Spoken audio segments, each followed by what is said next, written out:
great teams with stars leading the way, Grant. Oh, BA, tonight is what the NBA is all about. Elite teams with top-end talent. And that's given this game almost a playoff feel. Looking at the starting five for the Boston Celtics. Tatum at the 4 with Keita in at the 5. White and Brown are the wingmen, and it's Walsh in at the point. And SGA throws it down. All it takes is a sliver of daylight, and Gilgeous-Alexander will exploit it. Holmgren against Tatum. From behind the arc. Kick out to Brown. Pass to Keita. Nice ball movement by Boston. Tatum from long range. He drops it from range. Yeah, stretching that defense all the way to the sidelines. Tatum with a nice shot. All right, let's check in with Allie LaForce. Mark Dagnall gave me a few minutes to catch up with him. We briefly talked about Jaylen Brown and what kind of defensive mindset you have to have against him, and he said we have to be willing to work just as hard as he is. We have to fight through every single screen, talk to one another, and contest every shot we can. Sounds like it'll be an all-out effort against Brown here in this one. Back to you, Brian. Good job there, Allie. Thanks. Well, Grant, you look up and down this Thunder roster. It is just loaded with winning players. Yeah, BA, guys who are going to make the right play, defend their spot, move without the ball. I mean, they've built something special in OKC. Piece by piece. And that's what they want to do. Get him open looks early. Down low. Here's Keita. And there's the slam. Dunk to finish it off. Well, this offense is much more effective when Tatum is making the extra pass and setting up his teammates. Now here's SGA. He's got 7. About 2 minutes gone by in the first quarter. Just 5 on the clock. Puts it up from 15. That one rolls around and rims out. Well, that's a miss you can live with. I expect they'll go to it again, especially if the defense continues to concede it. And it's Tatum missing. The Thunder have gone 3 of 4. Off to a nice start.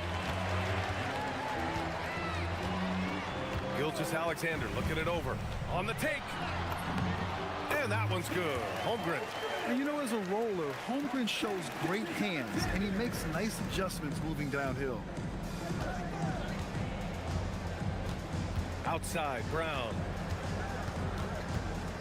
Pass to White. Back to Brown. The 3 ball. Count it. 1 for 1 to start the game. Well, you know, when Brown's hitting the 3, it really opens up this offense. Outside, Gilgeous-Alexander. Here's Holmgren. And the big finish by Holmgren. That's why you have to think twice before sending a double team at someone. Tatum against Dort. And Tatum, here we go. And finished off by Tatum. And look, when Tatum is running the pick and roll, the majority of the time, he's looking to score. And Shai Gilgeous-Alexander has made the move from star to superstar, Grant. Well, no question, BA. He's been a superstar for quite a few seasons now, but he's not satisfied and just continues to elevate his game year after year. Yeah, that's great recognition by Alex Caruso. Saw the turnover and sped ahead of the defense for the score. Now here's Tatum. He's got 5. To the inside. Nice pass, nice catch, and a resounding dunk. I just love the strong finish there inside. Man, he's got that dunker's mindset, doesn't he? Always ready to pounce. SGA with it. He's guarded by White. Holmgren with a screen on White.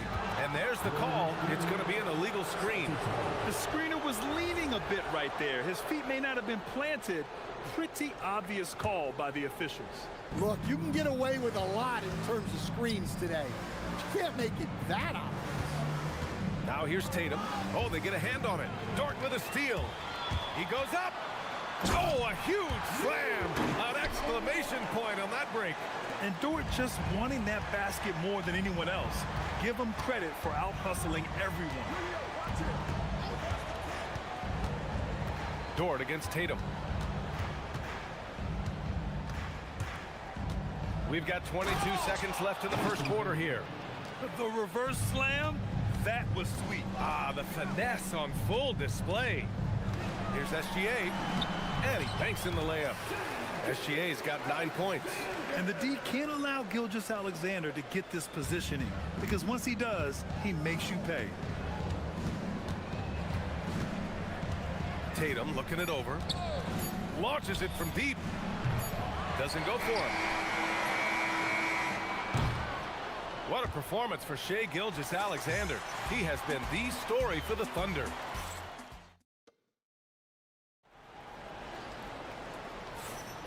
And this has been a fairly close game through the first quarter. We'll see what happens here in the second. All right, well, a look at how the points have been generated so far. A scoring breakdown for the Thunder. Well, a lot of times you'll hear coaches yell, get the ball inside, and you can see why. Good things happen when you get the ball into the paint. Yeah, they've also started out on fire from mid-range. We'll see if they continue to that approach as the game goes on. Inside, we got Williams and Holmgren.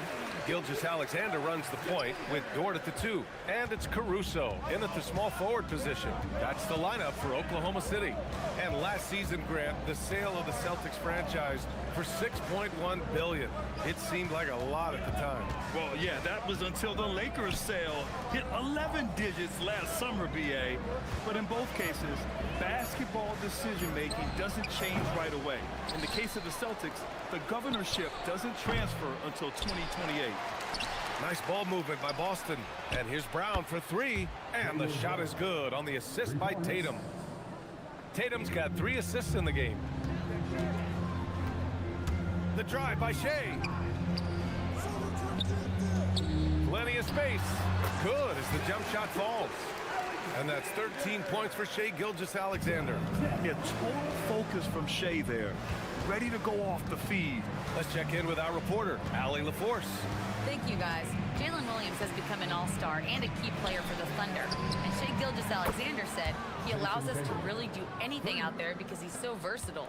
He's been special for us and is a big reason why we are where we are. He just does whatever it takes to win. BA, back to you. He's a big factor. Allie, we appreciate the report. And the big finish by Holmgren. And before he even leaves the floor, Holmgren has the ball at rim level. Outside Tatum. Launches it. The offensive rebound. And no good. For Oklahoma City, they've gone 3 of 3 to begin the second. SGA against White. Left side, Gilgeous-Alexander. Shot clock at 6. Ooh, now 7 for 9 after that make. They keep capturing the lead, then giving it back. We'll see if they can hold on to it this time. Well, this is why the fans are here. Each team trading blows, increasing the entertainment value. Here's Tatum following the bucket by the Thunder. This one for 3. That won't go either for Tatum. And here's SGA. He'll bring it up for the Oklahoma City Thunder. Here's Holmgren. Bam! Chet rocking the rim. A short trip up for Holmgren, but there's plenty of power behind his jam. Dort against Tatum. Tatum with another miss. Oklahoma City leading by 4. Boy, the offense has been on point. They have great timing and great communication. So hard to get stops against them. In this league, you've got to have moves and counter moves. Grant, your toolkit was pretty complete coming in. Well, you know, I tried to keep adding to it. It's like baseball. If they're struggling to hit your heater, that changeup will work even better. And that's good decision-making by Brown in the pick and roll. He'll make the right read more often than not. Holmgren with a screen on White. Gilgeous-Alexander. And slam dunk by Gilgeous-Alexander. Attacking the rim with power. Tremendous finish. They double team Tatum. Pass to Keita.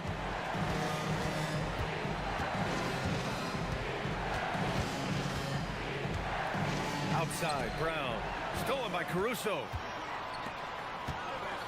Gilgeous-Alexander from outside. Look at Gilgeous-Alexander sprinting to the cup. Outside, inside, in between, it doesn't matter. SGA is leaves it. Tatum from long range. Oklahoma City grabs a miss. His shot selection's been poor.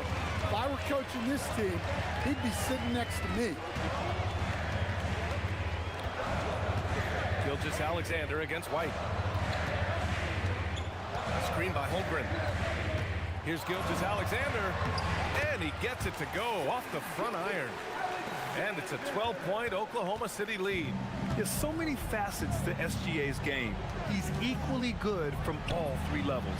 Tatum! Money from deep! He's a producer. It's part of their plan to get him as many touches as possible. And the call will be against Derek White. That's his first foul of the game. Here's SGA. 25 points in the game.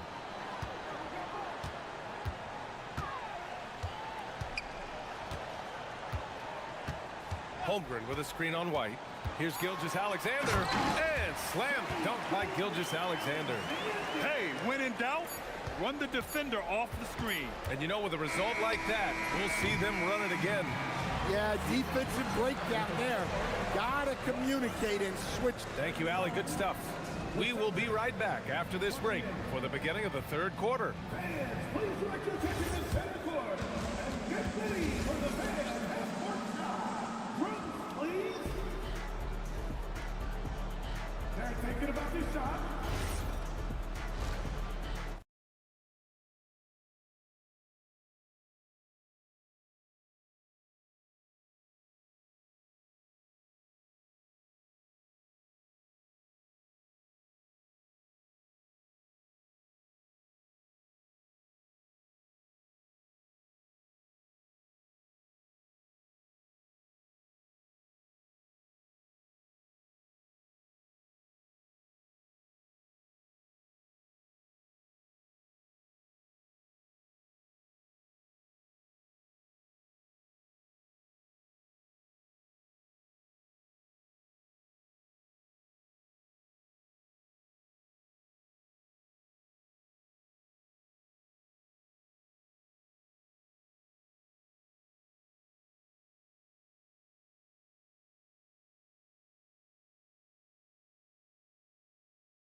But maybe things will tighten up here in the second.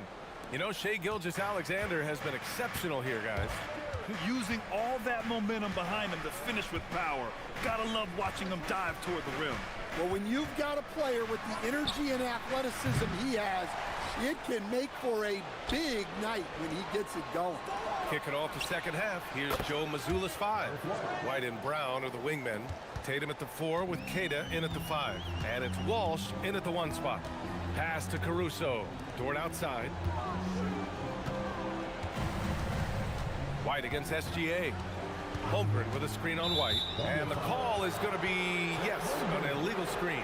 One of the trickier plays to judge, but it would be hard to argue against the call. Yeah, and that's maybe something that should be called more. We see a lot of moving screens in today's NBA. Well, Stan, Joe Mazzulla's a young head coach taking over on the Celtics bench in 2022. Well, B.A., he's got a rare intensity about him. Certainly not afraid to think outside the box, and obviously the results speak for themselves. SGA against White. Here's Holmgren. Holmgren puts it through. It's so difficult to defend Holmgren inside. For such a young player, his body control and awareness are off the charts. Pass to Tatum.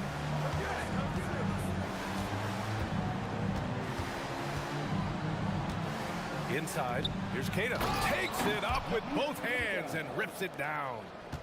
Strong finish to cut into that lead a little. Man, left no doubt with that one, Grant. White against SGA.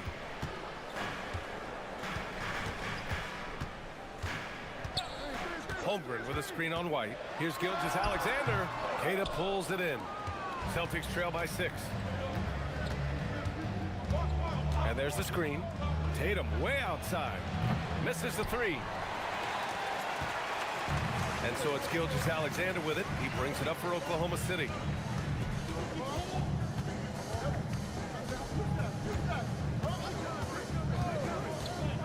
19-footer.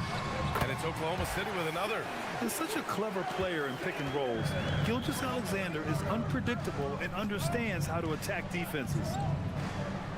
To the middle. Here's Keita. Kick out to Brown. Big hit from outside. Jaylen Brown. Well, the defense was a little soft. He felt free to take that shot. SGA against White. The shake.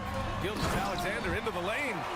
Defenders just clearing out, and Gilgeous-Alexander came in with a purpose. Tatum shot is good.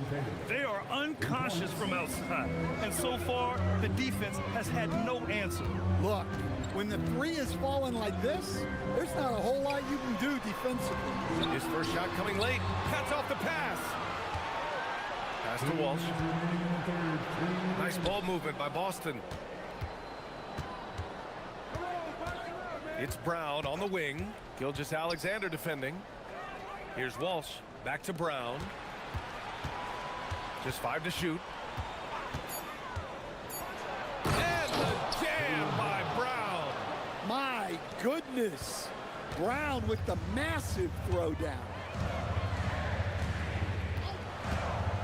Gilgeous-Alexander against White. Outside Gilgeous-Alexander. Here's Holmgren. Shot's good. SGA making the play. Holmgren's got 4 points now in the quarter. Assertive move. You can tell the game's heating up a bit.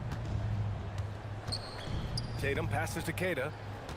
Kick out to Brown. Back to Tatum.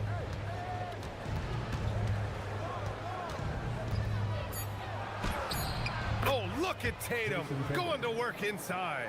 Masterful touch on the floater by Tatum, making a difficult shot look relatively easy. Holmgren with a screen on White. SGA passes to Holmgren. And the big finish by Holmgren. And using his length, getting in close to stuff it down. That's just too easy. Tatum against Holmgren. Outside Tatum. To the paint. Here's Walsh. The kick to Tatum. And it's out of bounds. Last touch by Holmgren. Nice deflection there. Really trying to disrupt their offensive flow. Yeah, there's nothing easy on offense. Coaches love seeing that kind of hustle on the defensive end. We all know he's a good shooter, but from that distance, I don't think so. Yeah, it seems to And coach doesn't like the call at all. After the review, the ruling on the floor is overturned. Even with the coach's challenge in place, we've seen so many of these personal foul calls still disputed even after the video review. There's no doubt there's going to be a gray area in a lot of these calls. But at least we have the option to take a second look, so the officials can be sure they get it right. So they see clear evidence of a bad call, and they're going to overturn it. Probably the right decision. And give credit to the officials for recognizing the mistake and correcting it. Nobody likes to say they got it wrong, but they fixed it in a hurry. And so it's Oklahoma City with a 6-point lead at the close of the quarter. Man, I know I speak for all of us when I say I can't wait to see what kind of finish awaits us here in the fourth quarter. Oklahoma City leading by 6. Inside, we got Williams and Holmgren. Gilgeous-Alexander runs the point with Dort at the 2. And it's Caruso in at the 3. That's the lineup for Oklahoma City. great D, affecting the shot, then crashing the boards. Pass to Tatum. Fires for 3. He buries it from 3. Tatum's got 24. Yeah, no question Tatum can take over a game at a moment's notice. Now Holmgren. And the big finish by Holmgren. And he's been an ideal teammate tonight. He's really creating plenty of looks with his passing. Yeah, when there's been an open man, he's found him. And you love to see a guy dishing it like this. Tatum against Dort. Pass to Gilgeous-Alexander. Pulls up at the elbow. And it's Oklahoma City scoring again. And Gilgeous-Alexander understands this team wants him to be aggressive on offense. Love watching him go to work.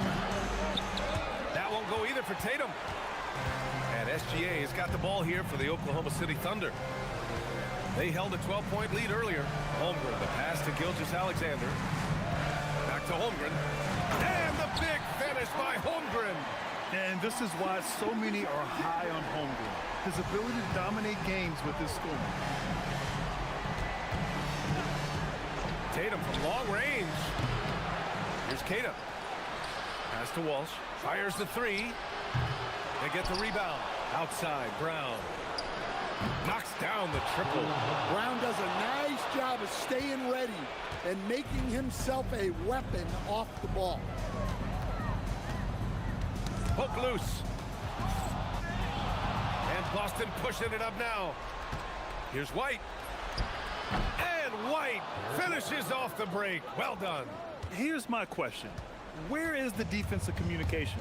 Well, I can tell you, this kind of defense will drive coaches crazy. And SGA. Oh! Wow! And that's creativity. Gilgeous-Alexander continues to amaze. Outside Tatum.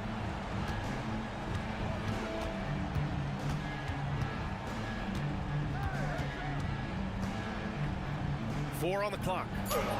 Oh, he goes to the glass with that one. It's winning time, and that's a winning play.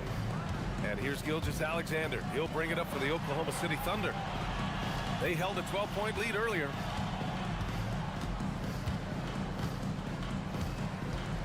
Holmgren with a screen on White. Now Holmgren.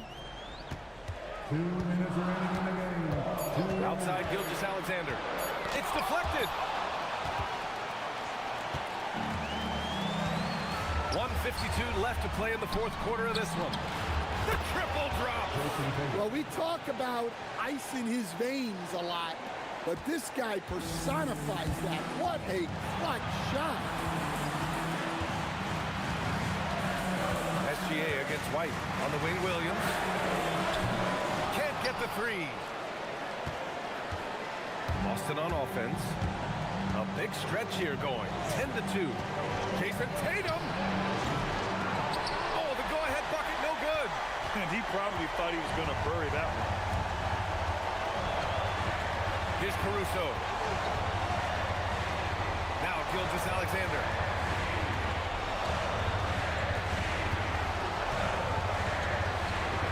Let's loose for three. Great touch from deep, Gilgeous-Alexander. No fear in the eyes of Gilgeous-Alexander. His guys believe in his ability to come up big. Outside Tatum. Launches it from deep. Brown outside. Here's a pass to Tatum. Another chance. And it's good on the lay-in. There is absolutely no fear in his eyes. He loves the moment. Yeah, and I can say from experience, his coach just breathed a huge sigh of relief. SGA against White. Holmgren with a screen on White. SGA. Oh, he missed the jumper. Boy, this offense has been dynamic and diversified. Just everyone sharing the ball and sharing the load makes you difficult to defend. Here's a pass to Tatum. Here's Kata. And he slams it down. Well, that's it. And with this game coming down to the wire, they're quick. After review, on the floor stands. This could be a big call. And even with the coach's challenge in place, we've seen so many of these personal foul calls still disputed even after the video review. There's no doubt there's going to be a gray area in a lot of these calls. But at least we have the option to take a second look, so the officials can be sure they get it right. And they've made their decision. The call will stand. And as much as it hurts to lose a challenge, I think Coach would challenge that call again if he could. He really disagreed with the foul, and he's still peeved.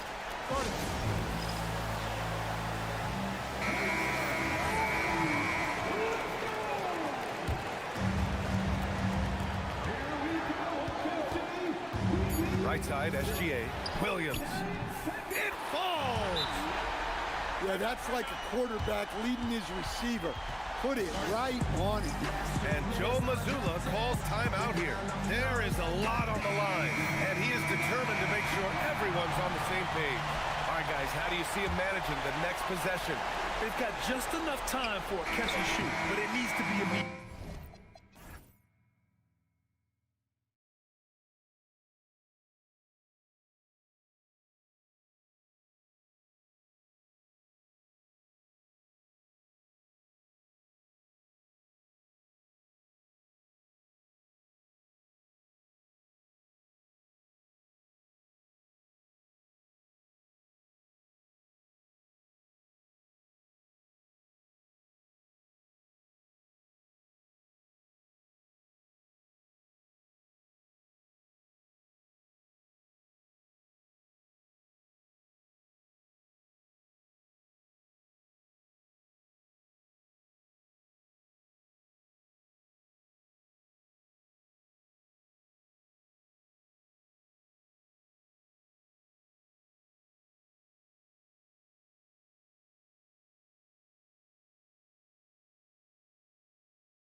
excellent on the defensive end. Yeah, so let's give credit to their coaches that they prepare their teams well, motivating their guys to give that consistent effort. And the Clippers starting five. Filling the perimeter slots are Dunn and Leonard. Jones is out there with Brook Lopez. And it's Mathurin in at the one. Now here's Jones. 5 to shoot. And there's Lopez. That's good on the assist by Jones. Lopez is really dangerous as a shooter if you give him space to catch and then shoot. Gobert with a screen for Edwards. Oh! My goodness! Man! Show us what you got, young fella. Anthony Edwards. Love to see you operate like that. Now here's Leonard, and the call is going to be, yes, it is, an illegal screen. Beyond the leaning, you could see his feet weren't set on that screen. Easy call. Yeah, I agree. You know, sometimes that can be a tough call for the refs to make, but not that time. It was easy there. Gobert with a screen for Edwards. Whistle blows, bucket is good, and he'll have a chance at the line to make it a three-point play. Big finish by Gobert, getting the hoop and going to the strike. And he'll be shooting his first free throw of the game here. And having a star in Anthony Edwards, Clark, with so much confidence, what kind of impact does that have for the Wolves? Well, it's huge. I mean, he wants the pressure of carrying the team, and with his outgoing nature and skill set, that mentality, I think, permeates the team and gives it great confidence. Here's Leonard. Rudy Gobert with the rebound. Edwards finds in, and he goes big with the dunk over Brook Lopez. Well, I tell you what, once Edwards accelerates, I mean, he looks like he's playing at a different speed than those around him. Lopez finds Leonard, and there's the call on Rudy Gobert. That is his first foul of the game. First team foul.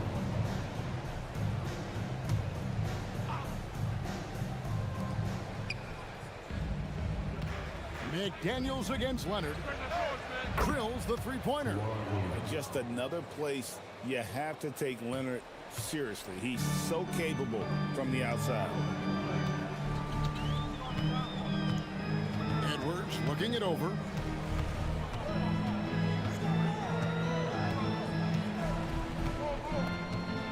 Gobert with a screen on Leonard.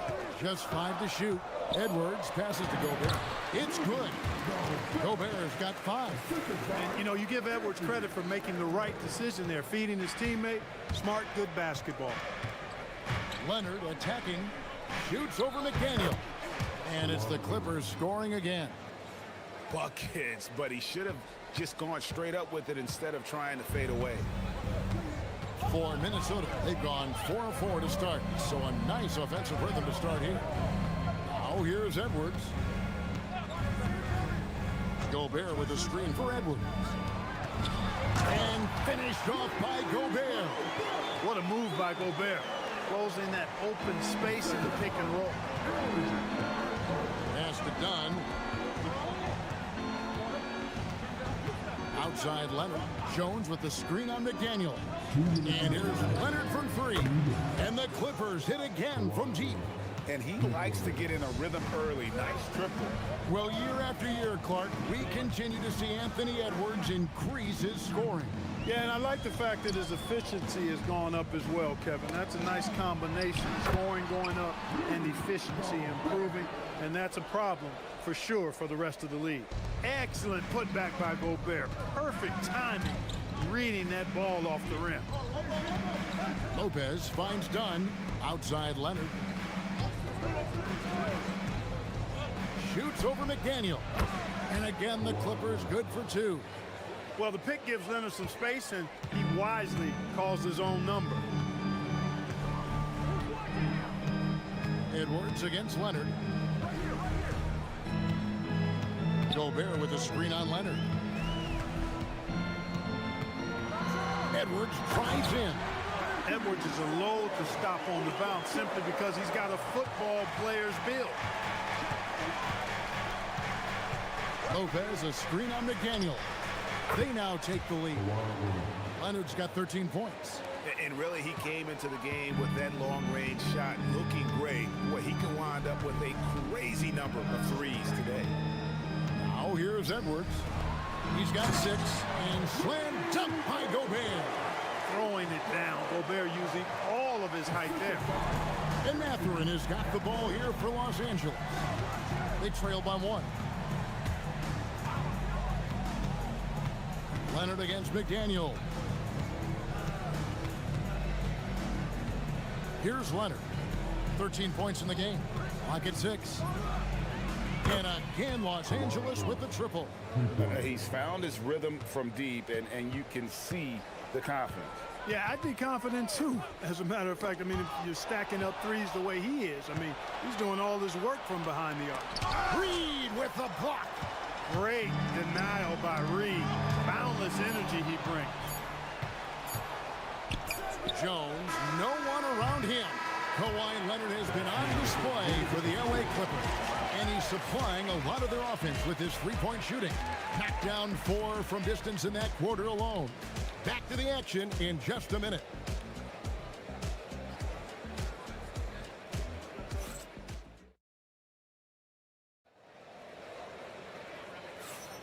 And it's been a pretty even game here after 1 quarter of play. And taking a look at Los Angeles' performance here, what have they been doing or not doing? Just stretching out the floor that first. They had the defense scrambling. And you know what? That's what happens when you establish your three-point game early. Puts the defense right up against it. Taking a look at Los Angeles. Filling the perimeter slots are Dunn and Leonard. Brook Lopez is out there with Jones. And it's Mathurin in at point guard. And a wide open look for Mathurin. And the 3 off target. So it's Minnesota now. One thing you can say about this Clippers organization, GA, resources will never be a problem. Yeah, passionate and deep-pocketed leadership. You throw in the market size, and even if they're not the glamour franchise in LA, they're no longer resigned to second fiddle. Quarter number 2. We're about a minute in. Done against DiVincenzo. Off to a good start as he hits his first shot attempt. Just focusing on the task at hand, that's all you can do. Yeah, these teams trading punches right now. I mean, it's table tennis. Back and forth we go. Here's Leonard. Kawhi taking no chances. This is how dominant Leonard can be. And once he finds his comfort zone, he keeps his foot on the gas. Gobert with a screen for Edwards. And Gobert with the basket on the assist from Edwards. And that's 15 points for Rudy Gobert. Leonard against McDaniel. And foul on the shot. He'll shoot 2. Folks, the coach's challenge has been initiated for a personal foul. Close game like this, and he thought it wasn't a good call. 2 shots.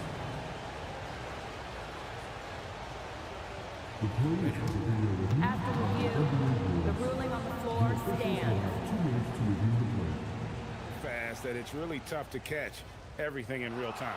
The wonders of technology. We've seen replay reviews so effectively and involving the coaches by being able now. A challenge like this is something a lot of people have been hoping for.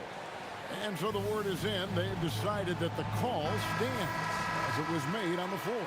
And, you know, even if a coach still feels this wasn't the right call, you got to acknowledge the effort being put in to reviewing it. The double checking, and the game continues on. Shoot 2.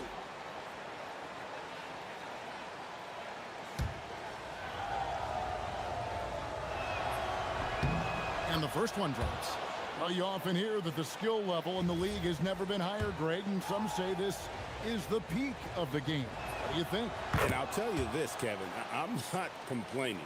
If the league can improve upon this, the sky is really the limit.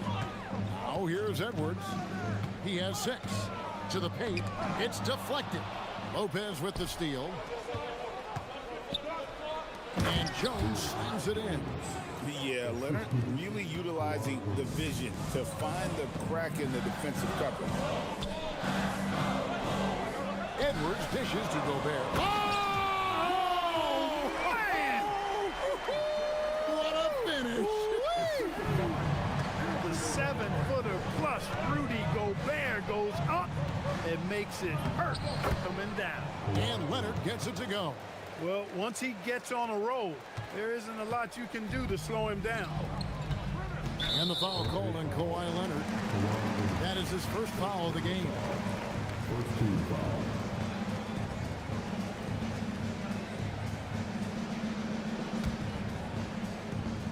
We're just over 2.5 minutes into the second quarter. It's good. DiVincenzo with a nice touch on the inside shot. Well, he really knows how to make it work at close range. Leonard looking over the floor. And another basket to his impressive total. It's his 9th against 12 attempts. He relishes his role in this offense, and he's a natural leader, too. Edwards can't hit. Los Angeles is gone 5 of 8 from three-point land. 15 points and a deep ball for them tonight. There's no question, Clark, Tyronn Lue has been a stabilizing presence for this Clippers organization. Yeah, I agree with you, Kevin. Ty Lue has fostered a really strong culture and has navigated some testing, difficult situations, which is why he's already viewed as one of the best coaches in franchise history. And there's a minute 45 left in the first half of basketball. And here's Leonard from 3. And that one's in. He's only missed 3 of 13. And one thing that makes Leonard's shot so effective is the backspin. It gives him that magic touch. Leonard against Edwards. Just 5 on the clock. Kawhi Leonard comes up with the rebound. Not really the best decision. I mean, get the easy 2, the for sure 2. No need to make it fancy and special. You know, sometimes you don't like to see guys pull up from three-point range on the break, but for him, with nobody on him, that's a pretty good shot. Oh, here's Edwards. 6 points for him. Gobert filling up all the stat categories in this one. What a well-rounded player. Los Angeles leading by 6. Lopez, a screen on McDaniel. Leonard kicks to Dunn. And stolen by DiVincenzo. Edwards against Mathurin. Edwards slashing in. 30 seconds left now here in the second. 6 on the shot clock. Gets it to go from 18 feet away. And now just a 4-point Los Angeles lead. Leonard against McDaniel. Takes the 13-footer. Rebounded by the Timberwolves. Gobert's got his 4th rebound with that last one here tonight. Edwards passes to Reed. Here's Gobert. No good on the last second attempt there. And some good action through the first 2 quarters as we reach halftime. Clippers lead by 4. Allie, let's go to you courtside. What do you have for us? Thank you, Allie. And folks, don't go away. Halftime is here. And we'll be right back with you after this break.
And so it's Minnesota with it. 4-point game. We've got Naz Reid. Edwards is out there with Dante DiVincenzo. Edwards with the dunk of the night. And we all know how explosive Edwards can be, reminding us there with that thunderous slam. Leonard with the ball. From downtown, drills it from outside. Leonard's got 30. And the lack of effort to fight over the screen there makes that an easy shot. Well, I'm going to credit the screen. I mean, that's a good, strong pick he lays there. Lopez outside. Off target from three-point range. Timberwolves trail by 5. And the foul call on Kawhi Leonard. That'll be his second foul of the game.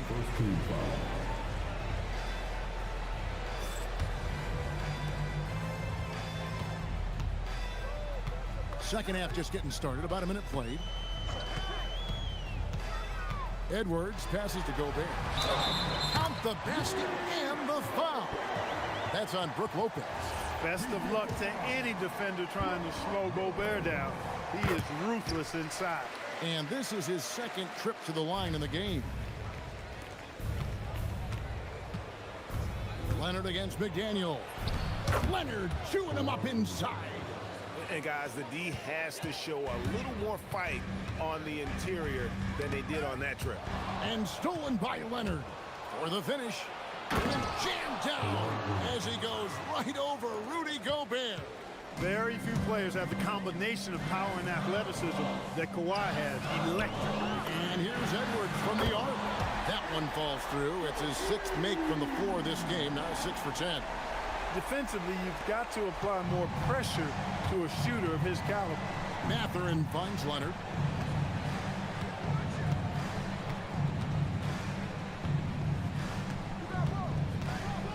Lopez sets a screen for Leonard. It's stolen by Edwards. To the middle. Here's DiVincenzo. And Jones sends it back. And it's out of bounds. Last touch by Dunn.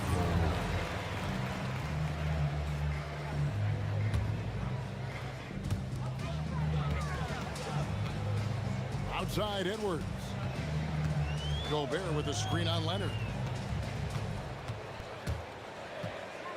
Leonard against Edwards. Clock is at 3. Down low. And it's Jones finishing it off. Wow, and that sort of showmanship is just deflating right now to a team trying to get back into a game like this. Ouch, Greg, that is definitely an emphasis jam. A big apostrophe or exclamation point, maybe even a question mark. And guys, I know there are a lot of questions right now defensively for this team. There's no doubt about that. A three-pointer is right on target. And this is how you want to come out of the half. Prolific and efficient. Boy, I like the disposition and attitude since halftime. They're patiently looking for good shots. The mid-range jumper is a high percentage shot for him, and when he's got that much room, forget about it. For longtime veteran Brook Lopez, his evolution, Clark, as a player goes beyond his three-point shooting. Yeah, I agree with you because folks tend to forget his defense was considered a weakness early in his career. Now he's turned into one of the best shot blockers and rim protectors in the league. This one for 3. The Clippers grab the miss. In the third quarter with just over 3.5 minutes off the clock. Mathurin attacking. The wide open look here for Lopez. Buries it from three-point range. Lopez has got the lead up to 9 now for the Clippers. We're now joined by our sideline reporter, Allie LaForce. Allie, it's all yours. Thank you, Kevin. It's important to focus on what matters. All-star and multiple champion Draymond Green said, winning has taken a backseat nowadays with a lot of these kids. They care about all the wrong things. I hope they understand that this league is about winning games at the end of the day. Kevin, back to you. It's all about results. All right, Allie, as always, we thank you. Here's Leonard. And they call the foul, so a chance at the line for one more coming up. Why, such a fiery competitor. He won't back down in the face of adversity. The Clippers shooting their third free throw attempt of the game. And they had a lot of success a season ago as a team, hitting about 80% of their free throw. And, you know, that just added to their confidence at the offensive end. I mean, knowing that free throw shooting was something they didn't have to worry about gave them a lot of confidence to play freely. Clippers leading by 10. 36 seconds left in the third. Jones with the screen on McDaniels. Leonard, that's for two. And it's the Clippers scoring again. Slick move by the Claw. A forward who handles the ball like a guard. Edwards passes to Gobert. And finished off by Gobert. And no doubt they'd love to see him get a lot more of those opportunities. And that deficit will go away quickly if he does, Greg. Well, I like the way he capped off that drive. The one-hand hole punch. Leonard from deep three-point land. Can't drop the tough three-point. And timeout called by Chris Finch. Looking for a breather and maybe adjusting a thing or two.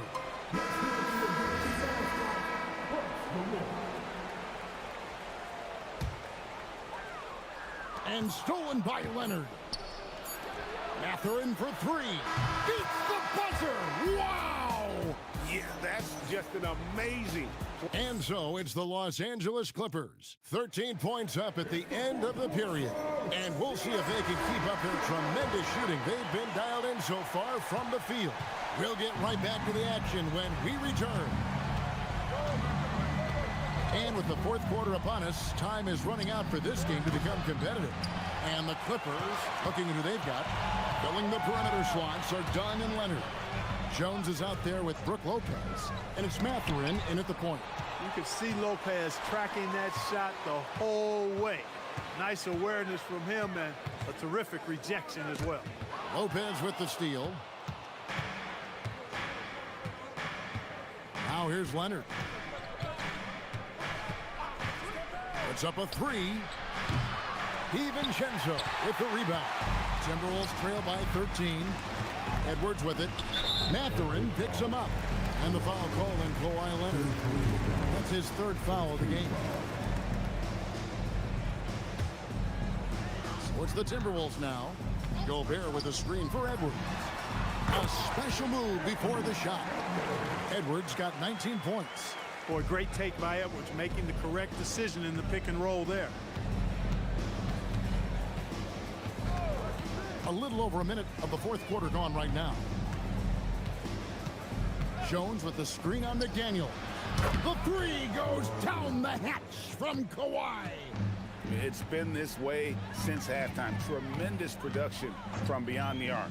Boy, it's been a three-point barrage. They came out gunning and have not stopped. And finished off by Gobert. And his eyes got wide once he got the ball inside. You just know what he's going to do with the basketball. Lopez, a screen on McDaniels. Nobody near Leonard. Again, Los Angeles. And that's just cold-blooded right there. He's taking no prisoners. Guys, when you're this hot, it's elementary. Let it fly. Keep staying at it. Look at Edwards slotting home the three. Nice smooth three-point shot by Edwards there. Boy, he's got confidence from behind the arc. And here's Leonard. Jones with the screen on McDaniel. Book it. And with the lead, I like the strategy here. Continue to get the ball to guys who can do something with it. If it's working, keep working it. That's what I say. Keep the pressure on it. Edwards. And it's sent back by Lopez. And he gets it to go. And a chance to catch up on some numbers here. Scoring breakdown for the Clippers. Well, I think they've been lethal from beyond the arc this game, no doubt about it. Hard to defend such spot-on shooting. And another thing, the defense didn't clog the lanes. They took full advantage with their ability to attack the paint on a lot of those possessions. Leonard going inside, and good, he hits it again. That gives him 51. Making it look easy. Edwards against Leonard. Edwards inside, cleared away by Mathurin. Not really the best decision. I mean, get the easy two, the for sure two. No need to make it fancy and special. Well, with his solid midi game, you expect him to knock that one down. On the wing, DiVincenzo. Dunn covering. Gobert with a screen for DiVincenzo. Off target from outside. Guys, a good chance for them to slow it down. Yeah, they definitely should use some clock here. Jones sets the pick for Leonard. From outside, Gobert there for the rebound. Timberwolves trail by 12. McDaniel puts it right back up and in. It's always fun when you can get ahead of the play like McDaniels did there to finish off the break. And so it's Leonard with it. They'll bring it up for Los Angeles. They've led by as many as 14 points, and they call an illegal screen here. And guys, point of emphasis for the league is to really crack down on illegal screens. Yeah, you know, he might have gotten away with that a few years ago, but not anymore. No way. Now you've got to be stationary on those screens. No extra hips or elbows, or they'll call it. Gobert with the screen on Leonard. Edwards, Lopez with the block, and they'll keep possession. He kicked it to go. Now Leonard. 56 seconds left here in the fourth quarter. Stolen by McDaniels. And now Minnesota on the fast break. He drills the three. Woo-hoo! Yes, DiVincenzo. What a gamer. Somebody who lives for these kind of big moments. Watch out now. 35 seconds left in the fourth. Leonard against McDaniel. Shot clock at 5. The shot is good. Late in the game, up big, they continue to attack. I don't think you want to get loose and sloppy or ease up, but it is time for them to start using that clock a bit. From deep, and down goes the three.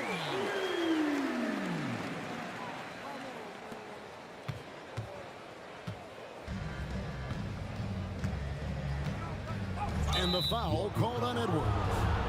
That is his first foul of the game. Yeah, that's a tough call right there, and really a tough break for the D. No problem for me with that call. I mean, he was still sliding right there. Outside Mathurin. Right here. Puts up the three.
Is it fair to say this feels like it should be a blowout? Well, on paper, that would be the assumption. But, B.A., this is why we play the games. Anything can happen, and any team can pull off an upset. So let's take a look at the starters for Toronto. We've got Trace Jackson-Davis. Scotty Barnes is out there with Brandon Ingram. Then it's R.J. Barrett, and it's Murray Boyles in at the power forward position. The screener was leaning a bit right there. His feet may not have been planted. Pretty obvious call by the officials. Also, the ball handler needs to wait until the screener's feet are set. Here's Walsh. And so Joe Mazzulla calls the timeout. He's going to take a minute to regroup with his players. And things are always changing throughout a game. Teams have to adjust on the fly. Yeah, it gives you a chance right here to reset, get everybody back on the same page so you can execute. Keita, pass to Tatum. It's stolen by Barnes.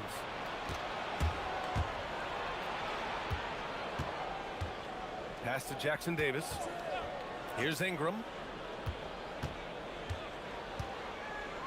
Shakes him, driving to the basket, and a slam dunk by Ingram. Moving so well at 6'8", Ingram can be a lot to handle, especially on the drive. And Grant, the Achilles tear for Jason Tatum, derailing the Celtics' attempt to defend their 2024 title. Yeah, so hard to overcome losing your best player. Thankfully, this team has the depth to remain competitive in his absence. And Toronto has possession. The Celtics making their last shot. Jackson-Davis' screen. The shot by Ingram, no good. And he almost made them regret defending him so loosely. And from the sideline, let's catch up with Allie. Well, I had a chance to talk with head coach Joe Mazzulla. One player he is worried about in particular is Scotty Barnes because of the way he affects every phase of the game. You need points. There he is. You need a stop or a big rebound. He's got you. Anything asked of him, he can do it at a high level. Brian? Appreciate the report, Allie. Here's Brown. After the basket by Toronto. And that one makes him 2 for 2. He's in his rhythm. Terrific initiative from the swing man. Brown is smart at understanding when to look to score inside. Crafty move. And he buries his first look. Well, he's a guy they look to go to, and now you see why.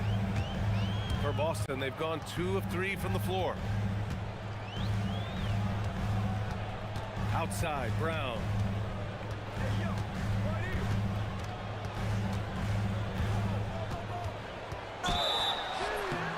And so he draws the foul, headed to the line to shoot a pair. Trace Jackson-Davis picks one up. Grant, the thing about Jaylen Brown, he doesn't need a lot of space to get his shot off. You know, B.A., he has a quick release and rises high on his jumper. Has a great up fake and can stop on a dime. Usually all the space he needs to find his shot. Now here's Ingram. Nifty move. And a slam dunk by Ingram. They want Ingram attacking the basket like this. It gets his juices flowing when he can get to the rim and finish strong. Here's Brown. And the jam by Brown. You can tell Brown is having fun. What a phenomenal dunk artist he is. Gets the move on. The basket counts and one. He'll go to the line, a chance at a three-point play. Starting to find his rhythm. He's cooking, and he knows it. And now they are just going to keep riding that momentum with the hot hand. And since arriving in Toronto, his hometown, R.J. Barrett has seen his game take a step forward, Grant. Yeah, B.A. And in particular, his playmaking has gone to another level. If he can ever get his shot right, then he really will be off and running. Now here's Barnes. Ingram on the wing. White with a steal. Here's Walsh, guarded by Barrett. Keita, pass to Brown.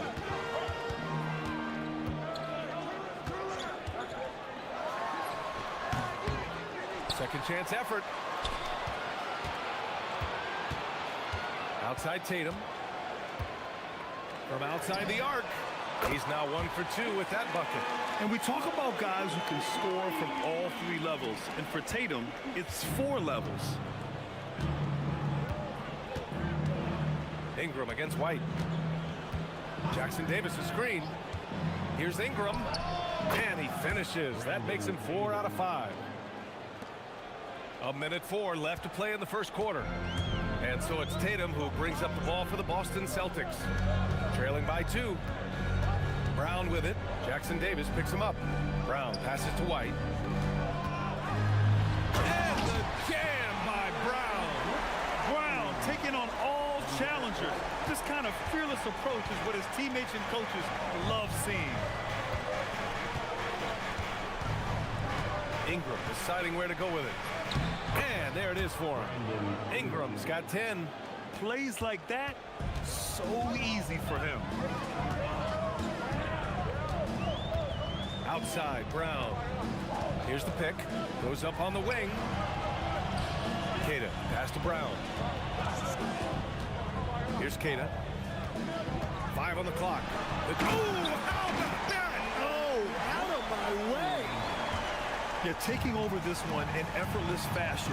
When Brown is cooking like this, keep working the ball to him. Jackson Davis is screened. And he lobs it up to the rim. Back to Barrett. And here's Ingram outside. No good. Misses at the buzzer. It's been all about Jaylen Brown for Boston. He made a big impact.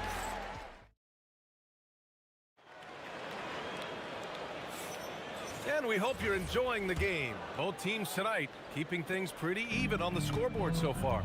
And for the Celtics here, guys, what jumps out to you stat-wise?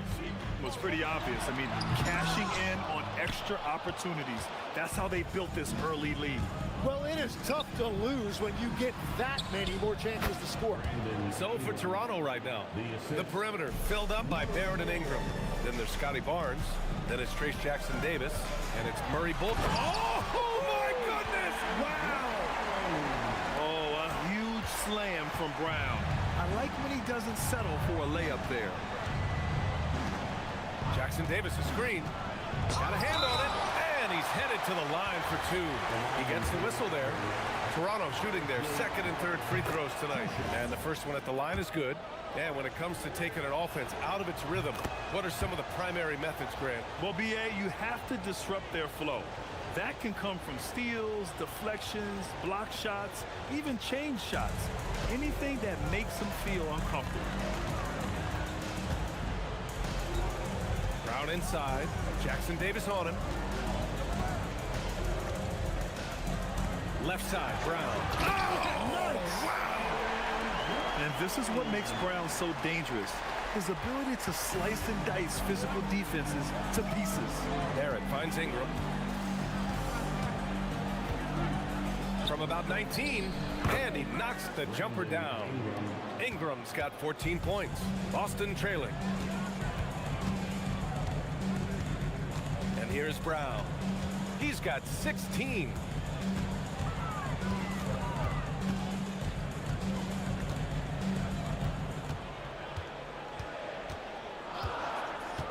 Late clock, the Celtics got to hurry here. 4-3. Rebound Toronto. And you heard that the Raptors were looking to be aggressive this summer, Tim. Why now? Well, they're trying to replicate what they accomplished when they acquired Kawhi Leonard, which led to a title in 2019. So this is a front office not afraid to shake things up. Here's Barnes. Perfection with the jumper from the elbow. And it's a 4-point Raptor lead. And as you can see, that shot is well within his wheelhouse. And here's Brown for 3. They get it again. Queta, second chance shot. No good on the layup. Well, the defense was solid, but usually I expect him to make that layup. Knocked loose. It's Barnes on the wing. Pass to Jackson Davis. Toronto passing it around. Goes back up. It's rebounded by Jaylen Brown. And players avoid taking mid-range shots these days. It's almost like the threes are easier for players to get. And keeping us updated from the sideline, Allie LaForce. Hey guys, Derek White is an impact player, but is he a star in this league? White said, "I'm not into labels, I just know whatever the team needs, I'm ready to do it." And what does his team want from him? He said, be aggressive, don't defer, and hearing that from great players, it just gives you confidence. Back to you. An impact player. Thank you, Allie. The shot by Ingram, no good. Celtics trail by 4. Pass to Brown. Tatum with a screen. To snap the cold streak. It's hauled in by the Raptors. Outside Ingram. Here's Barnes, hounded by Tatum. It's stolen by Tatum. Fires the three. Ooh, good work defensively by Ingram. Toronto leading by 4. Tim, with his agility and that 7'3" wingspan, Scotty Barnes can guard virtually anyone. Well, because he's got the combination, Brian, of lateral quickness and physicality. He is great at the point of attack and fighting through screens. Just a top-shelf defender. On the wing, Tatum, covered by Jackson Davis. And Barnes has got the ball here for the Raptors. Their defense has only allowed 4 points in the quarter. Yeah, when you look at Barnes' assist numbers, they show you can run your offense through him, not your average wing. Here's Brown. Kata, pass to Brown. Another shot, and he hits the jumper. And that's now 18 points for Jaylen Brown. That's why you keep your head up. If the assist is there, you can pounce. Pass to Jackson Davis. Ingram on the wing. There's 25 seconds left to play in the first half of basketball.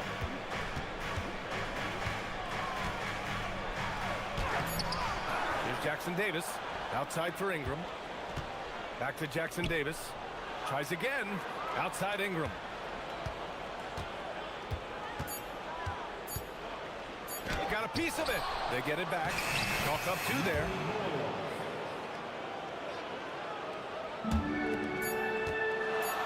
There's Tatum with the 3. And that's not gonna go. Misses at the buzzer. And so it's Toronto leading by 6 as we wrap up the quarter.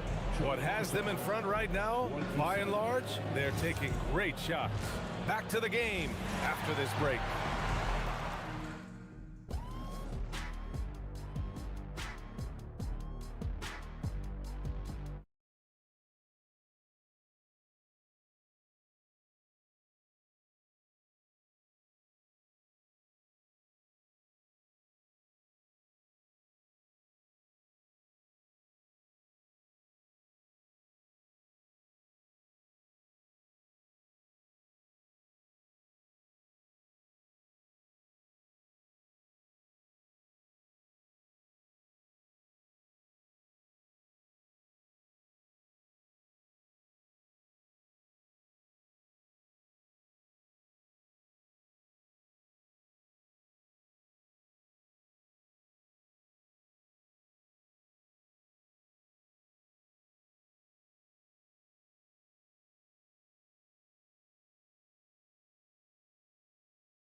First, this one could go down to the last possession. Jaylen Brown having a dominant impact in this game. Through 2 quarters of play, he's been an excellent source of points. Well, and I expect they're going to continue to lean on him as we continue in this game. Why not? The way he's playing right now offensively. Tatum at the 4 with Kata in at the 5. White and Brown are the wingmen, and it's Walsh in at the point. That's the Boston 5. And so Joe Mazzulla calls the timeout. He's going to take a moment to give him a breather and talk things over. And so it's Boston with it. 4-point game. The kick to Tatum.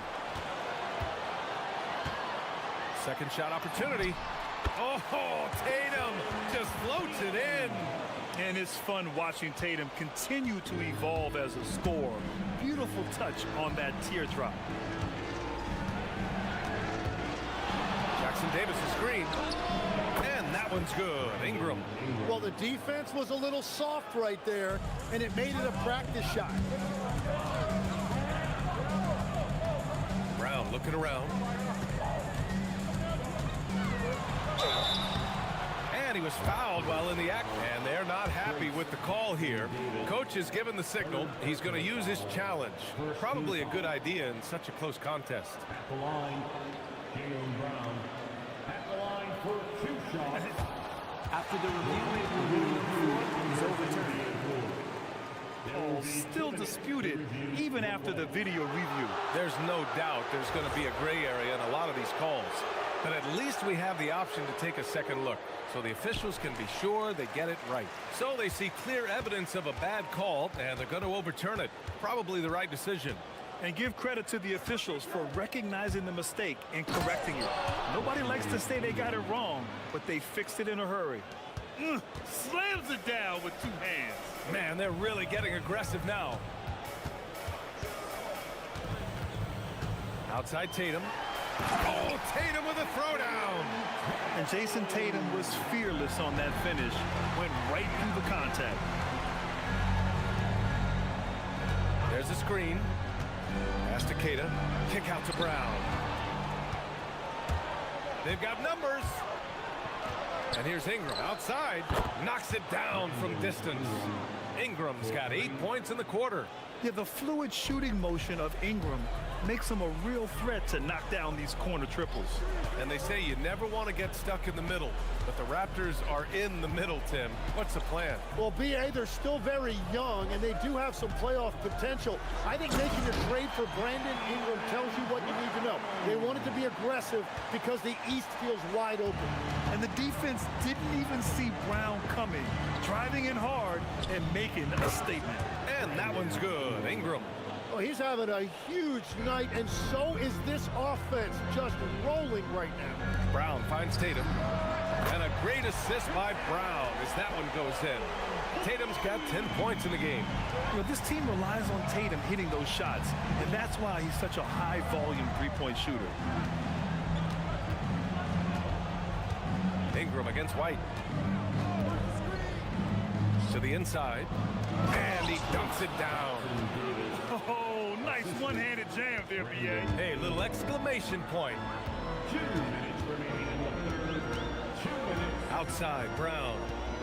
To the middle. The kick out to White. Nice ball movement by Boston. JB off the bounce. And Brown with the stuff. On the drive, Brown can be a nightmare to keep up with. He's got just the right mix of speed and power. Raptors lead by 5. Pass to Murray Boyles. And here's Barnes. A minute 29 left in the third quarter. Drills it from deep. If he gets that kind of space on the perimeter, you know it's going in. And the call will be against Brandon Ingram. That's his first foul.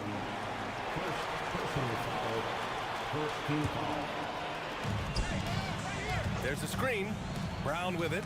Jackson Davis picks him up.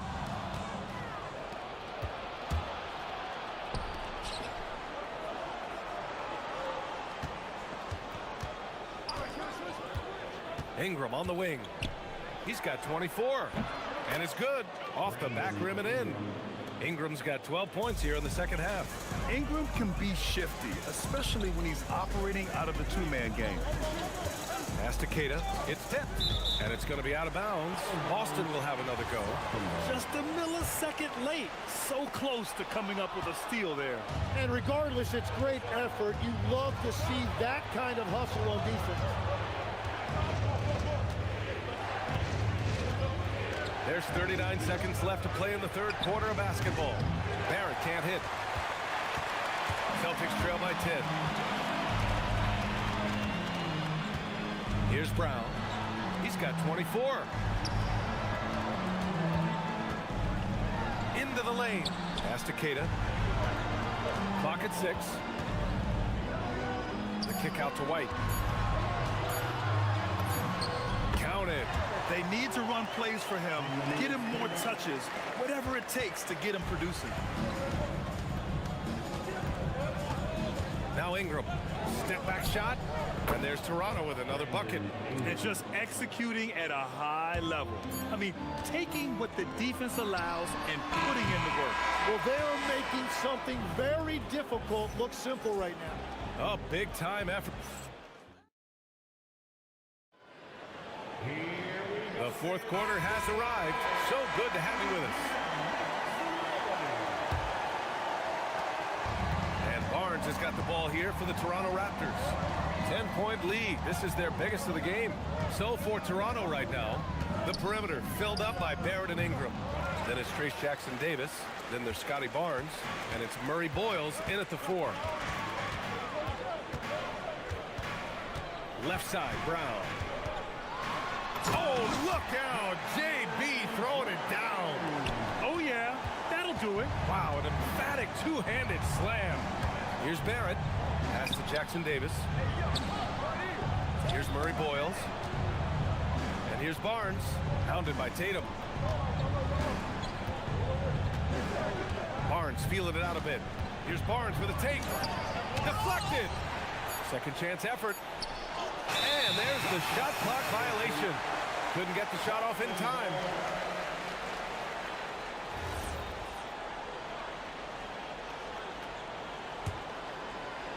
So it's Boston now. Trailing by 8. White, the pass to Brown.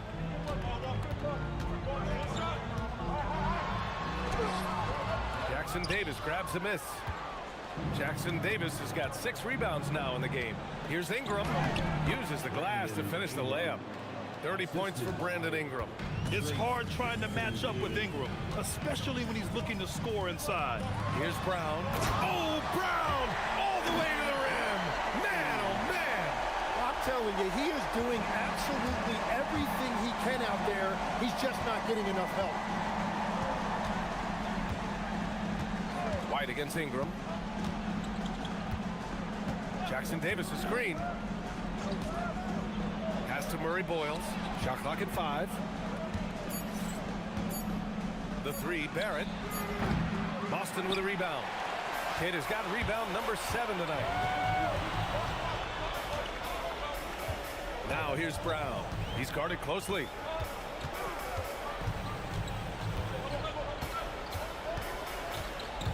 From about 19. Tatum outside. Puts up the tray. Barnes with a rebound. Yeah, and the defense has really got to tighten up on him. I mean, he's just too dangerous from the three-point line. Just under 2.5 minutes gone by now in the final quarter. Barrett against White. Now Ingram. And they force the shot clock violation. Great D.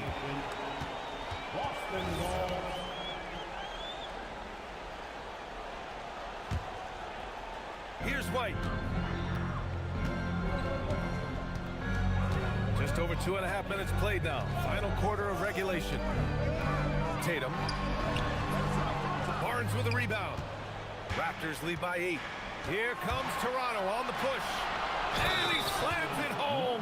And that was just moving. Man, they want a second opinion on that call. After the review, the ruling on the floor is overturned. This would slow the action down. But with so many close calls in every game, the NBA was smart to adopt this challenge policy in 2019. You know, one thing this does for a coach is let his players know he's got their back. If they're adamant that the call was wrong, he'll back them up and make the refs take another look. So they see clear evidence of a bad call, and they're going to overturn it. Probably the right decision. And give credit to the officials for recognizing the mistake and correcting it. Nobody likes to say they got it wrong, but they fixed it in a hurry. White against Ingram. And there's the whistle. Illegal screen is the call. You're not going to fool the officials too often on an illegal screen. Well, my feeling is you just want to make sure it's called consistently both ways. Celtics trail by 10. In the corner, Tatum. JT for 3. Great rhythm to that shot. Tatum right off the pass. Ingram against White. The drive by Ingram. Oh, what a jam! Holding nothing back. Just great offense. The screen freeing him up for the slam. Hey, without that screen, he doesn't get a clean look at the rim. Yeah, it's the power of the two-man game. After all these years, it's still the most difficult set to defend. He launches. Oh, it misses. And it's Tatum with the ball for the Boston Celtics. So far in the fourth, they've allowed just 6 points. And there's a pick from deep. Here's the pass to Brown.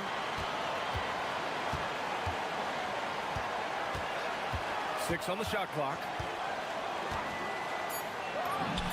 19-footer is good. A superb mid-range shooter. All Brown needs is some separation, and he's ready to pull up. Here's Toronto with the ball. They've led by as much as 10. It's tipped. Things aren't looking good here. I mean, they need points, and they need them now. Yeah, this is one of the... Whoa! Jaylen Brown! A big-time finish. Oh, assertive play there by Brown, rising to the challenge of the moment. White with a steal. Jacks up a three. Booyah! He sinks the triple.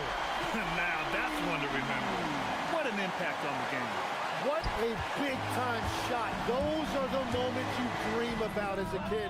And you have to love the intensity from Ingram when they're up against it, always ready to attack. And right here, they can't waste any time. Well, they need a quick bucket and a foul. Oh, he rips it down off the miss. And those second-chance buckets are major bonus points if you can get them. Getting a little desperate at this stage. I mean, the clock's the big factor.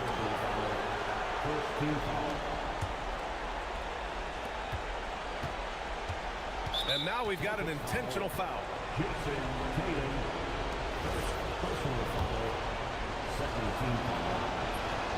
He drops the first one, and that makes it a three-point lead. And he hits both free throws here, and it's a four-point ball game. Yeah, analytics aside, players making important free throws is always valued by their team. And Boston calls time here. 12 seconds left in the fourth quarter. Given the situation here, what sort of strategy needs to be top of mind? Score quick, then foul. Then you have to hope for some missed free throws. Well, at this point, everything has to go your way to extend this game. Barrett!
Each of these teams do two things. They play with passion and constant effort, but more importantly, they are not afraid to get chippy.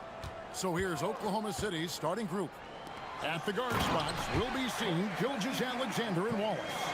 The post pair form will be Williams and Holmgren. And it's George in at the 3. Holmgren with a screen on Leonard. Inside. And the dunk by Holmgren. I mean, sneaky. When he moves around the floor, Holmgren takes you out of the play, slips past, and just rolls to the hoop. Lopez sets a screen for Leonard. To the inside. And Lopez throws it down. Boy, nice pass, a little ball movement, a little player movement. That's how you play this game. Holmgren with a screen on Leonard. And the dunk by Holmgren. And attacking the rim. Holmgren making excellent use of that height inside. And now let's swing it over to Allie LaForce on the sideline. Tyronn Lue gave me a few minutes to catch up with him. I brought up Jalen Williams, and Coach said that he has a plan. Williams is an impressive all-around player. Coach did admit that, but we're hoping for some physical, high-pressure defense that will put him off his game a little tonight. A simple strategy, but Coach seems confident that it'll get results. Kevin? All right, Allie, thank you so much for that. For Los Angeles, they've gone 2 of 3 here to start out the game. And Greg, on a team as stacked as OKC, you can almost forget about Chet Holmgren, who is the number 2 overall pick back in 2022. And let's give him his flowers, right? The portrait of a modern big man. Shot blocking, shooting range, and plays with an edge. And Doris, when he's feeling good, Kawhi Leonard, still one of the toughest matchups in the NBA. You know what, Kevin? The way he's battled through injuries and the game's still important enough to him that he's stuck around. And you're so right. When he is healthy, he remains a two-way force. This guy is an absolute Hall of Famer. Leonard against Dort.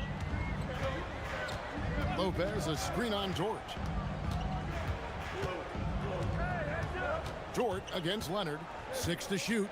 Pass to Dunn. The Clippers need to get off a shot. It's Chet Holmgren with the rebound. The Thunder have gone 3 of 4 from the field to start out the game. And a wide open look for Gilgeous-Alexander. Again, Oklahoma City. But Shai Gilgeous-Alexander is a thirsty scorer, and if you concede the mid-range, he'll take it. To the middle, deflects the pass. And now in transition, here's Williams. Here we go. And the dunk by Holmgren. That's a double whammy, guys. That's right. A great defensive play, then the emphatic stuff.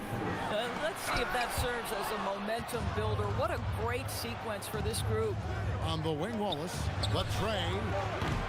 And Jones pulls it down. Clippers trail by 4.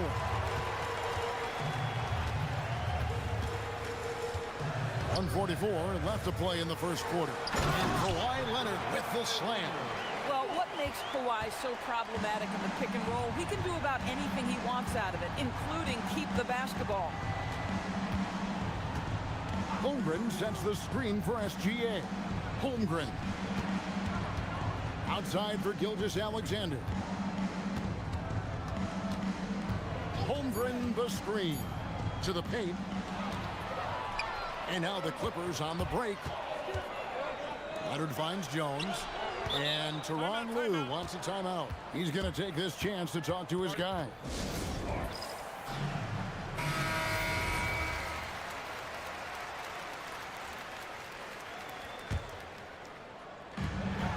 We've got 1:08 left in the first quarter. And so it's SGA with it. He brings it up for Oklahoma City. That's good from Wallace on the assist by SGA. Gilgeous-Alexander's got 4 assists in the game. Clippers trail by 5. And here's Leonard. Lopez, a screen on George. And here's Leonard from 3. Unable to get that one. And stolen by Leonard. And too much time in the lane. They get called for the 3-second violation.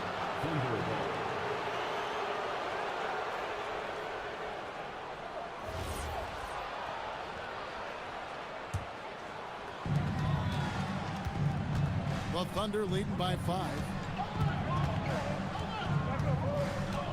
Outside, SGA. Holmgren sets the screen for SGA. Holmgren. It's good. Holmgren's got 10. Well, there's a craftiness to the play of Shai Gilgeous-Alexander. Shifts the defense around to get his teammate an open look. Mathurin passes to Dunn. Leonard against Dort. Lopez, a screen on Dort. The shot from the low post is good. He's got 6. Such a strong wing. Kawhi can more than handle his own down low. Holmgren wide open. Wow! Unbelievable! Can't do it much better than that. And so the first quarter is in the books. Thunder lead by 7. Stay with us as we get set to bring you the second quarter right after this. And for those of you just tuning in, the second quarter of action is where we're at right now. And a chance now to catch up on some numbers here. The hustle stats for the Thunder. How about the ferocity we have seen from them on defense? I mean, they're looking to contest every shot that goes up. The other thing they've done a great job of so far is getting offense off of their defense, forcing turnovers, then quickly converting. Filling the perimeter slots are Dunn and Leonard. Brook Lopez is out there with Derek Jones, and it's Mathurin in at point guard. That's who's out there for the Clippers. SGA passes to Holmgren. Gilgeous-Alexander surveying the D. Nails the 16-footer. Gilgeous-Alexander's got the lead up to 7 now for the Thunder.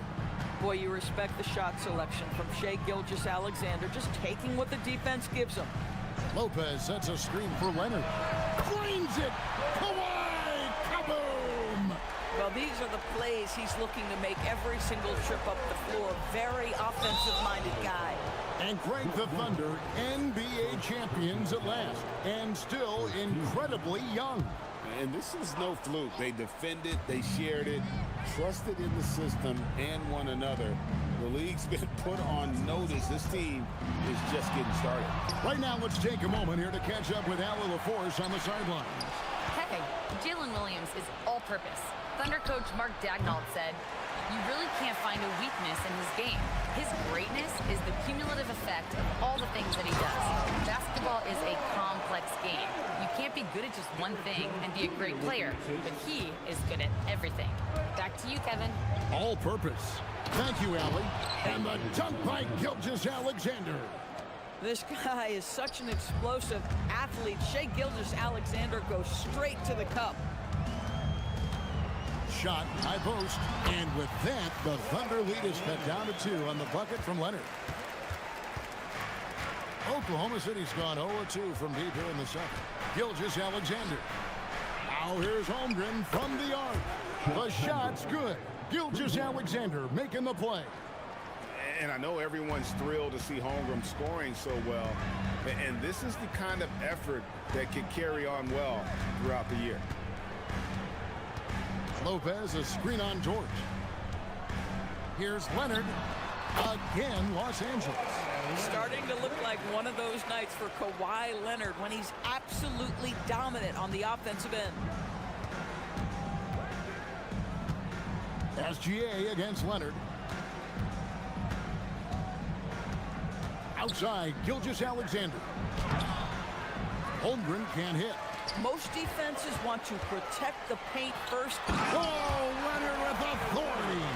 Well, don't let Kawhi's quiet demeanor fool you. This guy has athleticism and explosiveness. How about that in style? And Doris, we're early on in Chris Dunn's career, but is it fair to say many wondered if it might be short-lived? Oh, there's no doubt, Kevin. Remember, this guy was at one point the 5th pick in the league, and there were questions about the offensive end of the floor. But give Chris credit. His defense has carved out minutes for him, and he's worked diligently to become a better offensive player.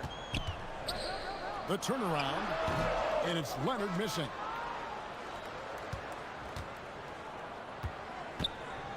The Thunder leading by 3. Here's SGA. And slam dunk by SGA. Such a smoothness and ease to the way Shai Gilgeous-Alexander plays. What a pretty drive. Makes it look easy. Lopez is screen on George. Here's Kawhi Leonard on the attack. Oklahoma City's gone 1 of 3 from way outside since the start of the second quarter. Dort finds SGA.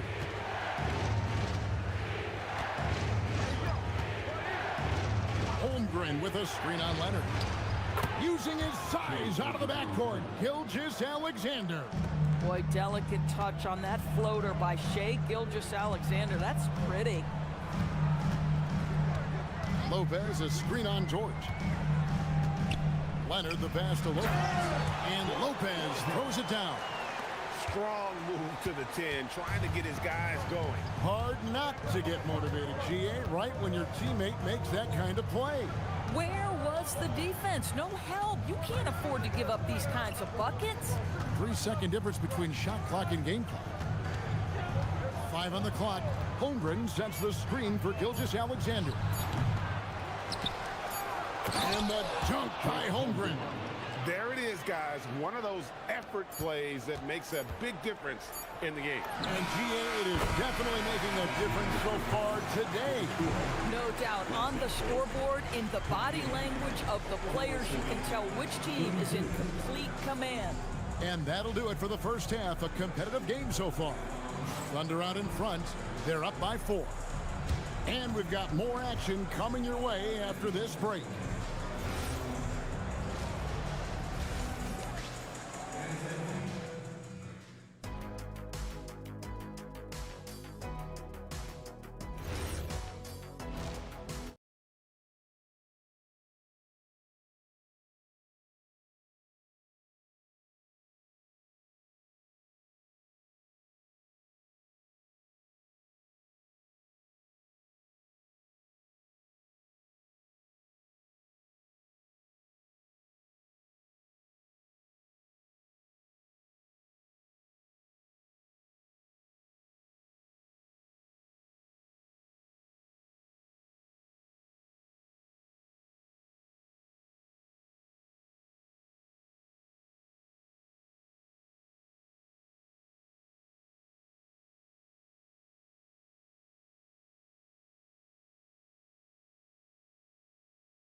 Far.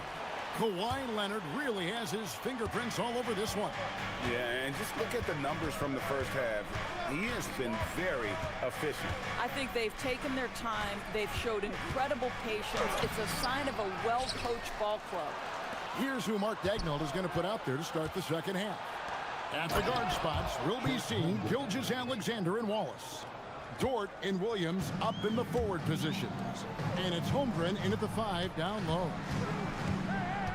Lopez sets a screen for Leonard. You know, DB, I heard some NBA officials talking about having a feel for the game and then drawing a line between playing aggressive and playing rough. What are your thoughts on that? You know, Kev, this is so fascinating to me because we've seen a reversion back to a little bit more of a physical game. But without some definitive guidelines, it makes the officials' job harder. Mathurin against Wallace. Jones laid in with a nice touch off the glass. Jones has got 6 points. Important points there. Got him on a nice play, getting the ball inside and right to the bucket. Gilgeous-Alexander against Leonard. Gilgeous-Alexander passes to Holmgren. He gets it in there. Holmgren's got 4 points in the quarter. And great job from Holmgren. I like when he shows confidence attacking inside. Lopez a screen on George. Leonard looking around. Shoots over George. Yep, it goes, and the Oklahoma City lead is cut down to 4 on the bucket from Leonard. Now, the mid-range, absolutely a part of Kawhi Leonard's offensive arsenal. Defense can't expect him to pass those up.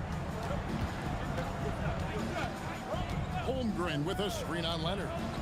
SGA passes to Holmgren. Leonard against Gilgeous-Alexander. Here's Holmgren. The shot's good.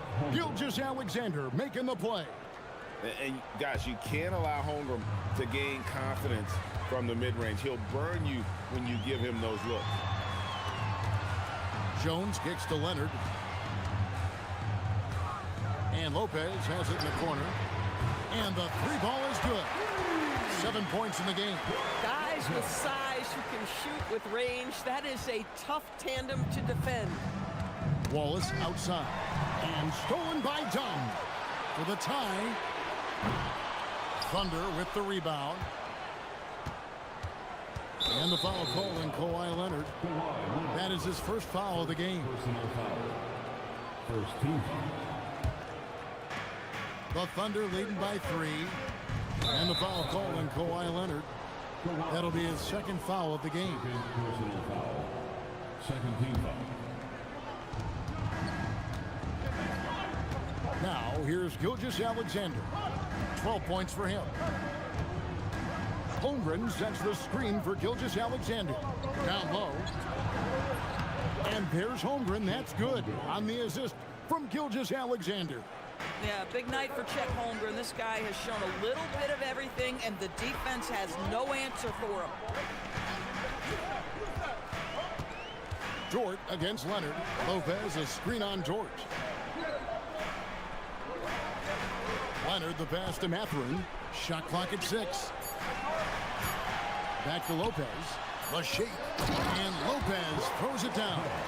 Boy, you love Lopez's effort. This guy dunking is easy for him, right? He's close to the rim, 7 foot. Come on now. Personal foul. Third team foul. 1:29 left in the third quarter. The Thunder with the lead. Outside, Gilgeous-Alexander. Kawhi Leonard with the rebound. Very dangerous to leave a guy like that open. Lucky break there for the D. And a wide open look for Mathurin. That doesn't go on the chance to tie. The Thunder leading by 3. Three-pointer. Good on the three-point shot. 6 points for Wallace. Boy, you give this guy a half-decent look from distance, and he's gonna make you pay. And Lopez has it in the corner. Dunn finds Leonard. Inside. It's slammed in by Jones. Well, primarily known as a scorer, Kawhi Leonard using his playmaking skills to set up his teammates there. Gilgeous-Alexander against Leonard. Holmgren with a screen on Leonard. And play stops. Whistle on what looks to be an illegal screen. When a pick like that is questionable and creates that much of an advantage for the offense, you have to blow the whistle. I don't think there's any question. There are so many rules that favor the offense these days. You've got to be able to equal things out when an illegal screen is set. Boy, normally he makes that. Defense gets lucky there. SGA with the throwdown. Just rubbing it in their faces with that. He is never going to take his foot off the pedal. Well, you love that he wants to wear out the defense. What a catalyst for his team. Incredible. A three from Leonard. That one, no good. And so it's Oklahoma City with their lead standing at 6 points here. How about a look at today's State Farm assist of the game? Yeah, a terrific, unselfish play right here. Set up his teammate, and how about the setup this one? How about the secondary playmaking you are getting? Great to have that from the shooting guard spot. Well, this has been a great contest so far, and I imagine the fourth quarter could have even more action in store for us. Filling the perimeter slots are Dunn and Leonard. Derek Jones is out there with Brook Lopez, and it's Mathurin in at the 1. That's who's out there for the Clippers. Outside, SGA. Way outside, Gilgeous-Alexander. And this is the kind of fire Gilgeous-Alexander plays with. How about the response there? Lopez, a screen on George. George against Leonard. Lopez outside. That ball. Nice feed that time from Leonard. Lopez has got 11 points here in just the second half. And SGA has got the ball here for Oklahoma City. It's a three-point game. And now it's Leonard running. Here we go. All the way. Count the bucket. And he's got a free throw coming up as well. We are talking about a solid 230 pounds. Kawhi Leonard's strength and his frame allows him to get shots off under duress. Oklahoma City's gone 4 of 8 tonight from three-point land, shooting 50% on the three ball here. And the foul called on Kawhi Leonard. That's his fourth foul of the contest. Man, it's close, but, you know, didn't get on balance quick enough. On defense, the Clippers. And there's the whistle. That goes on Chris Dunn. That's his first foul.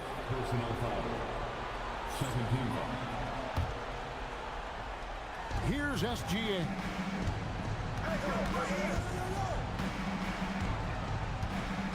Holmgren sets the screen for SGA. Offline from the top of the key. For Los Angeles, they've gotten all three of their shots to drop here in the fourth quarter. They came out of the break on a roll. Oh, an easy look, but he decides to be a crowd pleaser. I'm sure he's upset for attempting that one. And the next one puts him in the bonus.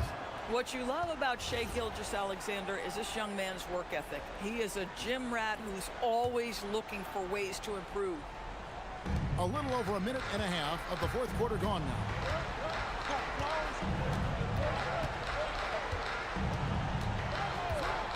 Fires the three. Shai dials it from deep. They can see the ball handling ability of Shai Gilgeous-Alexander. Moves with precision, creates opportunities in pick and roll action. That's nice. Sweet move. Oh, down it goes. I'll bet even they didn't think the pick would work that well. No. And they get the major league dunk out of it, too. And my question is, where was the help? Someone rotate over and challenge. And it's Leonard with the ball. He'll bring it up for the Los Angeles Clippers. A two-point game. And here we go with the coach's challenge. After the review, the ruling on the floor is overturned. And I think when it comes to some of the more difficult calls to make, personal fouls can be tough. The action is so fast that it's really tough to catch everything in real time. The wonders of technology. We've seen replay reviews so effectively, and involving the coaches by being able now to challenge like this is something a lot of people have been hoping for. And the announcement on the review is that the foul was called in error. So they have determined to overrule the original call. And guys, this is what it's all about, getting the call right. And I think in this case, the video review showed that while it was a tough call to make on the floor, they got it right with the review. And the layup is off. Oklahoma City's gone 2 or 3 in the fourth quarter from long range. Good shooting so far. There's 1:59 left in the fourth quarter. Here goes Gilgeous-Alexander. Finishes inside on the nice dish. Unflappable. I mean, no moment is too big for Holmgren. They needed that basket. Lopez is screen on George. Kawhi! The three is off. Boy, when you're trying to make up ground, every shot counts. You have got to be selective. SGA against Jones. And now Jones running the floor all by himself. Jammed in! He was headed straight to the hoop the whole way. And talk about putting some extra on it. That dunk was way over the top. Close game or not, he's going to finish firm when he gets the space. Lopez rips down the rebound. And he jams it in. Showing no hesitation and in a huge moment. Kawhi wants the ball when they need a bucket. Here's Holmgren for three. A three-pointer. Good. This guy has earned a reputation for handling pressure and making clutch shots. Now Lopez. The long shot, no good. And not allowing the shooter even an inch of breathing room on that one. Right, he stays connected and great timing on the contest. And you can't get a bigger bucket than that. I'll tell you, it takes confidence to pull the trigger in that situation. You love guys who relish the moment. Outside, Gilgeous-Alexander. Williams outside. Here's Gilgeous-Alexander. Down to 5 on the shot clock. Holmgren with it. Jones covering. SGA! Trying again. Oh, the shake. Oh, that is a big-time jam. No, staying cool in a clutch moment. Holmgren not letting his inexperience get the best of him. Lopez, a screen on Wallace. Leonard fires. And he does.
these two squads is how energetic and athletic they are. Yeah, look, even in a league of elite athletes, these teams stand out.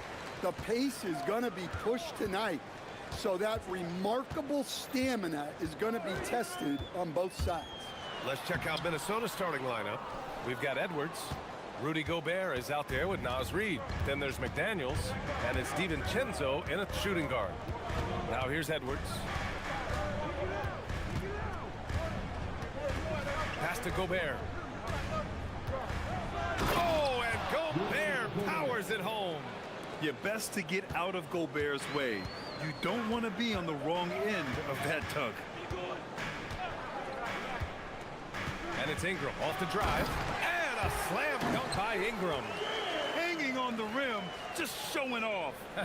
That's how you extend the glory right there. Edwards against Barnes. Outside Edwards. Nice move. Boom! He jams it straight down. Wow, this is how explosive Edwards can be. He finishes with such force at the rim. Stan, a recent development in Anthony Edwards' game is three-point shooting. Yeah, Brian, he led the league in threes attempted last year and shot it at a good percentage, too. He's such a good driver. Taking lots of threes will open things up for him. Now here's Edwards. Pass to Gobert. Back to Edwards. 6 to shoot. And Edwards slams it in. Well, look, you can't let Edwards get this close to the rim because he will dunk it on you. Outside Barnes.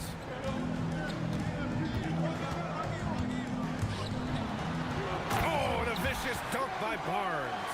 Well, he can play the 4 because he gets off the ground so well.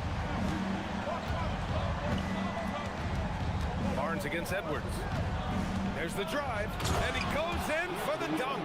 Yeah, I really like when Edwards shows this kind of patience, allowing the play to develop over time. Ingram deciding where to go with it. Bearing his second of 3 attempts. And defensively, you have to make him work harder than this, or it's going to be a long night. And let's send it over to Allie LaForce. I caught up with Coach Darko Rajakovic. Unsurprisingly, the conversation turned to Rudy Gobert. Let's be honest, he's scary, Coach said about the 7-footer.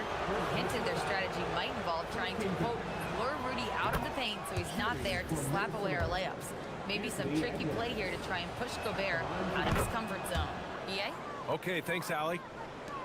We've seen Anthony Edwards dramatically increase his rate of 3-point attempts. Yeah, Brian, while also increasing his percentage, it makes him that much more dangerous as a scorer. We know he can finish around the rim, and that creates a pick-your-poison situation for the defense. And in the first quarter, about 3 minutes played, the Timberwolves lead by 4. Now Edwards, give him 8, and he makes it. Edwards has got 10 points. Where doesn't Edwards score from? Even in the mid-range, he makes shots. Barrett against DiVincenzo, and he jams it home with authority. This guy is putting on a clinic for the people. Yeah, I'm shocked. I can't believe he pulled that off in a real game. Barnes against Edwards. Inside, here's Gobert, and Gobert with the stuff. Well orchestrated, and then the pass is right on the money. Here's Barrett, and it's Gobert with a rebound. For Minnesota, they've got all 6 shots to fall in the first. Picked by Gobert. Edwards, a pass to Gobert. Oh, sweet move. Oh, and Gobert powers it home. Great feed. Edwards has such a complete game. He's much more than just a scorer. And that one's good. Ingram. He's a go-to guy for them because he's that consistent. Time and time again, he delivers. Edwards with it. He's got 10. Gobert with a screen on Barnes. Edwards can't hit. Raptors trail by 6. And here's Ingram. He's got 6. Going inside. And count that. 2 points and a chance for one more at the line. Well, that's what Ingram does. His ability to get a defender out of his comfort zone. And he'll be shooting his first free throw. The Timberwolves lead by 3. 3 seconds separating the shot and game clocks. And Edwards slams it in. And in traffic, he uses the reverse to keep the shot blocker at bay. What an incredible move. Not everyone has that kind of skill. Nice move. Edwards pulls it in. Excellent coverage defensively. Making it hard on him. Down low. Anthony Edwards has been on display for Minnesota. He made a big impact, scoring 12.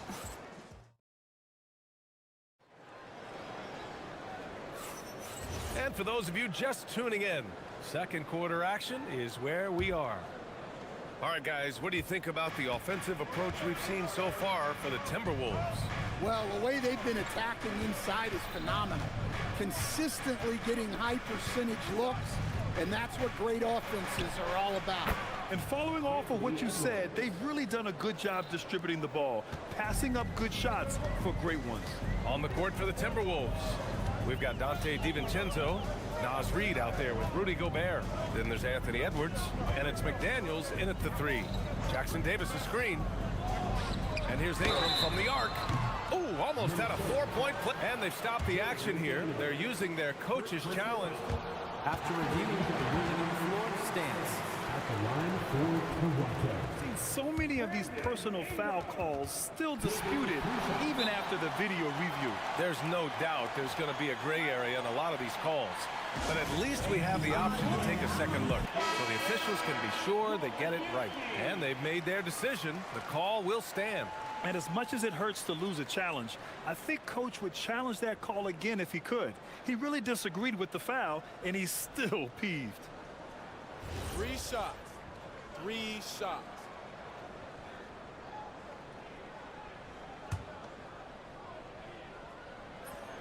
First free throw is good.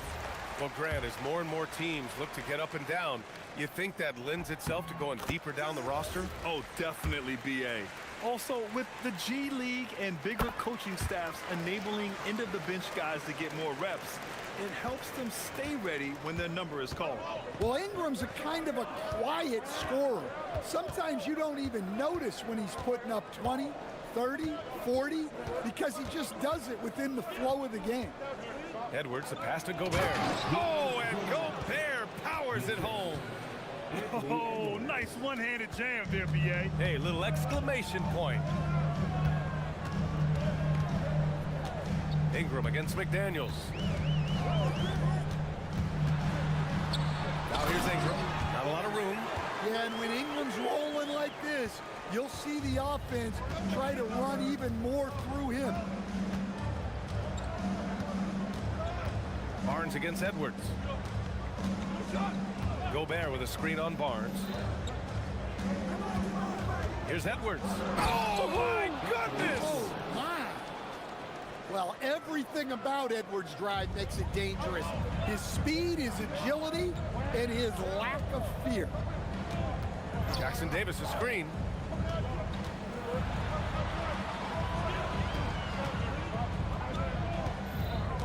It's Barrett on the wing. DiVincenzo covering. R.J. Barrett, that one's good. Barrett's got his first 3 points of the game. I like how selective Barrett is with taking threes. It's a big reason why he shoots a good percentage. Edwards, the pass to Gobert. Outside Edwards. And they double up Edwards. Back to Gobert. Oh, the tower with the power move. And Edwards makes so many winning plays, including finding his open teammates. Stan, Rudy Gobert, he can be a double-double machine, but his real importance is on the defensive end. Yeah, he's been named Defensive Player of the Year 4 times, which is tied for the most in NBA history, BA. And he's been the anchor of multiple top-ranked defenses throughout his career. 4 on the clock. Here's Ingram, and that one goes in as he's fouled. It'll be 3 points if he converts the free throw. Toronto shooting their 5th free throw of the game here.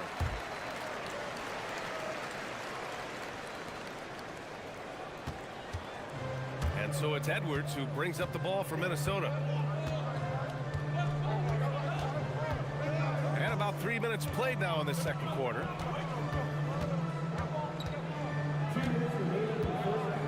The 3. Rebound Toronto.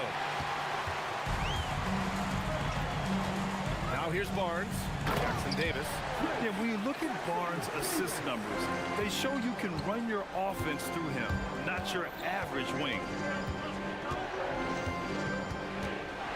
Edwards looking for an opening. Here's Edwards cutting inside, and Edwards slams it in. Impressive one-hand slam right there, B.A. Man, as long as he's confident about it, I'm good with it. Maybe use 2 hands next time. He knows where he is. Back to Barnes. Ingram on the wing. McDaniels covering. Puts it up from 15. Shot is good. Off the back rim and in. Ingram's got 10 points now, just in this quarter. Well, Ingram working that versatility there as the ball handler in the pick and roll game. And Edwards, here we go.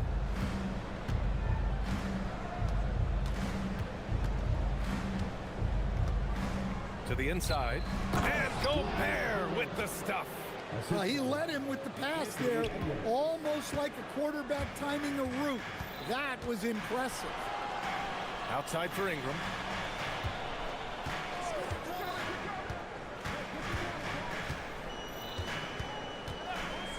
There's 37 seconds left in the second quarter. The Raptors need to get off a shot. Just wow. A monster flush from the big man. The Timberwolves have gotten 6 of their 7 shots to go in the second quarter. Picked by Gobert. Edwards with it. Jackson Davis picks him up. Oh, and Gobert powers it home. Yeah, nice timing in the pick and roll. Gobert finishing the job. Jackson Davis is screen. Shoots it from the high post.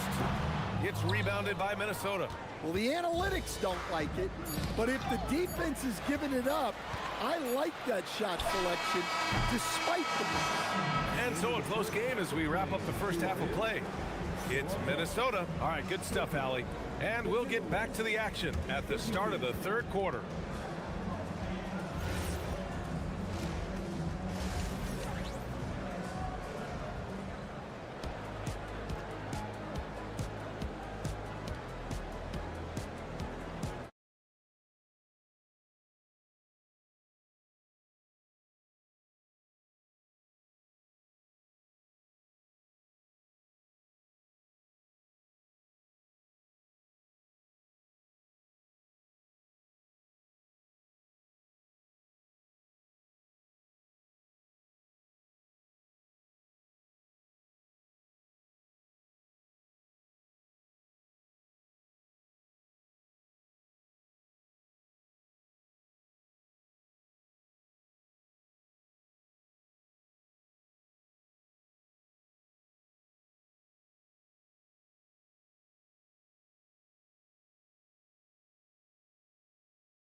Discussed during halftime.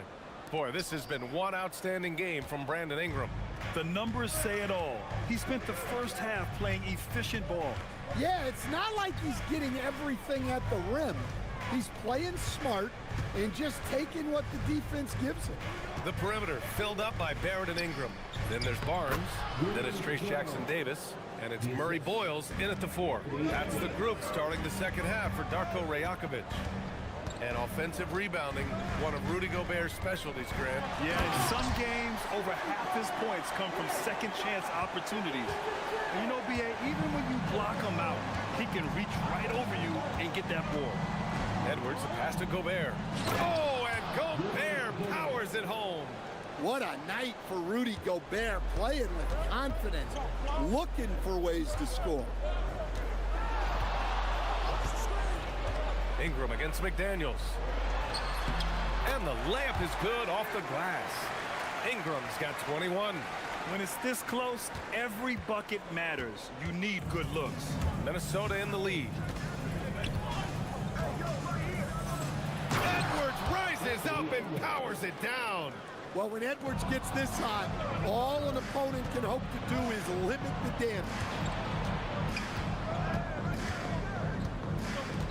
First minute and a half of basketball played here in the third quarter.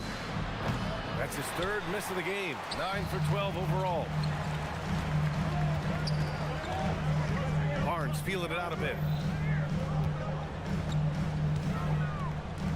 Puts up a three. Barnes drills the triple. Well, this is something that Ingram has really worked on. And you see the results there with the perfect pass. Edwards for three. Again, the miss by Edwards. And it didn't register as an official block, but he did everything you want in disrupting that shot. Well, you know, sometimes the most pivotal plays don't always go on the stat sheet. Pass to Murray Boyles. Back to Ingram. Jackson Davis a screen for the lead. McDaniels with the rebound. And it's Edwards with the ball for the T-Wolves. They lead by 1. Now Gobert. And they double up Gobert. Barrett against Reed. The steal. And now the Raptors on the break. The open shot, Barnes. Drops one in from the wing. 9 points for Scotty Barnes. Well, you love the unselfishness, makes the next pass, and enables his team to capitalize on the possession. Outside Edwards. Pass to Gobert. The kick out to Edwards. It's stolen by Barnes. Outside Barrett. For three. That's it. Coming off an assist from Barnes. Barnes has got 3 assists in the game. You gotta like the quick decision-making from Barrett. Not even hesitating at all off the catch. Just tremendous defense right there. Applying the pressure. It's Barrett on the wing. And the Raptors, another 3. And they're playing rock-solid basketball right now. Really starting to see that lead grow. Well, that third quarter is when you want to increase your lead. Really building it up before that final quarter. Edwards. It's rebounded by Barrett. They are really struggling to stop this run. Well, this is a spot where you have to be able to go to your leaders. They need to step up and make a play to turn things around. And they're building up steam, getting out in front and trying not to look back. Well, look, we've seen that no lead is safe these days. You got to keep scoring and extending that margin.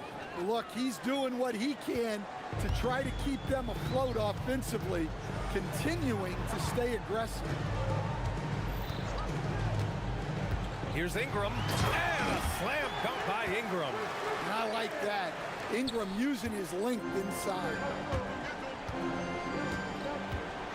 Gobert with a screen on Barrett. Outside, DiVincenzo. Gobert with a screen on Barrett. And looks like an illegal pick was set. That gets the ref's attention. The screener was leaning a bit right there. His feet may not have been planted. Pretty obvious call by the officials. Look, you can get away with a lot in terms of screens today. You can't make it that obvious. Ingram against McDaniels. Barnes passes to Barrett.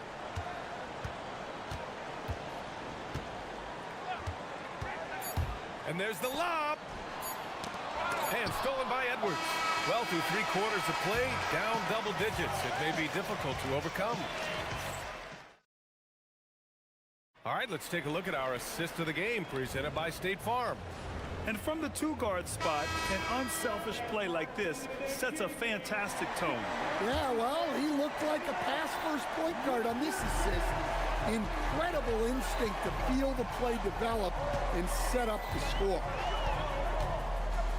Fourth quarter action is upon us. Thanks as always for joining us.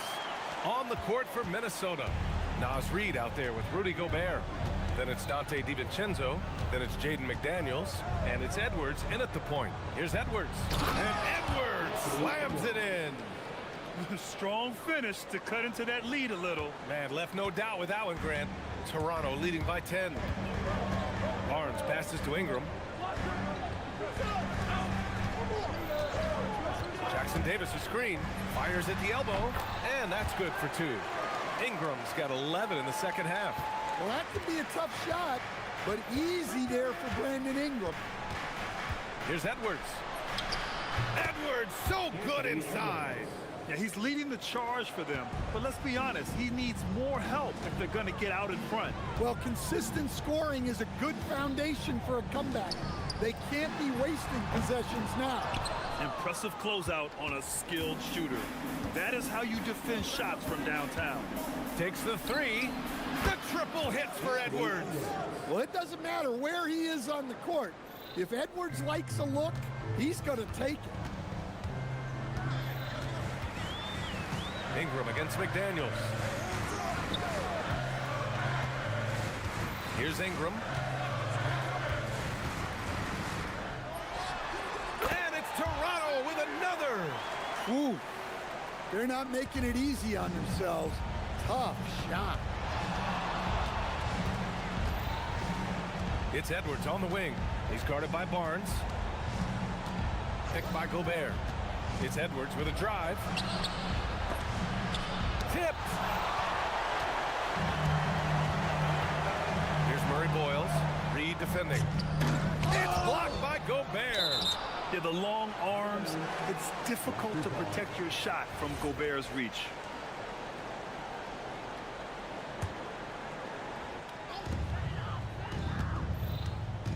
McDaniels against Ingram. And play stops. A whistle there on what looks like an illegal screen. One of the trickier plays to judge, but it would be hard to argue against the call. Yeah, and that's maybe something that should be called more. We see a lot of moving screens in today's NBA. Here's Gobert. Yes, sir! The finish with the jam. So strong. Gobert just goes through the bump. You have to hammer in there. That one misses for Gobert. Toronto leading by 7. Got a piece of it, and stolen by Edwards. Fast break, Minnesota. Intercepted. He got it. No doubt that's a foul, and it's going to be a transition take foul. That free throw good from Barnes.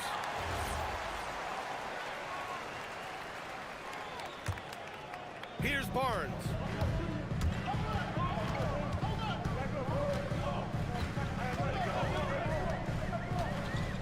Now Ingram. Sweet move. Yes, sir. Sticks the J. Well, there's that smooth jumper of Ingram. So outstanding at just creating space and rising up over the top. Edwards against Barnes. Outside Edwards. And the foul called on R.J. Barrett. That's his first foul.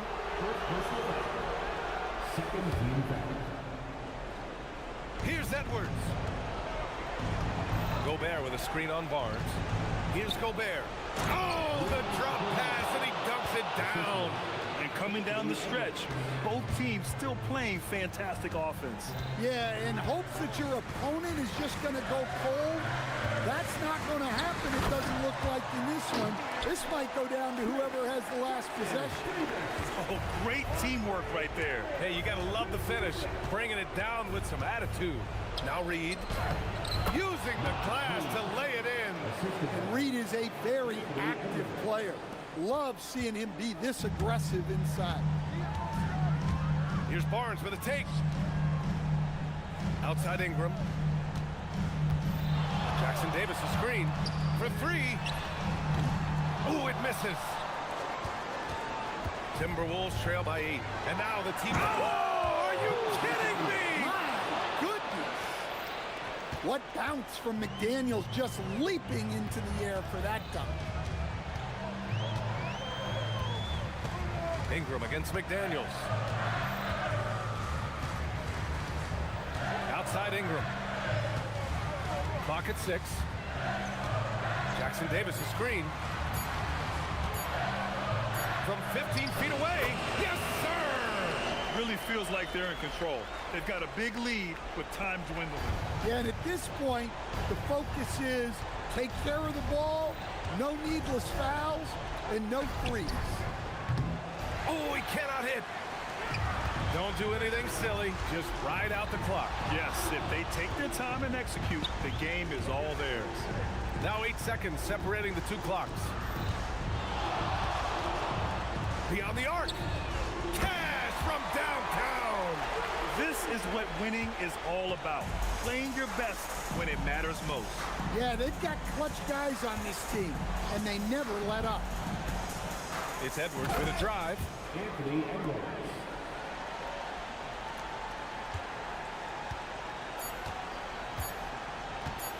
Barnes!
to be a physical contest, each of these teams excelling in rebounding. Yeah, that's what both hang their hat on. This is a pride matchup. When you identify as a rebounding team, you never want to lose that battle. So here's Oklahoma City's starting group. The post pair form will be Williams and Holmgren. Gilgeous-Alexander runs things with Dort to his side. And it's Caruso in at the 3 slot. Now here's Tatum. Dort grabs the miss.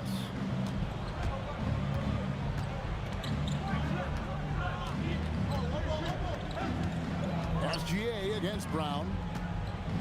SGA passes to Holmgren.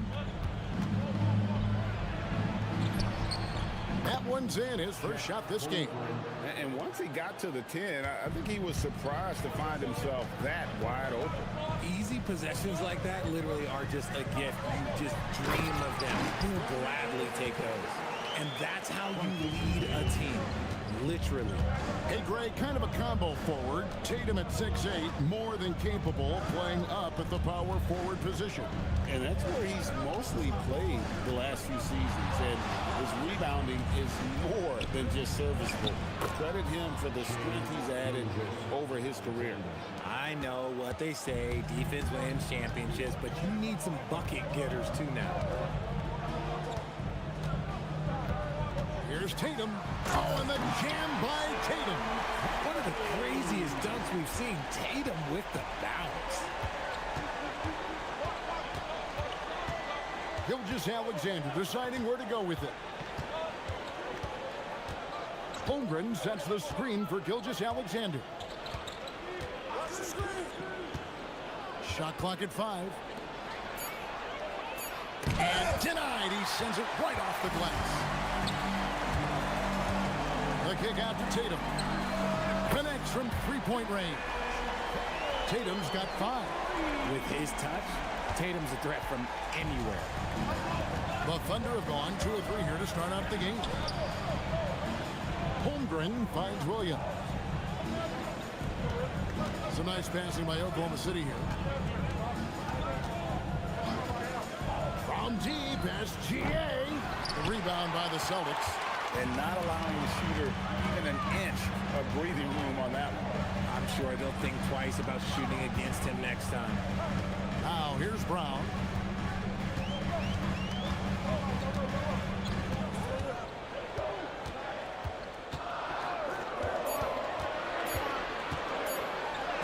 And the rejection by Holmgren.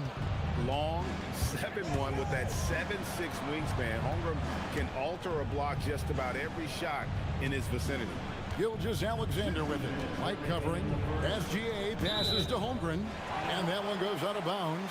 Last touch by Gilgeous-Alexander. Let's check in now with our Allie LaForce, who's got a story for us. Allie? Hey guys, Jason Tatum keeping the main thing. He said there are players that get caught up in the lifestyle and they choose that over the game. The money is a plus, yes, but I truly love the game because I love basketball, not for the things that come with it. Kevin, back to you. You'll love to hear it. Hey, Allie, thank you very much for the report. The Celtics have been a title contender for years now. So, RJ, what do you attribute that to? Well, their talent level has been off the charts. But something else you can point to is their defense. The Celtics have been an elite defensive team for over a decade. And that one's good, Tatum. See, this is what I like about Tatum and the way he uses the pick. That extra room is all that's needed for him to score. White against Gilgeous-Alexander. And he gets the whistle. 2 free throws coming up. That one on White. And a moment to look at the scoring approach in terms of where the points are coming from for the Celtics. Well, so far, their long-range shooting has been the story, doing damage from deep. And I also like how they've trusted one another with the rock, creating shots by keeping the ball moving. Now here's Tatum. 8 points for him. 54 seconds left in the first. Puts up a deep 3. Boston getting another chance here. And there's the call on Lou Dort. That is his first foul of the game. Here's Tatum.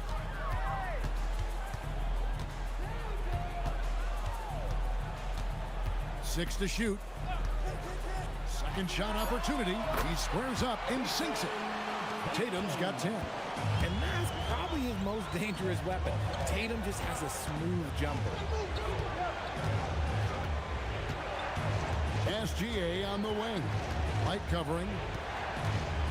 Holmgren sets the screen for Gilgeous-Alexander.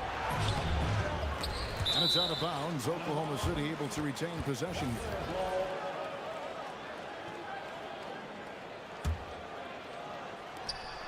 2 seconds separating the shot clock and game clock. Holmgren sets the screen for SGA.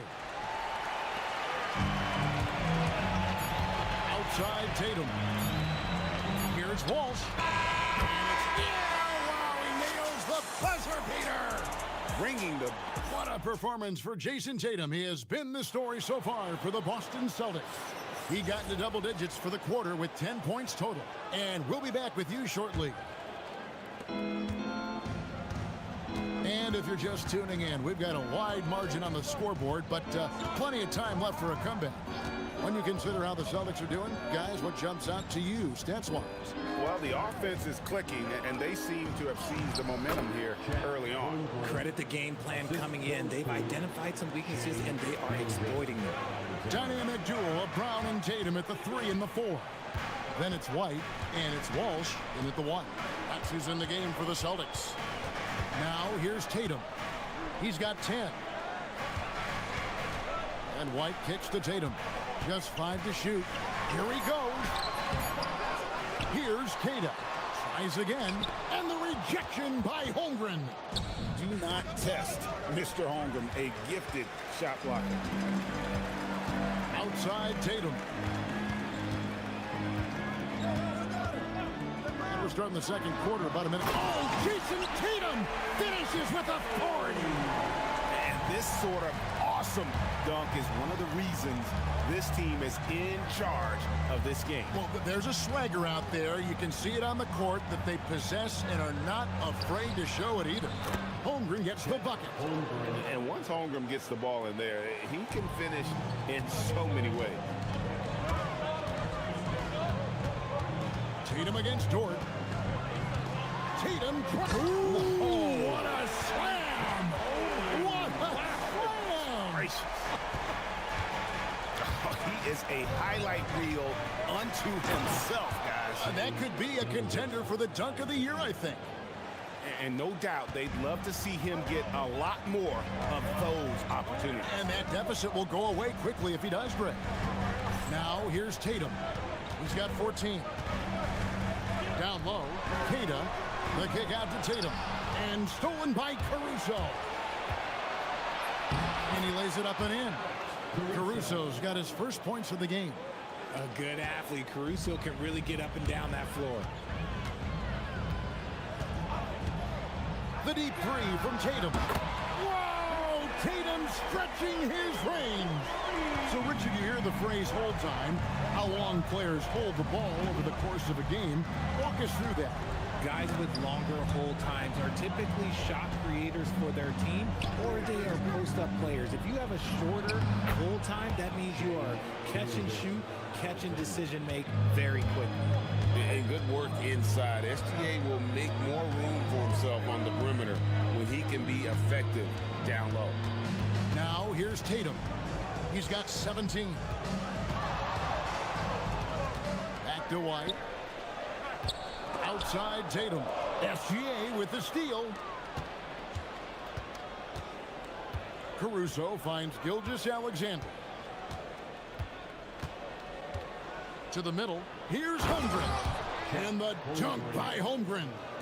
And given that Holmgren is 7 feet tall, he's a threat to throw it down at any time. The three from Tatum. The kick out to Brown. Beyond the arc. And Holmgren pulls it down. Under trailing by 5. And their offense is really clicking right now. Playing with a lot of energy and really taking it to the defense. Outside, Gilgeous-Alexander. Clock at 6. Gilgeous-Alexander on the move. retain possession.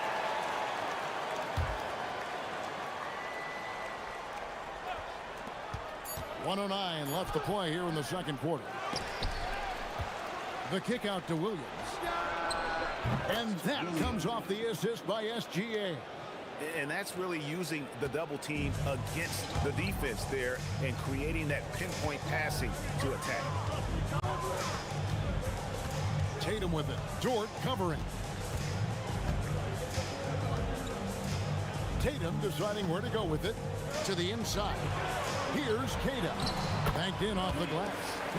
And the Celtics lead by 4. Okay, when you let someone with this height get this close, it's going to be nearly impossible to stop, especially when he has that big of an advantage in this category.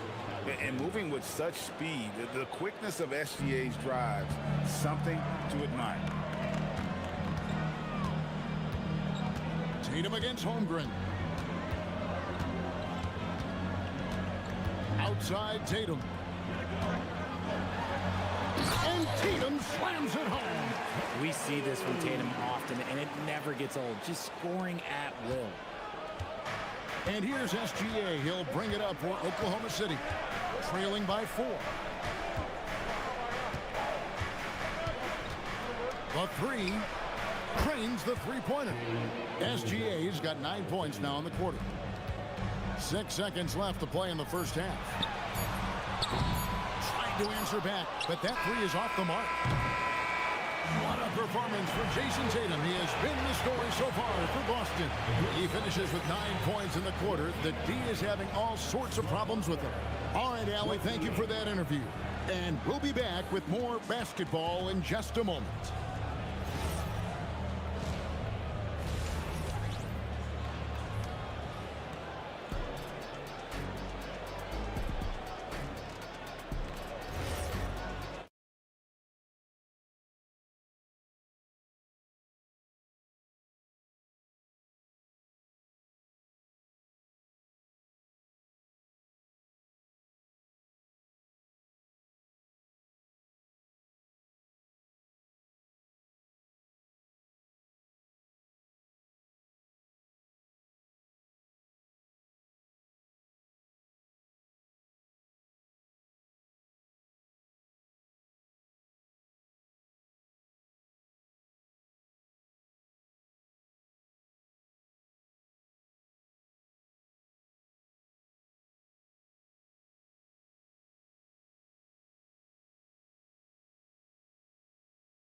Evenly contested game.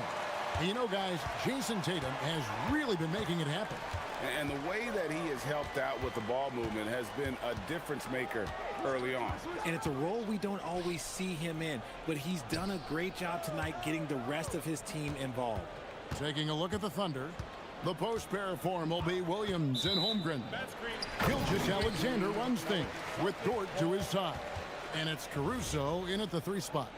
Beyond the leaning, you could see his feet more set on that screen. Easy call. Look, guys get away with this all the time, but on this occasion, he got caught.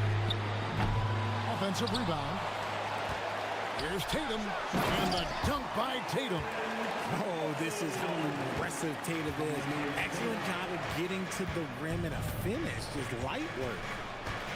Holmgren with a screen on White. Outside, Gilgeous Alexander. To the paint. And Holmgren the bucket on the assist by Gilgeous Alexander. Holmgren's got 12 points in the game. Dort against Tatum. Pass to Walsh. Nice ball movement by Boston. And here they come. Jumps up. A huge slam, the perfect end of the fast break. It's all about effort with Dort. He's had nothing handed to him. When he wants something, this man takes it. Tatum passes to Brown. Cash money, Brown with the train. Yeah, he's shown terrific control of the pace and the rhythm of this offense. He's locked in with his teammates right now, setting guys up in perfect position.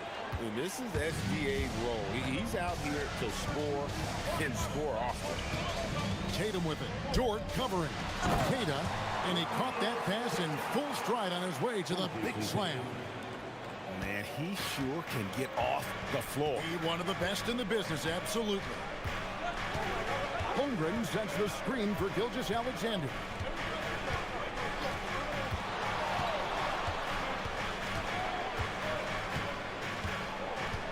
Five on the clock.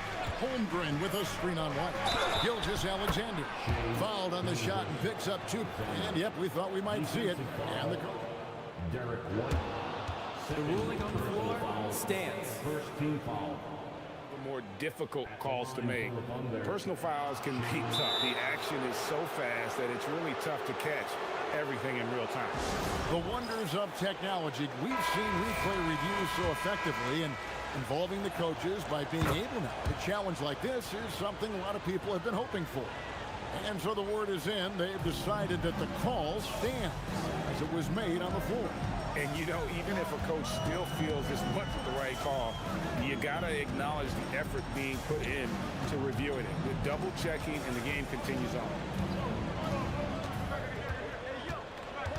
Holmgren against Tatum. Brown with a screen on Holmgren. And they force the shot clock violation. Great D. Just lost his head out there. It'll happen if you're pushing a little too hard. The Thunder with the lead. Here's Gilgeous-Alexander.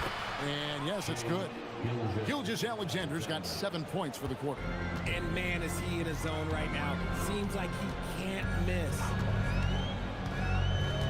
Tatum passes to Queta. And that one is stuffed right through. Oh, an aggressive move and fantastic finish.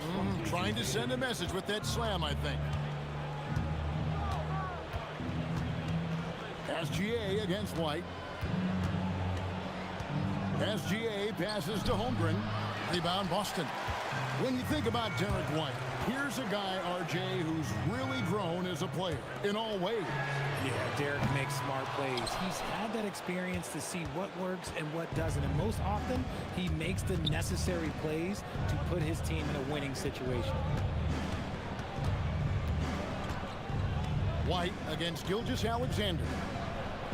Gilgeous-Alexander with the hammer. The classic combo guard. Gilgeous-Alexander is effective in the two-man game, especially on that first option, taking it himself. Tatum with it. He's picked up by Holmgren. Here's Queta. And the shot goes in. Queta's got 10 points in the game. And that solid play in the paint continues here, guys. Gilgeous-Alexander against White. Holmgren sets the screen for Gilgeous-Alexander. And the dunk by Gilgeous-Alexander.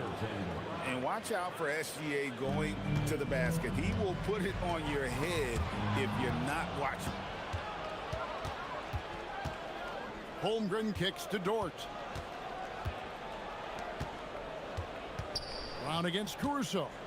Double team on Gilgeous-Alexander. Caruso, the pass to Gilgeous-Alexander.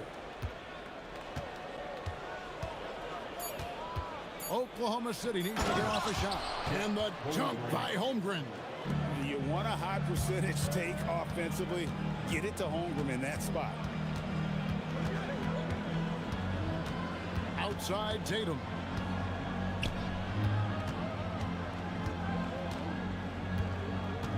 Launches a three. The shot, no good.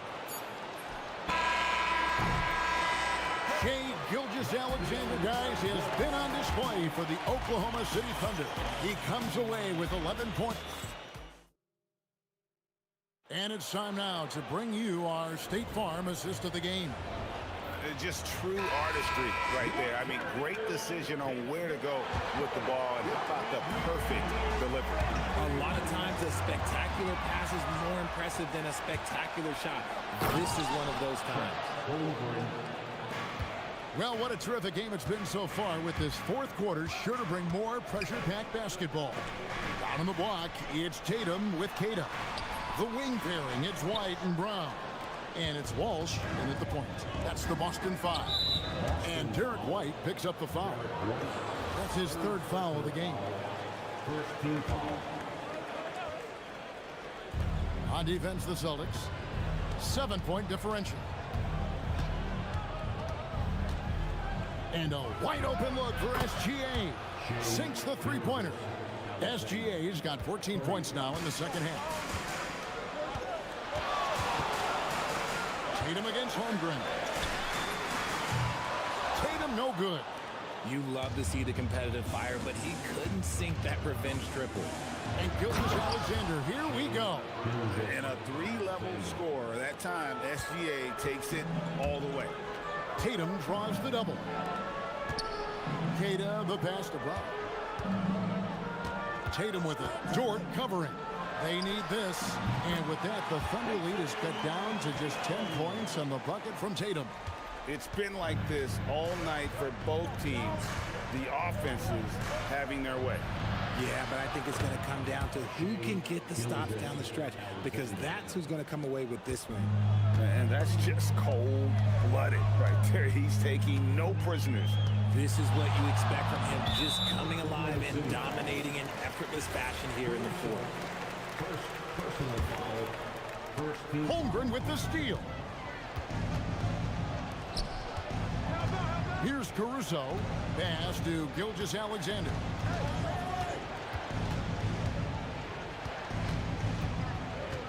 Holmgren sets the screen for Gilgeous-Alexander. And slam dunk by SGA. And this offense is in a perfect rhythm, and you can see how they're finishing their plays. Right about that. Seems like they haven't missed. Tatum cleared away by Caruso. Why? Just why? Come on, man. Save that one for practice. Here's SGA.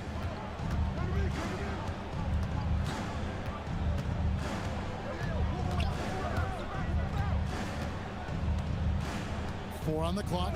Holmgren with a screen on White. Got it to go. Big miscommunication on defense. He recognizes it and quickly takes advantage. Yeah, they're going to do a much better job of putting a little bit of pressure on him on his way to the hoop. Tatum. Oh, what a play inside. Maybe they've been going to him a little too much. Now, he's having a great game, but his team is losing, and that is all that matters. Yep, that goes down. Unwilling to let up even for a moment. That's his killer instinct, just fanning the flame. Always plays hard until the final whistle, no matter what the situation is. You know what? He's got to look to get other guys involved. The three-point stroke is gone. Oh, that was a two-hander. Relentless in their approach, even with the game firmly in hand. No let up with these guys. They're going for the throat now. Tatum fires. Holmgren rips down the rebound. And you know, it's almost as if he wore himself out with that performance in the last quarter. He hasn't had nearly the same kind of energy in this one. And the three misses. I'm shocked that didn't turn into 3 points. I mean, he makes you pay on those nearly every time. And guys, what we saw here tonight is one side having everything going for them.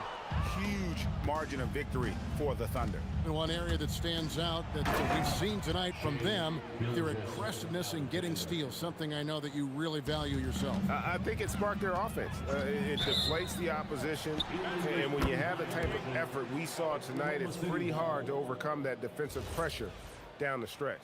And we watched one guy all night long, guys, and look at the stats just confirms what a dominant game he had. What a night tonight it was for Shai Gilgeous-Alexander. We certainly got to see his best effort on offense, attacking the defense without fear and grabbing a lot of buckets. 56 seconds left in the game. Over in the corner, Caruso. Here's Dort. No good from outside. Now Tatum, right side White, and stolen by Caruso. Pass to SGA. And the dunk by Gilgeous-Alexander. And they came in determined to take this one. It's going to be a happy flight home. And as it should be, to be this dominant on another team's floor, look, when you go home, you're going to go home feeling good. Brown, good.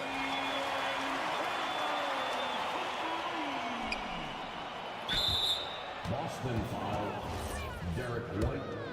Fifth personal foul. First free throw is good. Foul. At the line for the Thunder. Both free throws good from SGA. And Boston has possession. Brown deciding where to go with it. It's Chet Holmgren with the rebound. And he missed that one, but I've seen him drill shots from that distance in warm-up. Even though he is capable of hitting that shot, I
Every bucket will be hard-earned tonight. Yeah, everything's going to be contested, B.A. There's going to be saran wrap defense played.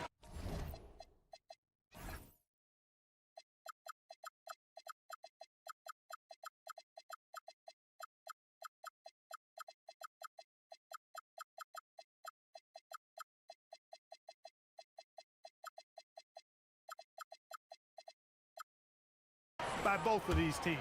Looking at the starting five for the Minnesota Timberwolves. Nas Reed out there with Jaden McDaniels. Then there's Anthony Edwards. Then it's Dante DiVincenzo. And it's Gobert in at center.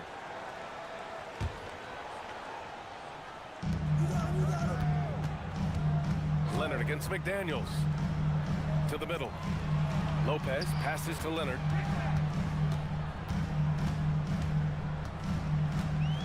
Back to Lopez.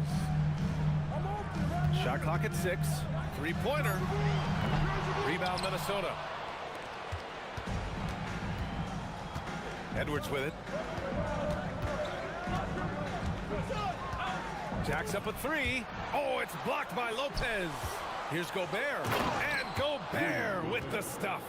Throwing it down. Gobert using all of his height there. And it's the Clippers' ball. The Timberwolves making it to their second straight Western Conference Finals last year, Clark. Yeah, you know, what impressed me the most, I think, was making it last year as a 6th seed. Gelling down the stretch of the season. They struggled for a good part of the season, but the last third or so of the season, they really came together. Just did not have quite enough to make it to the final. Leonard scores at all 3 levels. He's a threat anywhere on the floor. Leonard against Edwards. Inside, Gobert. So it'll be 2 free throws. He was fouled in the act of shooting. That's on Brook Lopez. Many players have size. So what makes Rudy Gobert such a good interior defender, Clark? Well, size is part of it, clearly, B.A., but timing is the big thing. And then awareness, recognition of what the situations are and being able to adjust your body position accordingly. And then anticipation. I mean, timing and anticipation, awareness, those are the things that make really good defenders. Here's Edwards, following the score by Los Angeles. Here's Leonard. What you say? Wow. Come on now. Very few players have the combination of power and athleticism that Kawhi has. Electric. And let's swing it over to the sideline and hear from Allie. Moments ago, Tyronn Lue and I were able to chat. Immediately, Anthony Edwards came up in our conversation, and Coach kind of chuckled and said, well, I don't know if anyone on the planet can slow this kid down. He's on his way to becoming one of the best in the league, if he's not there already. Looks like they're going to roll the dice on one of the league's most talented players. Guys? Allie, thank you. Drives to the hoop, and Edwards slams it in. Watch out now. Look out below. Edwards rising to the rafters. Jones with a screen on McDaniels. Ooh, and Leonard throws it down. Already 5 lead changes here. Speaks to how evenly matched these teams have been thus far. Gobert. Nice read by Edwards there, finding a wide-open teammate and sending the ball his way on target. Mathurin passes to Jones. Here's Leonard. McDaniels covering. And the dunk by Jones. I'll tell you what, it's good to be his age. Yeah, I don't have memories like that at my age, though. Yeah, it does make me look back a little bit, but I could never throw it down like that. But it sure does look good. Pick works well there, but the defense left a lot to be desired. Yeah, that's not the defense you need. You got to be tougher defensively. Now here's Leonard. 7 points in the game. Lopez, the screen on McDaniels. The fader. Again, Los Angeles. I like Leonard's shot right there. He's very comfortable from that distance. And it's Edwards with the ball for Minnesota. And Kawhi Leonard gets a whistle that time. That's his first foul of the game. 1:33 left in the first quarter. It's Edwards with a drive. Oh, big dunk right over Lopez. On the front foot, attacking the defense. This is Anthony Edwards at his best. Leonard looking over the floor. Ooh, and Leonard throws it down. Hanging on the rim, just showing off. That's That's how you extend the glory right there. It's the best way to do it, as long as you don't get teed up for it. Now here's Edwards. 9 points in the game. And again, it's Minnesota with a 3. Look at that from Edwards, way out there. Clippers trail by 3. Leonard, right side. Ooh, and Leonard throws it down. And despite the height disadvantage, oh my, he just attacks that interior. Oh, hey, how about big that? time right there, big time. Woo. Yeah, you know, once Edwards flips that switch, now he stays fully engaged. His offensive arsenal is on full display. Lopez, the screen. Oh, it's Kawhi Leonard scoring on a gorgeous play. Leonard's got 16 points. Defensively, you have to stay connected to him on the perimeter. Shot and game clock separated by 5. Gobert with a screen on Leonard. And Edwards, here we go. What a throwdown! We've got liftoff here, folks. Once Edwards sprints past the defense, it is an absolute wrap. Here's Leonard. And he drops it in from the low post. 18 points for him. Love to see that kind of activity. He just makes things happen. With the explosive leaping ability, he's able to play center despite being undersized. Got it up. Anthony Edwards has been on display for the Minnesota Timberwolves. An insane court.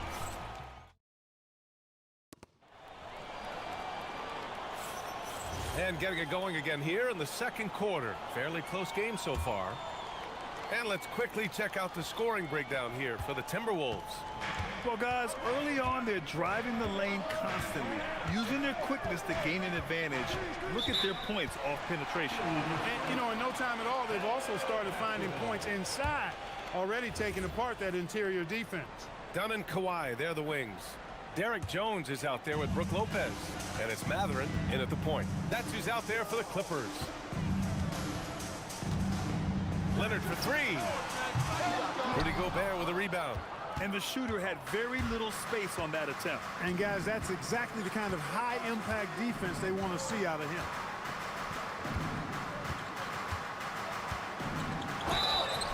Oh, and there's the whistle on the shot.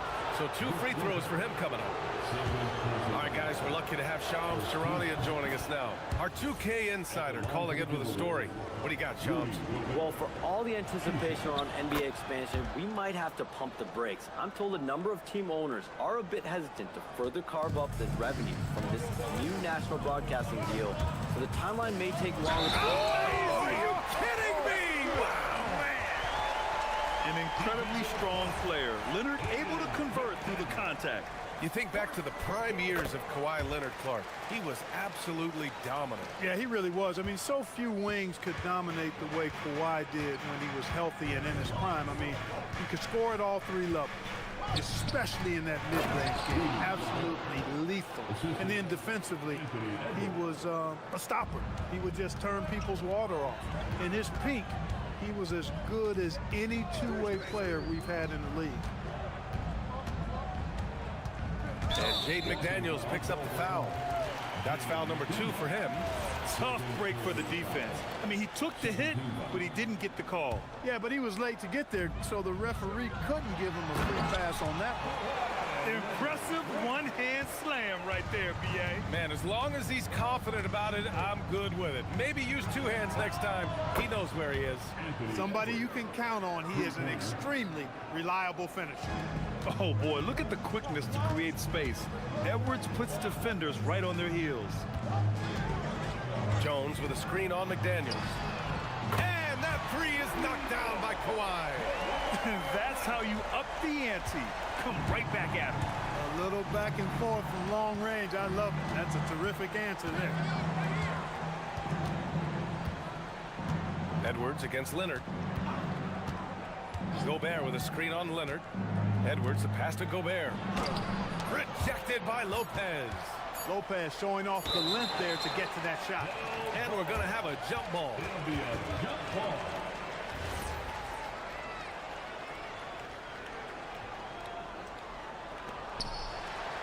The Clippers trail. Here's Leonard.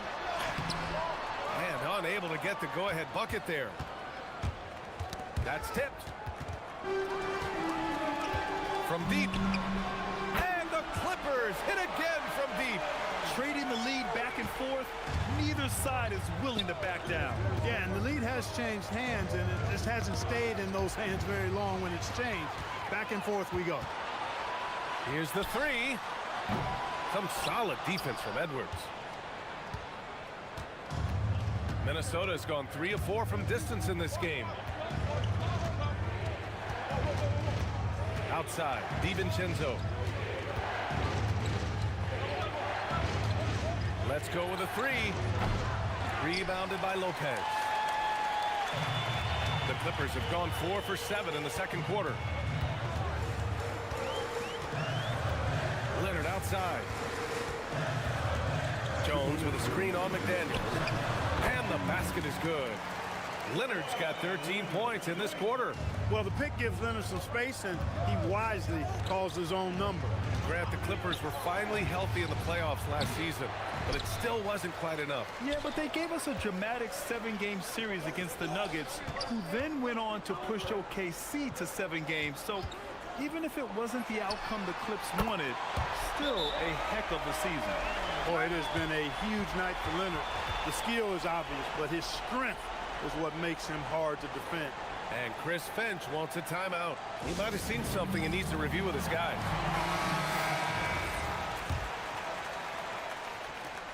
There's a minute 34 left in the first half. Edwards looking it over. And they call an illegal screen here. Well, the league has put an emphasis to crack down on illegal screens. Yeah, you know, he might have gotten away with that a few years ago, but not anymore. No way.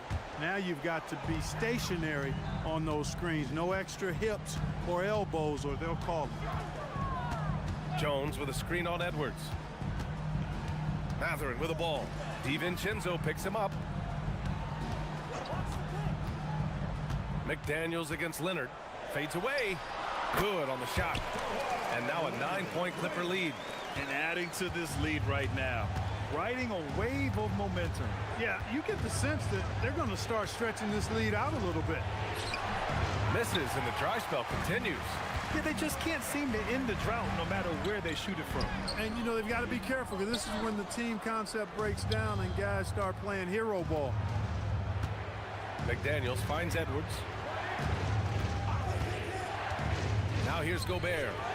Oh, the tower with the power move. Unselfish. As somebody who already draws a lot of defensive attention, Edwards has to be willing to make that next pass. Lopez, the screen on McDaniels. Ooh, and Leonard throws it down. And one move ahead of the defense. A solid pick. And then the monster dunk to complete the play. Well done. Boy, picture perfect teamwork that time, guys. One guy sacrificing for the other. That's how you succeed in this league.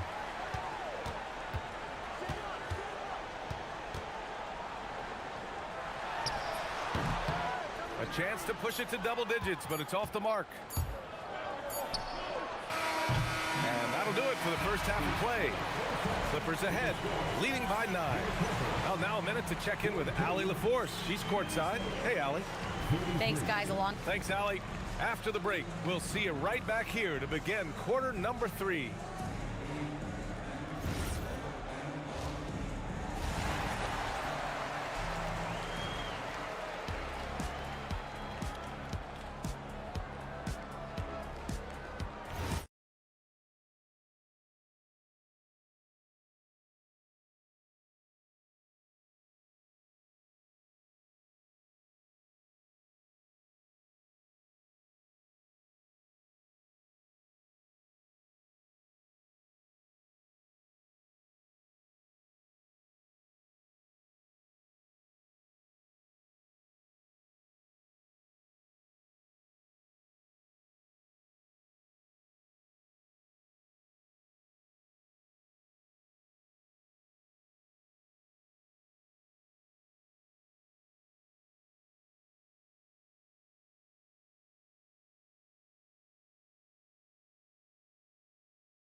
Terrific first half for him.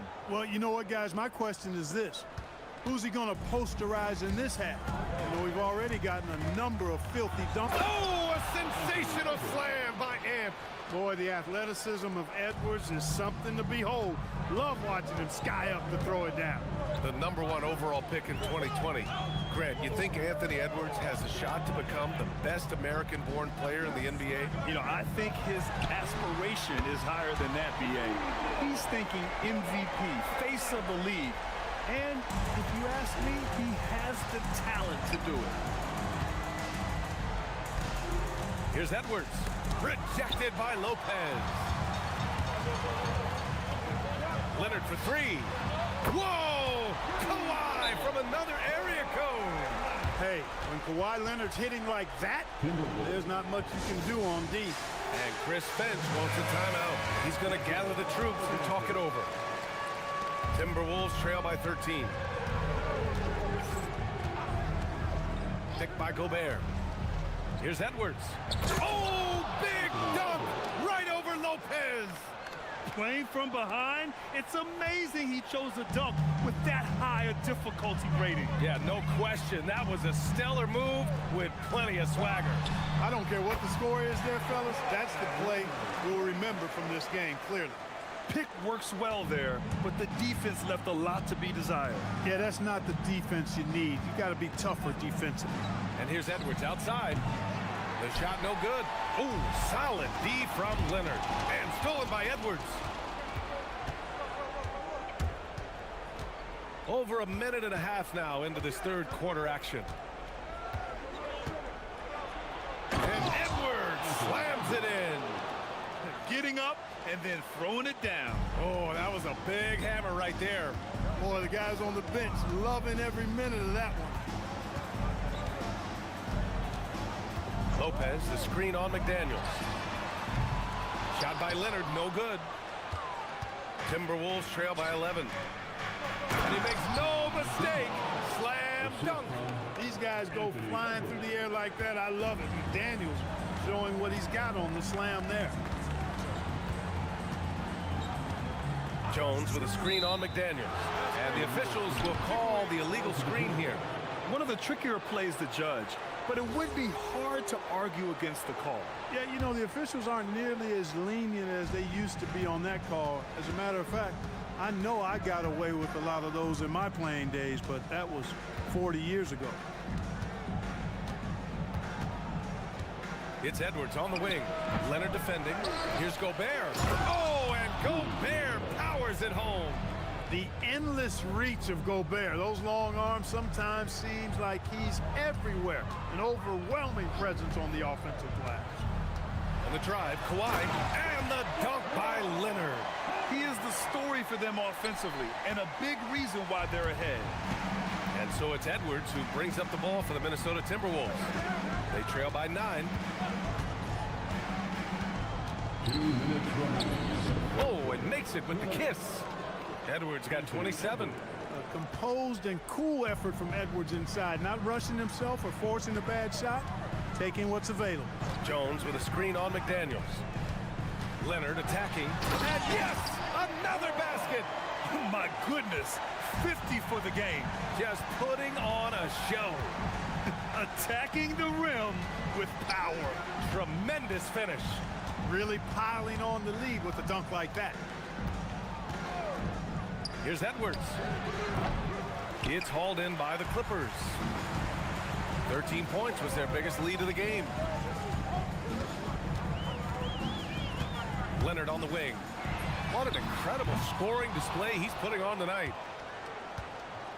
Timberwolves trail by 9. Here's Edwards. Oh my goodness! Disrespectful. The reverse jam. Unbelievable. Edwards just doesn't allow defenders to bottle him up. Great focus and persistence. Leonard for 3. It's rebounded by Minnesota. Gobert's got 4 rebounds in the game. And he ends that fast break chance. An intentional foul. That's a textbook example of the transition take foul rule. So much confidence coming from Anthony Edwards. You can just see it. This is a guy who knows he belongs in the league and is hungry to be great. Gobert with a screen on Leonard. Edwards on the move, and Edwards slams it in. Oh, just an artful little reverse slam. Power and style. That was sweet. Outstanding awareness and a terrific finish. Leonard against McDaniels. Leonard on the tip. Oh, Leonard with the highlight reel dunk. Tons of power and momentum behind Leonard's drive. He's not easily stopped when he's going like that. Gobert with a screen on Leonard. To the paint. Lopez with the steal. Now here's Leonard.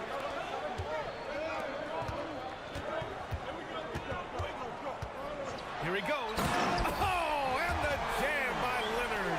Can you say immediate entry into the highlight reel? Woo, what a tough BA. It's showtime now, man. They've built up a lead, and they're starting to rub it in. And why not? A little salt in the wound. The more plays they make like that, the more they'll have these guys reeling and on the ropes. And it goes out of bounds. Last touch by Leonard. You take a risk with those long passes. They're lucky the D couldn't collect it.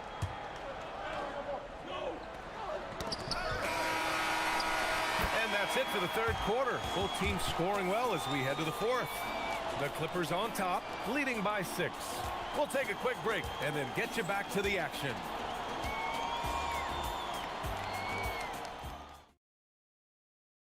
And while we have a chance, let's go to our State Farm assist of the game.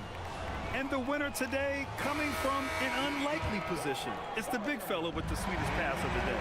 Boy, that's a nice asset to have. It's a huge boost to any offense, too. It adds a whole nother dimension when you've got a big guy that can pass. We've reached the fourth quarter in what has been a very competitive game. Should be an exciting finish. Dunn and Kawhi, they're the wings. Brooke Lopez is out there with Derek Jones. And it's Matherin in at the 1 spot. So that's the lineup on the floor for the Clippers. And coach doesn't like the call at all. After the review, the ruling on the floor is overturned. Shooting for Minnesota. Worried that this would slow the action down. But with so many close calls in every game, the NBA was smart to adopt this challenge policy in 2019. You know, one thing this does for a coach is let his players know he's got their back.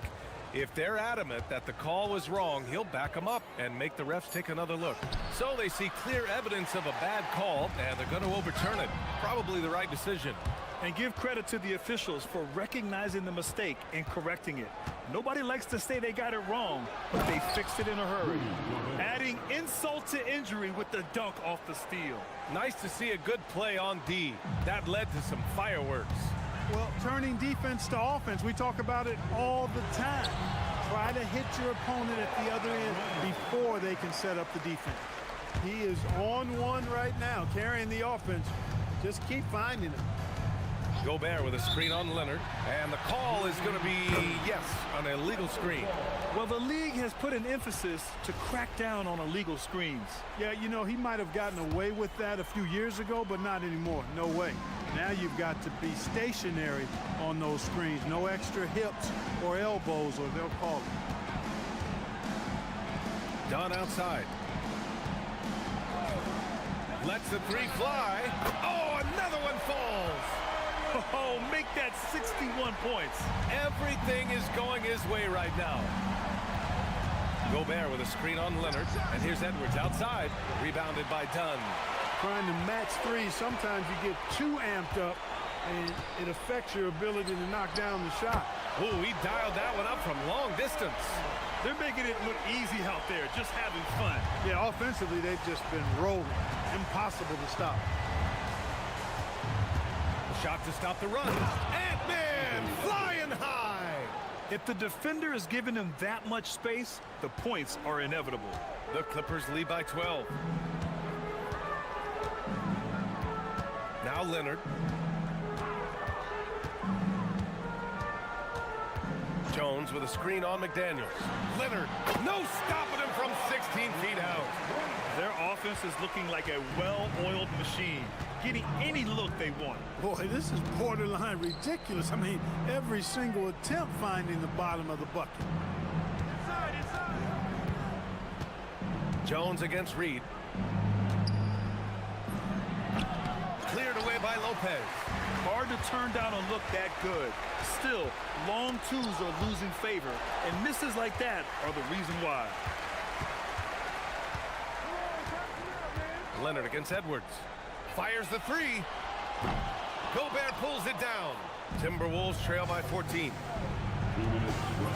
Getting a good look. Edwards. Well, he's still battling, doing everything possible to keep them in this game. Here's Matherin. A minute 58 left in the fourth quarter here. Leonard outside. Oh, he misses the deep three. And it's Edwards with the ball for the Timberwolves. Jones with the block. And that'll be Minnesota's ball as it goes out of bounds. Timberwolves able to keep the possession.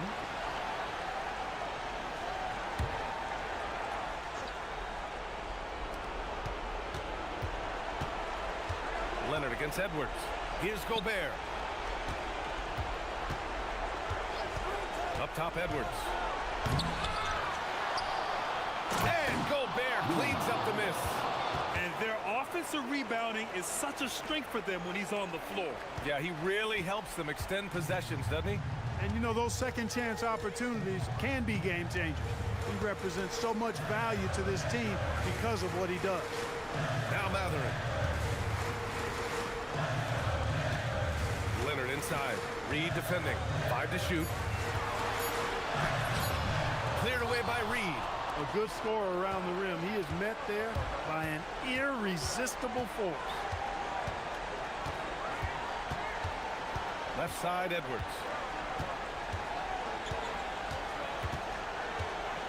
.50 seconds left in the fourth quarter. And the three misses. And they're so close to putting this game away. Yeah, B.A., you don't have to do anything crazy. Just run the clock. Don't turn it over. Leonard. He's off from three.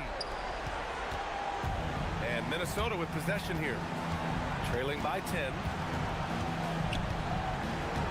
Edwards. Oh, the long ball, no good. Just let the clock run out. Hey, it's time to celebrate. Outside Lopez.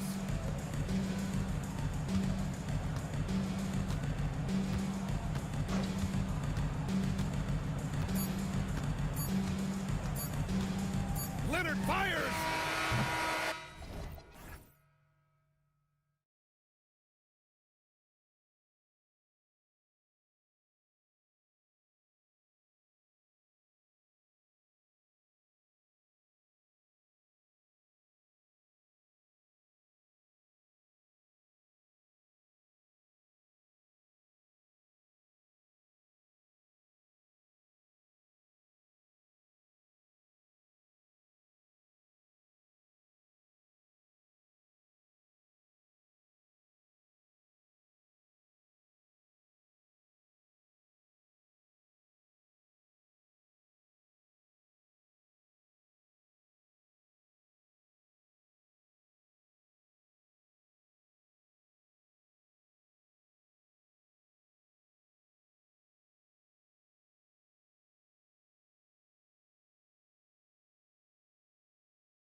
assists. Greg, they pride themselves on playing unselfish basketball. Yeah, both sides preach player and ball movement, getting everyone involved. It makes both teams that much more difficult to defend. And now the opening lineup for Boston. Dynamic duo of Brown and Tatum at the 3 and the 4. Then there's Derek White. And it's Keita in at the pivot spot, manning the middle. Just 5 on the clock. It's hauled in by Jackson Davis. And so it's Ingram who brings up the ball for the Raptors.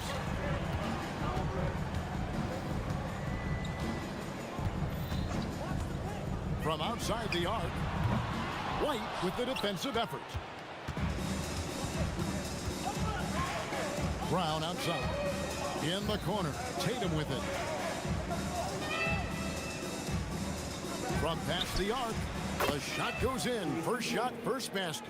Watch out. Tatum's going to stretch the defense all over the place if he's knocking down threes from the corner.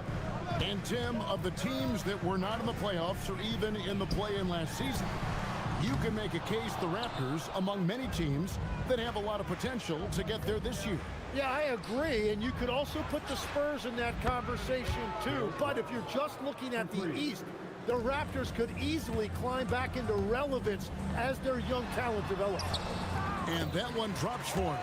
Can't allow Barrett that kind of positioning. He's just too skilled at finishing, even when you try to get physical with him. Now we'll hear from Allie LaForce, and she's got a story for us. An update. Allie? I had a chance to catch up with Darko Rajakovic. I asked him if there's anything in particular they can do to keep Tatum's production at bay. He mentioned, well, the playmaking ability is what hits you first. His skill is something we're going to have to slow down, and we feel we have a good plan defensively to do so. A plan is a good start. We'll see if they're able to execute. Back over to you. Terrific, Allie. We appreciate the report.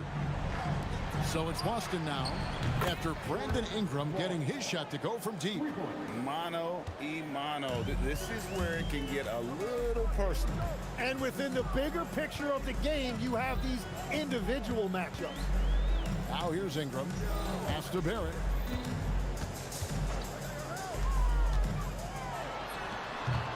And Boston with the rebound.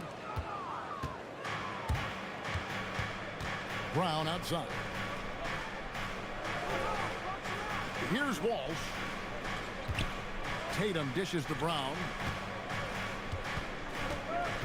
The 17-footer. Out left to the wing.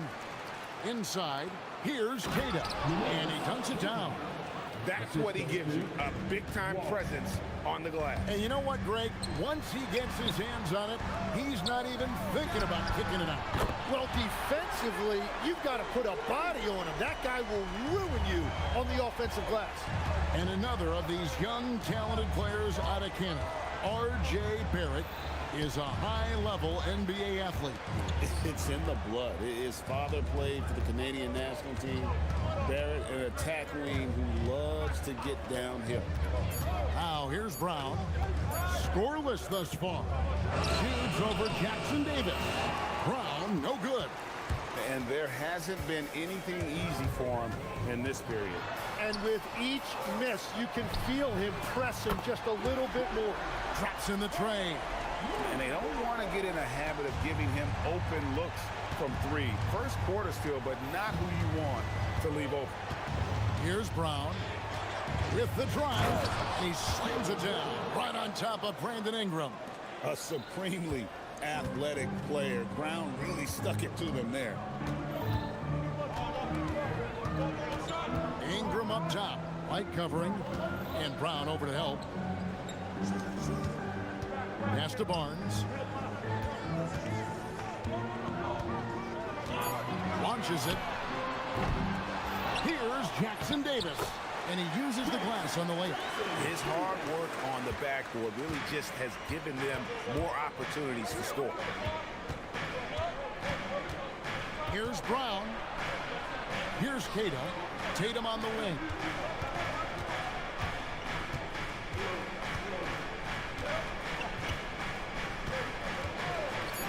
Boston needs to get off a shot, and stolen by Barnes. Oh, and the dunk by Barnes. Mercy, Scotty Barnes. That was nasty.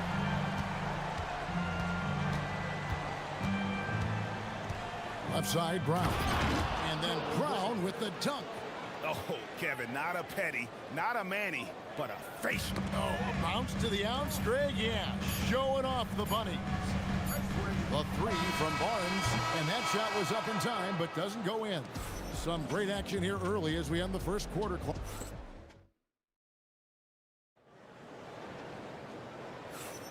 And we hope you're enjoying the game. Both teams tonight keeping things pretty even so far on the scoreboard. What do you guys think about the Raptors here in this one? Well, they use the fast break to generate some easy buckets before the defense could get set. Everybody in this league wants to run, but not everybody has the personnel to do it. This is a great start. On the floor for Boston, the wing pairing, it's White and Brown. Down on the block, it's Tatum with Queta. And it's Walsh in at the one. Now here's Brown. Toronto grabs the miss. Jackson Davis has got 4 rebounds in this game.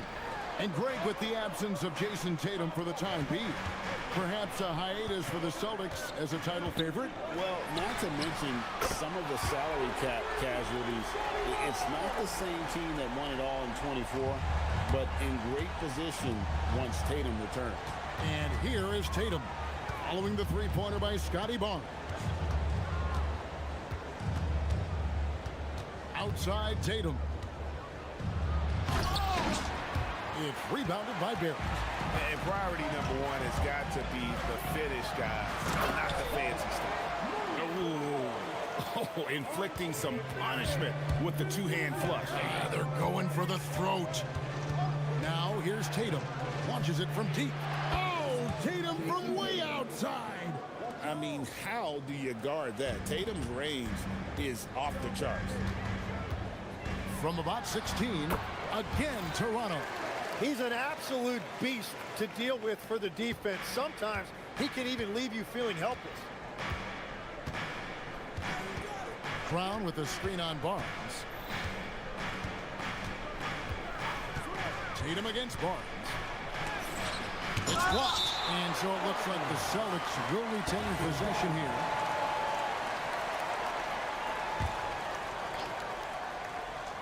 Six on the shot clock. Tatum passes to Queta and stolen by Barnes. He takes it in. That one's all good. Now he's 3 for 5 from the field. And right where he wants to be. It's so dangerous letting Barnes get inside like that. Here's Brown, and finished off by Brown. And that's what he does. I mean, he is a bucket getter. Toronto leading by 4. Now let's take a minute to talk to Allie LaForce courtside. Allie. Well, the Celtics have a great 1-2 punch with Jaylen Brown and Jason Tatum. Tatum said JB always starts the game really aggressive. I'm a naturally laid-back guy. I kind of see things out first, and then I can essentially take over when I need to. We have found that balance. Back over to you, Kevin. A dangerous duo for sure. All right, Allie, we appreciate the report.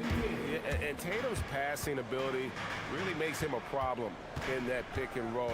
No wasted motion, always slicing and dicing the defense. Now here's Ingram. 10 points for him. That one drops for him. Tim, at one point, your dream was to play professional baseball. Why did you switch? Kevin, it really came down to this. Hit a growth spurt when I was 14 years old, and I decided to go try this basketball thing that first year in high school. As it turns out, what I fell in love with, I didn't need anybody else to get better. I had an insatiable work ethic. It lent itself to hours and hours on the basketball court by myself. That is such an interesting perspective. Now here's Ingram. 12 points for him. They set the pick. And he converts the layup. Ingram's got 8 points in the quarter. And this is what Ingram can do for you. Make a variety of shots over the course of a game. Tonight, he has been unstoppable. Here's Brown. He's got 6. Outside Tatum. And Tatum, what a jam! Tatum doing it with style. I tell you what, don't sleep on Tatum. He has some ups, and I love seeing him trying to electrify the crowd. Here's Jackson. Deliver the hammer! What a finish! Wow, and that sort of showmanship is just deflating right now to a team trying to get back into a game like this. Ouch, Greg, that is definitely an emphasis jam. A big apostrophe or exclamation point, maybe even a question mark. Here's Brown. After Toronto picking up the basket just moments ago. 4 on the shot clock. Here's White. A three-pointer, no good. And Barrett has got the ball here for Toronto. Barnes looking around. It's Barrett on the wing. He's covered by Brown. No good on the three. Celtics trail by 6. To the inside. Here's Queta. Good D by Barnes. That's a missed opportunity, and that is one he would love to have back. And he was able to put it up in time, but doesn't fall. And so it's Toronto with a 6-point lead at the end of the quarter. They're feeling very confident, shooting the ball with great efficiency and dictating the pace. We've got more in store for you right after this.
First half, just taking what he can get from the defense.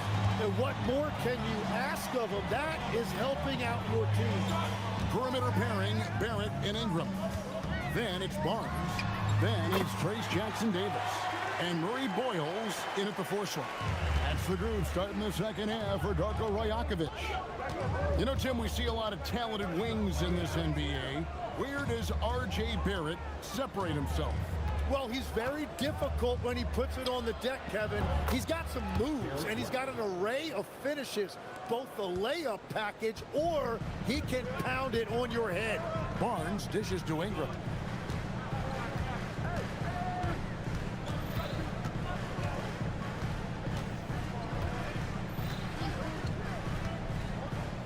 From the baseline, and the basket is good. Ingram's got 16 points. And you see the polish from Ingram as a scorer from every level. His versatility is a boon for this offense. Fires the 3, and the Celtics hit again from deep. Well, the defense needs to be better there. They gave way too much space. Ingram against White. And the call on the shot that sends him to the line. That one on White. And last season, yet again, 60-plus wins, Greg, for the Celtics. One of the elite teams clearly in the league. And the only concern was perhaps a tendency towards complacency, but after coming up short last season and with Tatum sidelined, some adversity to spark their competitive fire.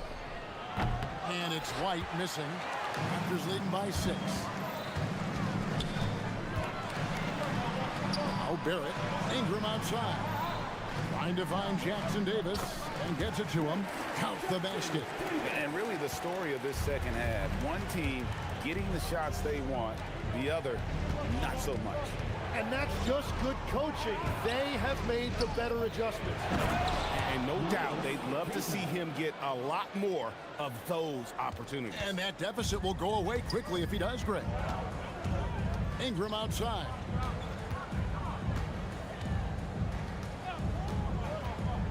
And there's the drive. In it goes for the 8th time in 10 tries. More and more we see Ingram attack on the drive and convert. His length and skill allow him to do so many things. Now here's White. He's got 9. Down low, here's Queta, and he lays it straight in. Queta's got 4 this quarter. They didn't have much of a problem getting the ball into the post that time. They set the pick. Here's Ingram, and the Raptors tack on 2 more. Great job of just letting that play develop. Ingram showing a little IQ there. Brown the pass to White. From the arc, knocks down the 3 ball. White's got 9 points now in just the second half. It's been this way since halftime. Tremendous production from beyond the arc. They have found a weakness in the defense, and it's on their ability to defend the three-point line. And although an undersized center, more than making up for it with some serious hop. White wide open, he fires. And the Celtics another 3. And he's just living out beyond the arc right now. What a weapon to have on the floor. And he's keeping the game within striking distance. I don't know where they'd be without his shooting. Ingram attacking. It's tipped.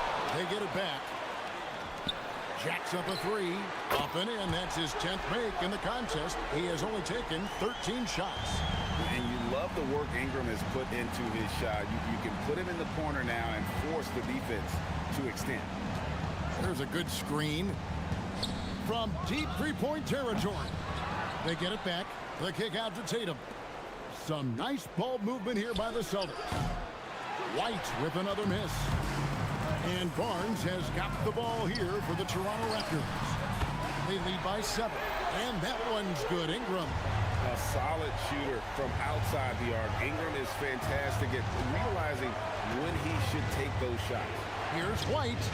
And they wasted no time getting those 3 points back. White's got 18 points. Well, you can see it's a matter of pride out there for these guys. And the responses often come from the three-point line. That's just today's game. Jackson Davis. 8-second difference between the shot clock and the game clock. Near the 3-point line, it's Ingram. It's rebounded by Walsh.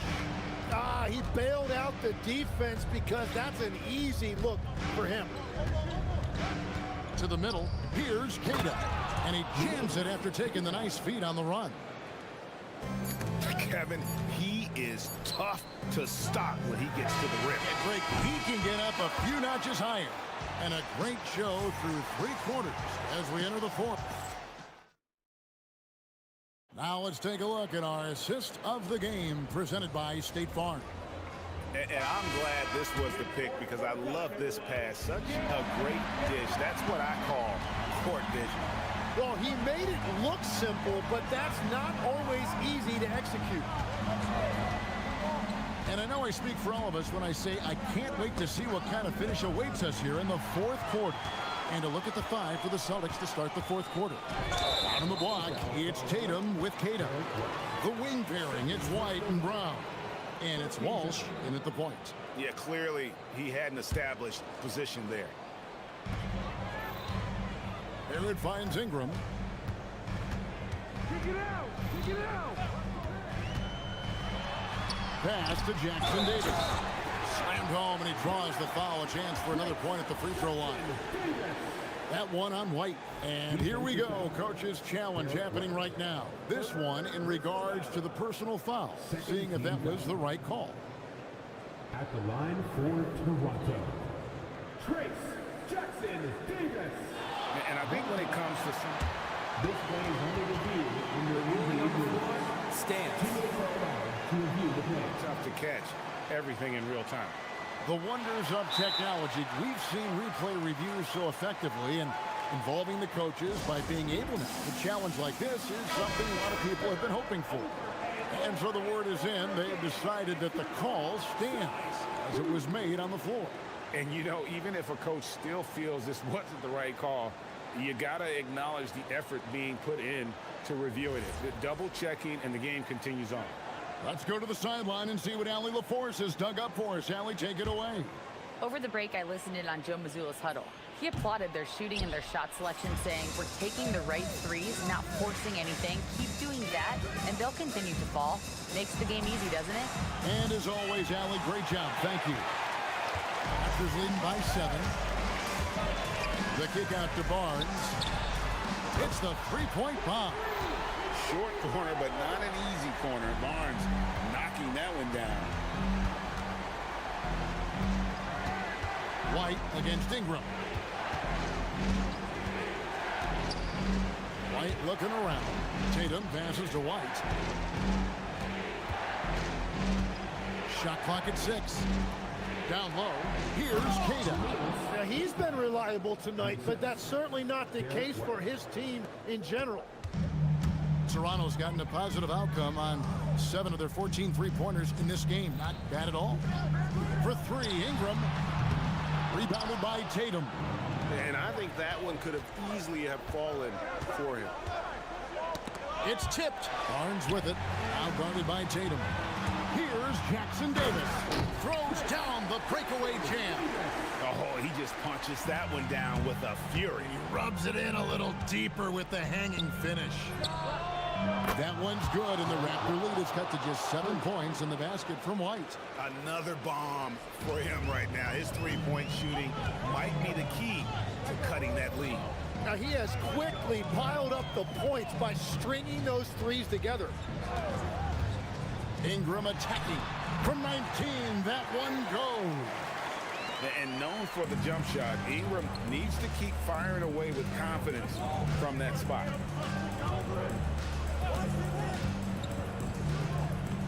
Oh, the slam dunk. What a great pass. It was on time and on target. Barrett. Ah, it's good.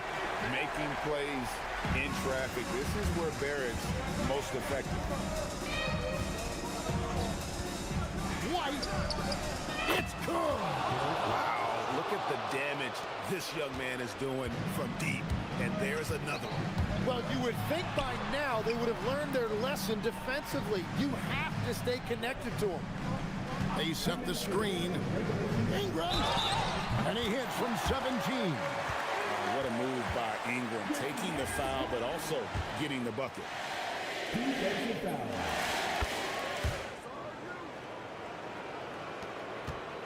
Celtics trail by 9.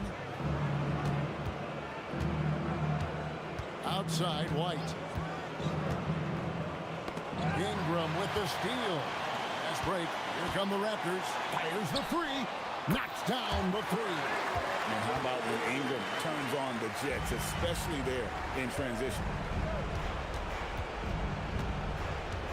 Ingram against White. A deep 3. And good. From way outside, it's in. Raptors leading by 9. And a little over 3.5 minutes in the books so far here in the 4th. They set the pick. Barrett fires. The energy Barrett plays what puts defenders on their heels. He's really good at forcing the opposition's hand. He drops the first one, and that'll push the lead to double digits. Both good from the line that time.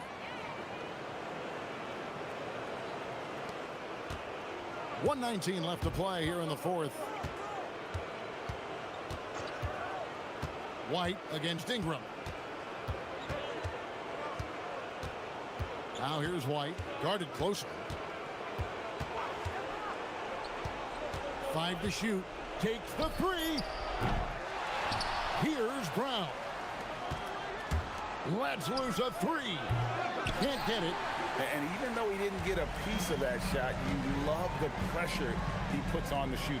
And sometimes that's all you need to do to force that miss. Ingram drawing the double team.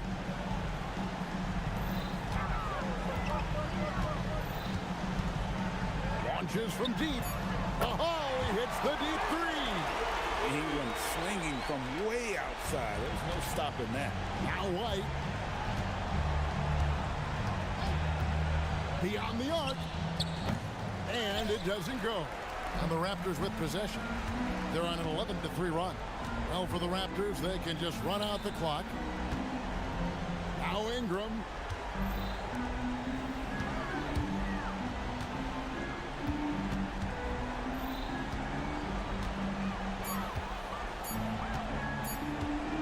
Launches it. The three goes down. At the line for your Raptors.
Defense is their backbone. Oh, BA, I don't expect to see many easy buckets between these two defenses. They're disciplined, hardworking, and gritty. And of course, they make you work for everything. And now the Los Angeles starters. Dunn and Kawhi, they're the wings. Derek Jones is out there with Brook Lopez. And it's Matherin in at the point guard position. Down to 5 on the shot clock. Here's Gilgeous-Alexander, and that's good. His first bucket of the game. It's very long, and SGA so effective around the hoop because of that length. Holmgren against Lopez. Lopez, the screen on Dort. Leonard for 3. Oklahoma City grabs a miss. SGA with it. The basket drops, and he gets fouled on the shot. One free throw coming his way. Yeah, Gilgeous-Alexander has that ability to adjust in midair, take the contact. That is nicely done. Doris from the 11th pick in 2018, the last year's league MVP. How did Shai Gilgeous-Alexander make that kind of leap? Well, you don't get there without incredible work habits. Shai Gilgeous-Alexander puts time in the offseason to grow every single aspect of his game. There's also maturity he plays with beyond his years. You can't speed him up. He's a 3-level scorer, and he contributes to one of the most dangerous defenses in the league. Now here's Dort. Outside Gilgeous-Alexander. Screen by Holmgren. Tries again, and the layup is good. And this is what coach wants to see from Holmgren. Outworking the defense to get a second chance look. Matherin with the ball. Caruso covers. Matherin passes to Leonard. Jones with a screen on SGA. Leonard right side. And once again, off the mark by Los Angeles. For Oklahoma City, they've gone 3 of 4. Off to a nice start. Here's Holmgren. And the big finish by Holmgren. Yeah, the defense making it way too easy for Holmgren. Gotta push him farther out than this. The 3, Matherin. The Thunder pull it in. And we've got a whistle. He was fouling with a purpose. And in that spot, in that situation, it's got to be a transition take foul. This is his second trip to the line in the game. Now, Doris, when it comes to the mid-range game, is anyone better than SGA? Boy, when you think of the all-time efficient greats, Kevin Durant comes to mind. But SGA is carving out that kind of career. You can post him from the mid-range.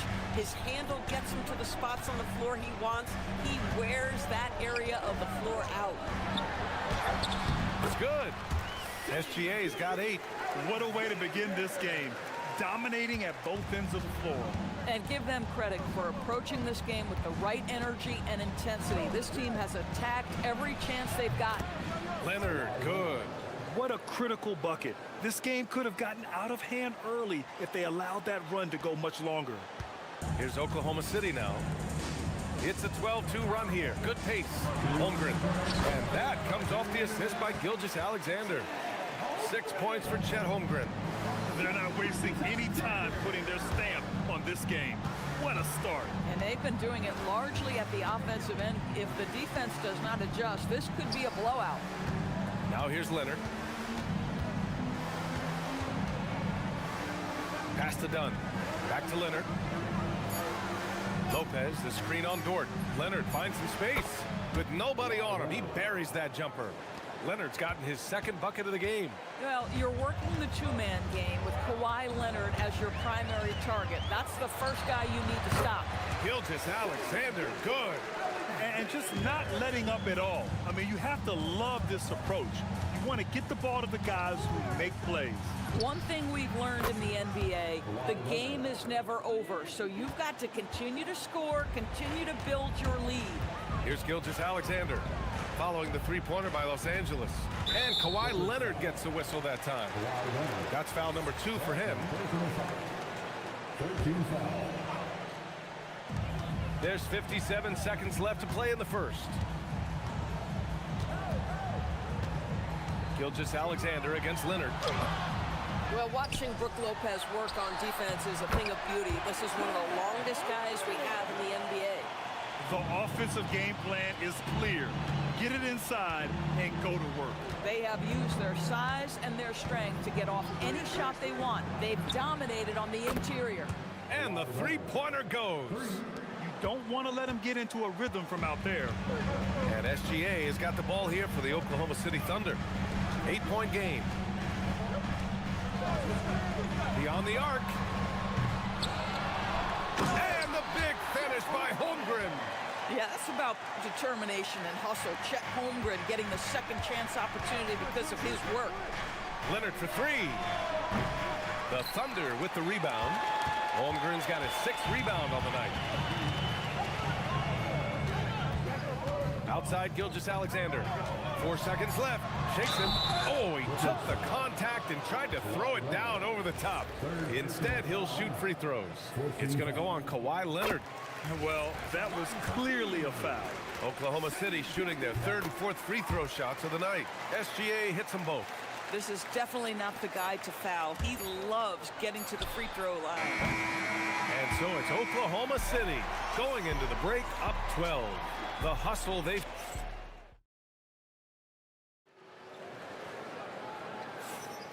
We welcome you back to second quarter action. Plenty of basketball left to play, but this one has been one-sided so far. And guys, we've seen the Thunder really take control here.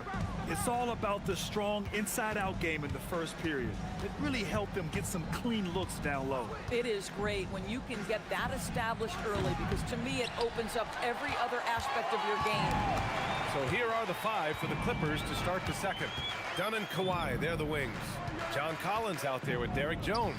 And it's Mathurin in at the point guard position. Gilgeous-Alexander from outside. Rebounded by Kawhi Leonard.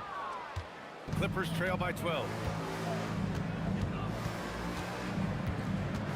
Collins with a screen on SGA. Leonard way outside. And it's Holmgren with a rebound. Holmgren's got his 8th rebound here tonight. Leonard's got 2 of his 6 threes to go. And how about the Thunder? Doris last season bringing home the first major professional sports title in the state of Oklahoma. And what a fan base they have celebrating this historic achievement. And you think about the way this roster was built. Through smart draft choices, through player development, and through a young, brilliant basketball coach. This team remains young, they're united, they're together, and it could be the first of many. But Kawhi Leonard right now is cooking, folks. This guy has got a rhythm, and you better watch out. Clippers trail by 10. Again, the miss by Leonard. Chance here to catch up with Ali from the sideline.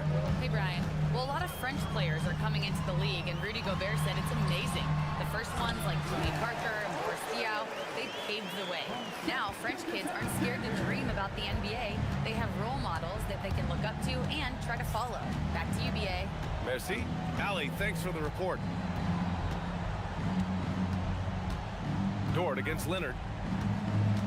Down low. Jones misses. Oklahoma City leading by 12. The ball's knocked loose.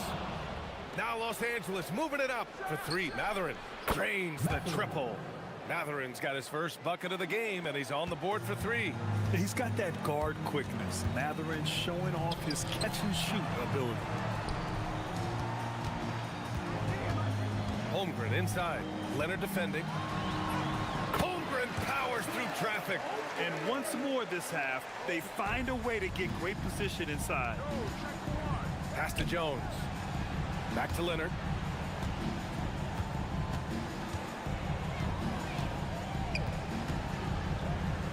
From 15 feet away. And it's Holmgren with a rebound. Holmgren's got double-digit rebounds now in the game. When it comes to the scoring ability of Chet Holmgren, there's a lot to talk about, Doris. Oh, come on, BA. This guy is 7'1" and a sweet shooter from long range. He can put it on the deck and get to the mid-range. He can finish at the rim. Oh, my goodness, look out. Because Kawhi Leonard has such a well-rounded offensive game, it's easy for him to put the defense in a bad position, draws contact there. Well, Doris, one of the highest compliments you'll hear about ball handlers is saying you can't speed them up. That's exactly right, BA, because pressure against the best players doesn't bother them. In fact, the greatest players want more than one defender because then they know that puts their team at an advantage if they can make great decisions. Now, that's an opportunistic three-point shot from Shai Gilgeous-Alexander. He liked the look of it. Leonard against Dort. There's the three. Shot by Leonard, no good. I'll tell you, his teammates are going to start to freeze this guy out if he keeps taking threes like this. And SGA throws it down. Boy, the length of SGA. Get off your feet, young fella. Leonard outside. Pass to Jones. Back to Leonard.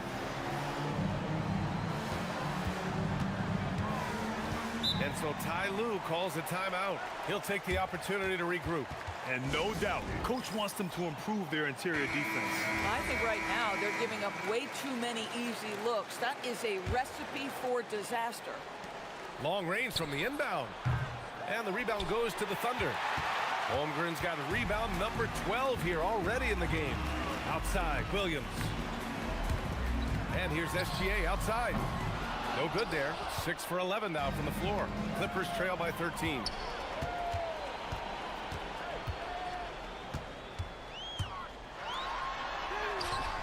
Collins with the defensive effort. Everything right except the finish. Have to keep focused all the way through the play. Dunn outside. Nice ball movement by Los Angeles. Leonard looking over the floor. Over Gilgeous-Alexander. On target from about 13 feet. Leonard's got 7 now in this quarter. Now the mid-range is Kawhi's bread and butter. This guy can get to his spots and take whatever he wants.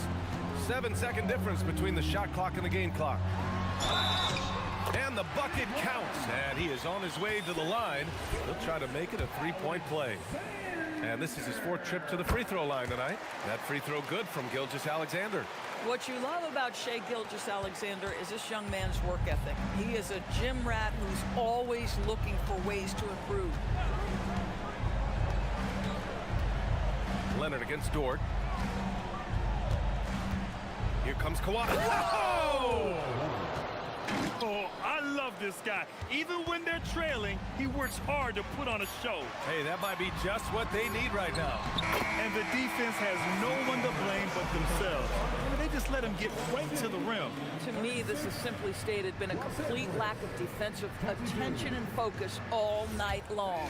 What a performance for Shai Gilgeous-Alexander. He has been the story for Oklahoma City. He put together 10 points in the quarter. We'll be back in a moment.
So far, it's been a runaway.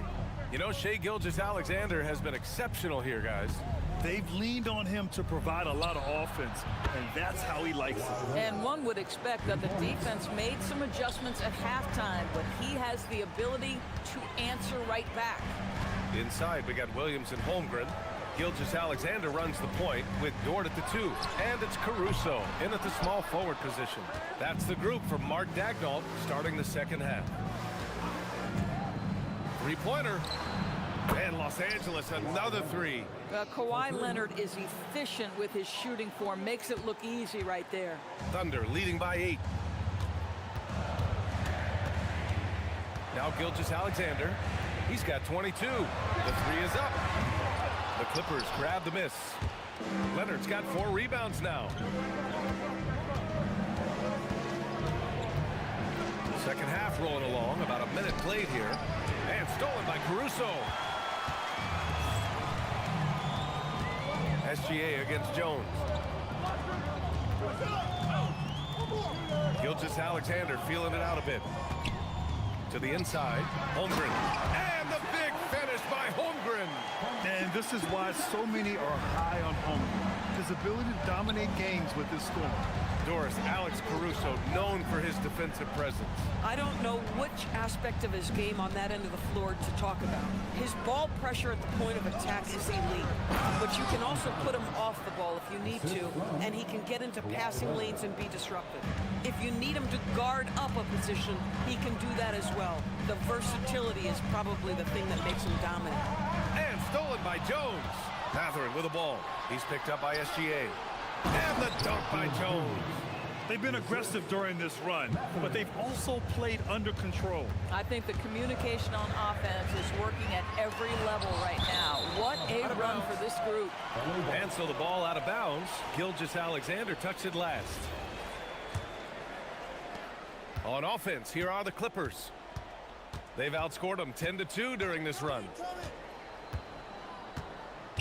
Leonard passes to Jones. And the dunk by Jones. They've closed the gap over the last few possessions, but can they push through and grab the lead? Yeah, it feels like they've ramped up their intensity. They have forced good things to happen. Now they're back in it. Not quite 2.5 minutes played here in the second half. From deep, Gilgeous-Alexander.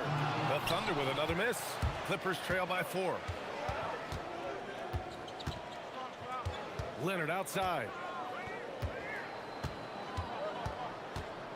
With the drive. Throw it down, Kawhi. Off the drive. Terrific energy at both ends to sustain this run. They found their composure on both ends of the floor, and that is what triggered this run. Dort, the pass to Williams. Now here's Caruso. Collins defending.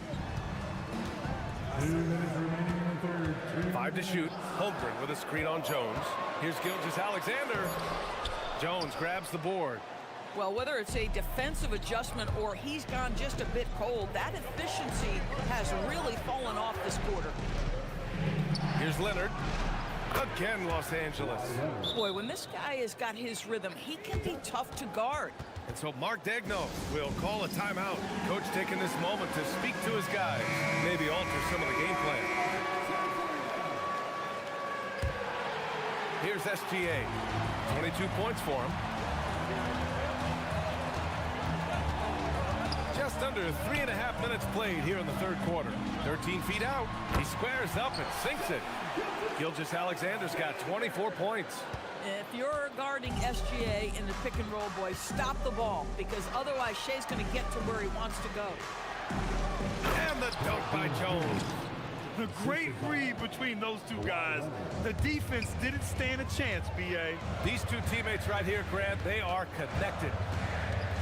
Holmgren with a screen on Jones. Here's Gilgeous-Alexander. It's rebounded by Los Angeles. Listen, that's a quality mid-range shot. He just couldn't capitalize. Shot by Leonard, no good. And here's Gilgeous-Alexander. He'll bring it up for the Thunder.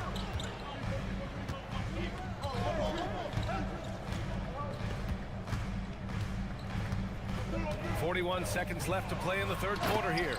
And SGA throws it down. Well, just get right up and over the top of the defense. Gilgeous-Alexander, no doubt. Dort against Leonard. Pass to Collins. And he misses the go-ahead basket. The Thunder have gone cold here in this third quarter. Just 3 of 9. Here's Dort. And that one is stuffed right through. Oh, wow. Dort just going off, making a big show of how athletic he can be. Leonard outside. Fires from deep. Oh, and the release was before the buzzer, but it's off target. And offensively, a great... And now we have a moment to reveal our State Farm assist of the game. This is the definition of team chemistry. I love to see this kind of communication and connection between teammates leading to the perfect pass. Nothing better than chemistry, right? Working together to create a bucket. And it's been a very competitive game so far as we get rolling here in quarter number 4. And on the floor for the Clippers here in the 4th. Dunn and Kawhi, they're the wings. Derek Jones is out there with John Collins. And it's Matherin in at the 1. Jones against Gilgeous-Alexander. Back to Dort. From downtown. Shot's good. SGA making the play. SGA's got 6 assists in the game. Clippers trail by 5. Collins with a screen on Dort. Leonard against Dort. And Leonard throws it down hard. Well, don't let Kawhi's quiet demeanor fool you. This guy has athleticism and explosiveness. How about that in style? SGA takes it himself. And slam dunk by Gilgeous-Alexander. Oh, excellent way to pad the lead. Yeah, especially when it's your one throwing it down like that. That's got to be a little bit deflating to the defense, guys. Getting kicked when you're down. My goodness. Caruso with it, picked up by Matherin. That shot wide open. Caruso's got himself on the board with a 3 there. And a look at how the hustle game has been going for Oklahoma City. You have to be a fan of the energy they played with on the defensive end. Active hands and feet, and it's come up big a few times for them. The other thing for this team today, they have a bunch of second chance points. They're turning misses into makes. Gilgeous-Alexander passes to Holmgren. Holmgren using that length inside. Yeah, it's just too easy for Holmgren. Man, is he fun to watch operate off the catch. Jones with a screen on Caruso. Can't hit it. And he's doing things on the glass tonight that we don't often see. His production has been unbelievable, a testament to how much he cares about his craft. Collins rips down the board. He's got a great defensive mind. He gets good position and affects the release. And he did it without fouling, and that's become an art, changing shots without making contact. Scoring this much while shooting this well. Insane. Here's Holmgren. Outside Gilgeous-Alexander. Leonard there for the rebound. Clippers trail by 5.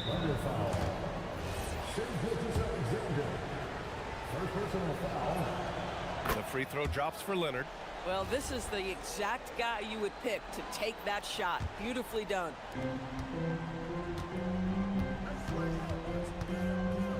Now it's Jones. And stolen by Williams. Now Holmgren.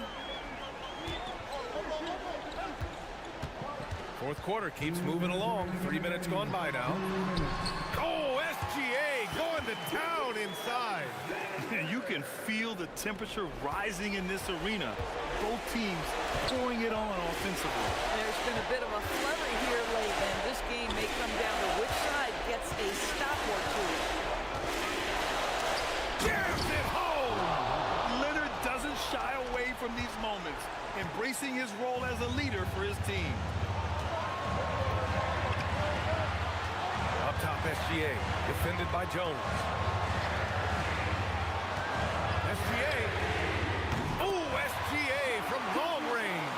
At some point, does the defense decide we need to send more at him? Because right now he is scoring at will. Now Collins. Oh, the slam off a fantastic lead pass. What a play. With confidence, step up in a big moment. We see you, John Collins. Jones against Gilgeous-Alexander.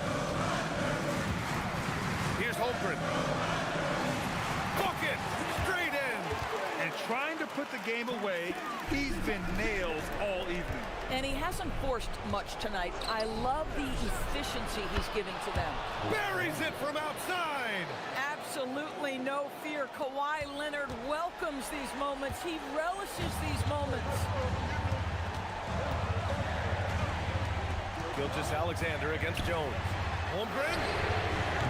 The three is off. It's tough to get open in this league, and when you do, it hurts not to capitalize. Jones sets a screen. Leonard fires. The three ball is down. He really thrives in high-pressure moments. That's a big-time play. And I think we'll see him milk the clock a bit. Yeah, seems like the heady move right now. Great to see guys who don't back down under pressure. To me, more often than not, when you attack, good things happen. We've got 22 seconds left in the fourth quarter.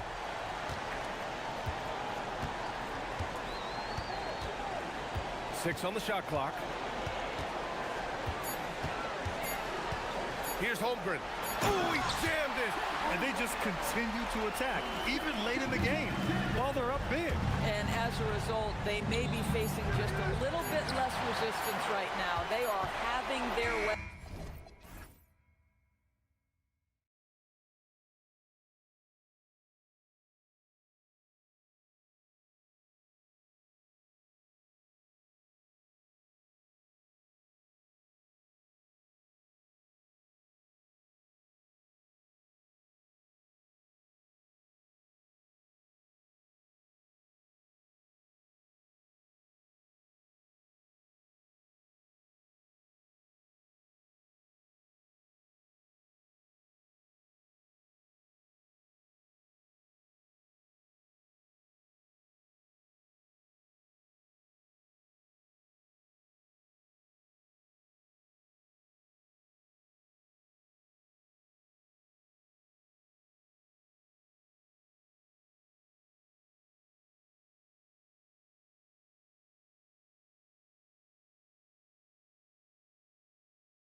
Jones, the athleticism. They both have just jumps right off the page. Listen, we're almost guaranteed multiple highlight level plays in this one. This is the kind of game where you see what incredible athletes the NBA has. Here are the 5 for the Raptors. Perimeter pairing, Barrett and Ingram. Then it's Trace Jackson-Davis. Then there's Scotty Barnes. And Murray Boyles in at the power forward position. And the great shooters know when they've got enough opening to go for the three. I didn't think it was a bad choice on that possession. Yeah, really good defensive play to cut him off there and square up. Barnes outside. Crafty move. Pass to Jackson-Davis. Back to Barnes. Takes a 3. And he's good on the 3 ball. And that's exactly what he's looking for, draining the triple. It runs against Barnes. And they get it back. McDaniels outside. Just 5 to shoot. And finished off by McDaniel. Well, you can't sleep on McDaniel's athleticism if you're the defense. At 6'9", he can absolutely hammer it home. Now here's Ingram. Shoots over McDaniel. And it's Ingram missing. Yeah, you expect him to make those. Good luck. Just couldn't find the mark. So here we are, Greg, looking at this roster of the Raptors. What is the path to contention? Well, perhaps an opening in the East for them to make a move. Going from good to great, that's tougher and will require them to develop or acquire some superstar talent. So Coach Van Gundy, after 4 Defensive Player of the Year awards, his last coming in 2024, do you think Rudy Gobert has a chance at another? Well, look, Kevin, I think Rudy continues to play at just as high a level defensively.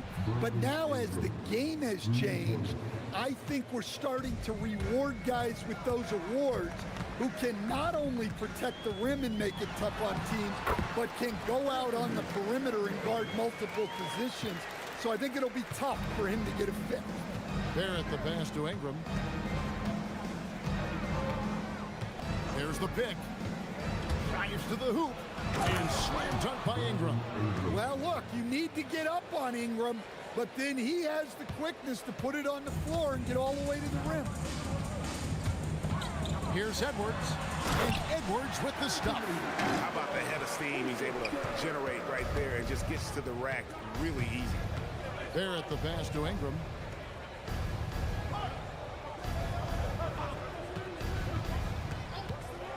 Elbow shot. And there are the Raptors with another bucket. Well, that could be a tough shot, but easy there for Brandon Ingram. And the foul called on Edwards. That's foul number 2 for him. Yeah, way to get there first and be willing to absorb the contact. Barnes dishes to Barrett.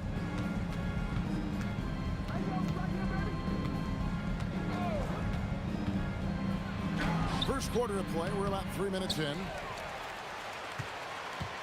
Ingram outside. Here's the screen. Shoots over McDaniel. And there are the Raptors with another bucket.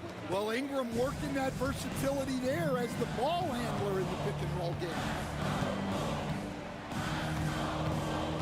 Barnes against Edwards. Inside, Gobert. The dunk and the foul, a powerhouse move, and he's got a chance for one more at the line. Scotty Barnes picks one up. Instead, the head coach, Chris Finch, bringing a culture of accountability to this Timberwolves team. Yeah, Chris Finch challenges every player, Kevin, top to bottom. No sugarcoating Coach Finch's message, but at the same time, getting that buy-in that a coach has to have. Ingram, and the bucket is good. 3-point play chance here for him. Well, that's what Ingram does, his ability to get a defender out of his comfort zone. He's getting his first free throw attempt of the game here. Yeah, and he wasn't someone you wanted to foul if you were defending him last season. 85% is what he made from the line. Now here's Edwards. It's tipped. They break it out, 5-on-3. Ingram wide open.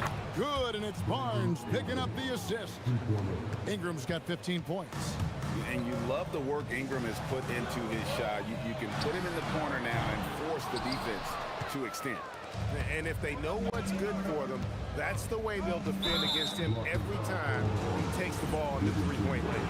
And really, these are some of the toughest calls an official has to make. This is his first free throw of the game. GA now in year 3 under Darko Rajakovic. The Raptors are staying the course. His contract runs through next season, and he's all in on developing these young players and getting the best out of them. Now here's Edwards. And in transition, it's Ingram. Here we go. And Barrett slams it in. They've been excellent so far, coming in with a well-balanced attack. Yeah, now it's all about maintaining this lead, but you can't start playing it safe. You got to keep attacking and executing. Never a bad idea to run the old kick play. You're right. And if it produces a slam like that, we'll probably see more of them. Yeah, defensive breakdown there. Gotta communicate and switch that screen. So it's Toronto now, following the bucket by the Timberwolves.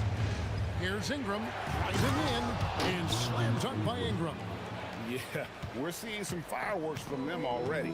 Yeah, I mean, this is exactly how you want to start a game, with a big offensive push.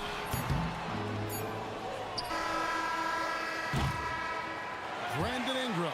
He's been the guy making things happen for Toronto. They kept going.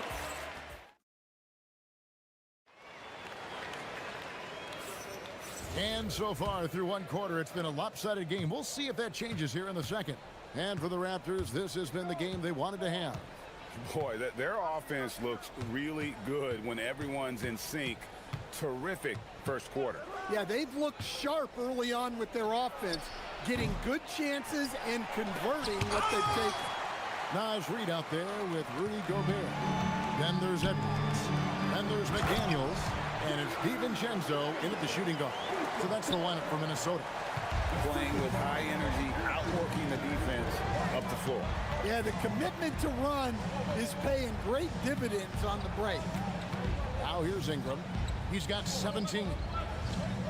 Pass to Murray Boyle. 5 on the clock.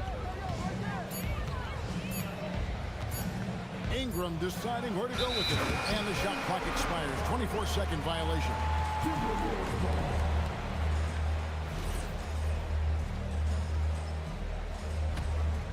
Timberwolves trail by 10.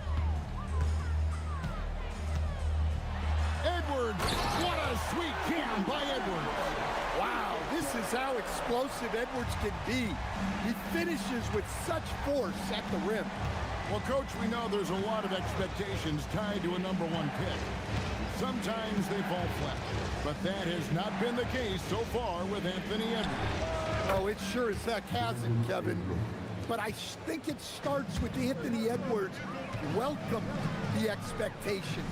He wanted the expectations, and he has pushed himself to play to that level on a nightly basis, and he's done it. Well, once Edwards saw his opening, it was game over. He delights in sticking it to you like this. Here's Ingram. He can't get that one to fall. Doesn't register as a block, but he did everything you want defending that shot. Well, you know, sometimes the most pivotal plays don't always go on the stat sheet. Yeah, he just punched the ticket on that one. That'll get the job done. Powerful two-hand jam. Ingram outside. Lets the 3 fly. It drops. That's his 9th field goal of the contest. A blistering hot 9 for 11. Well, when Ingram gets it going like this, he's a very hard man to defend. Now here's Edwards. He's got 12.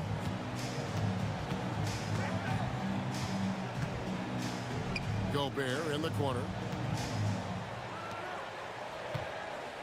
McDaniels against Ingram. McDaniels passes to Gobert. Fast break. Here come the Raptors. Here's Murray Boyle. No good from outside. Got the defender off his feet with the pump fake, but couldn't knock it down. DiVincenzo finds Reed. 1:58 left in the first half of the game. And slam dunk by Gobert. Not stopping that. Gobert from there is right around 100%. And good depth for the Timberwolves. It can be challenging sometimes, Stan, choosing who plays and who sits. Well, Kevin, that's the kind of problem you want as a coach. But they've traded away a lot of draft capital to assemble this roster. Now it's about paying them to keep them together. Now, here's Barrett. Brandon Ingram missing his last shot. Here we go, one-on-one. And the wide open shot from DiVincenzo. And it's off from three-point range. Barrett against Reed. There's the pick. Shakes him. Pass to Jackson Davis. As a playmaker, Barrett has improved his vision. Plays with a good recognition and been very unselfish. Gobert with a screen on Barnes. To the inside. And slam dunk by Gobert. That's just a great pass. Excellent vision to see the open spot in the defense and lead it to the score. McDaniels against Ingram. Makes it off the glass. Ingram's got 7 now in this quarter. Well, fighting through it there. Ingram can get aggressive when he needs it inside. Edwards looking it over. Nice move. And he tries in, and it's blocked. And there's the foul on the shot. He'll go to the line for 2. Minnesota shooting their 4th and 5th shots at the foul line in the game. Free throw good, Edwards. Well, we know Edwards has an outstanding skill set, but what makes him truly special is his competitive will and ability to handle high-pressure moments. Now here's Ingram. 24 points for him. There's a screen. Lets it go with the 3. Gobert pulls it in. Gobert's got 4 rebounds now tonight. Edwards against Barnes. And out of bounds as the Raptors gain possession.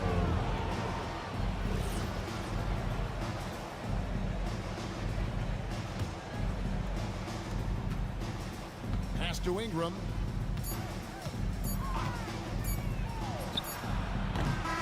So it's Toronto heading to the bench with a 7-point lead as we wrap up the quarter. Their shooting has been the big key. Their percentage from the field so far has been terrific. And don't go away. We'll be right back.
And it's Barnes with the ball for the Raptors. So for Toronto right now, perimeter pairing, Barrett and Ingram. Then it's Trace Jackson Davis. Then it's Barnes and Murray Boyles in at the 4. And one way players look to expand their game, adding counter moves to keep defenders off balance. Greg, what was something you added that really gave defenders pause? You know, the snatch back pull up, you know, using your speed to kind of get the defender going downhill. And then you slam on the brakes and just create that separation to then go into attack mode. Here's the 3. Sinks the triple. And the Raptors lead by 10. Yeah, and Brandon Ingram is just a very willing passer for a guy who can score like that. Here's Edwards. And he goes right over R.J. Barrett and slams him down. Kevin, even though they're down, he's still looking to do the spectacular, and he did. Well, maybe this is the best time to do it. Now here's Ingram. 24 points for him. Count that bucket. Well, there's that smooth jumper of Ingram. So outstanding at just creating space and rising up over the top. Beautiful reverse jam right there. Use the rim to protect the ball, I think. Pass to Jackson Davis. There's the screen. And slam dunk by Ingram. Well, give a guy like Ingram some room, and he will put it down on you. And stolen by Barnes. And now, in transition, it's Barnes. Here we go. No hesitation. He just takes off and takes it the distance. Well, the best way to attack is in transition. He recognizes that. And Edwards with the stuff. Well, when Edwards gets this hot, all an opponent can hope to do is limit the damage. DiVincenzo against Barrett. Nice move. Here's Jackson Davis. Here's Ingram. And the Raptors tack on 2 more. Well, when you've got a reliable jump shot like Ingram does, you can shoot without hesitation. And now, let's send it over to our courtside reporter, Allie LaForce. Thanks, guys. Commissioner Adam Silver talked about tweaking the game. He said analytics takes sports in a certain direction because it's a coach and GM's job to win, and they'll do everything they can to do so under the existing rules. It's on us to adjust because we're also looking at the aesthetic appeal of the game. Back to you. Thanks so much, Allie, for the report. Second chance shot. Pass to Murray Boyle. Clock at 6. The 3. And it's Ingram missing. Timberwolves trail by 12. Outside Edwards. And that one clearly a foul. Gets the whistle and 2 shots coming up. He's built like a linebacker, Edwards is. So tough to stop. He'll take his 3rd and 4th free throw shots at the game right here. And going back to his performance at the line last year, guys, 84% as a free throw shooter. Raptors leading by 10. Barnes outside. That's good on the jump shot. Barnes has got 7 points in the game. I love that they're continuing to attack despite being up big. Yeah, they're being absolutely relentless. Building this lead in every way possible. Now here's Edwards. 22 points for him. Lets it go from deep. Barnes grabs the miss. Toronto's gone 5 of 10 from downtown tonight. 50% exactly. Barrett. Out to Ingram. And looks like the illegal pick was set. Yep, that's right. That'll get their attention. Beyond the leaning, you could see his feet weren't set on that screen. Easy call. Look, you can get away with a lot in terms of screens today. But you can't make it that obvious. Now here's Gobert. 8 points for him. And slam dunk by Gobert. So strong. Gobert just goes through the bump. You have to hammer in there. And let's take a moment here to get your guys' take on scoring so far for Toronto. Well, they've been absolutely on fire from deep. And until the defense offers more resistance, the coaches are going to keep encouraging them to let it fly. And the other thing that stands out is just how well they have moved the ball. Everyone's touching it and having a chance to create. Now, after Brandon Ingram missing on that last 3-pointer, Ingram with the steal. Right there, the defender clearly trying to inhibit a fast break. I think that's a transition take foul. Raptors have yet to miss from the free throw line. They're 3 for 3. In the season ago, they hit about 75% of their free throws. Raptors leading by 10. About 7 seconds separating the shot and game clocks. Ingram against McDaniel. Shoots the 3, and that one's good. Ingram's got 9 points in the quarter. Well, that's a huge part of Ingram's game. He can really do damage from the perimeter. Now here's Edwards. With 4 seconds on the clock, and he gets the jumper to drop. Edwards got 24. Now that's a high percentage look when the D doesn't fight over the screen. Yeah, it's certainly worth it to disrupt the offense. Coaches notice that extra effort.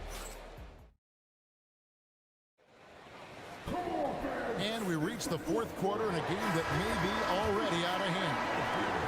Timberwolves trail by 11. Dante DiVincenzo, he's out there with Edwards. Then there's Reed. And it's Rudy Gobert. And it's McDaniels in at the 3. So that's the lineup for Minnesota. Good. Well, Edwards is such a strong player.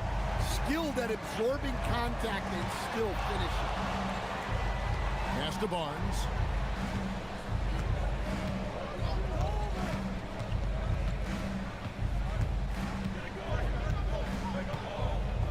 Six to shoot. From the top of the key, and there's a foul. It'll go on Trace Jackson-Davis. That's it for him. He's fouled. And now, yep, this will be a coach's challenge. We thought that might happen, triggering a review of the personal foul.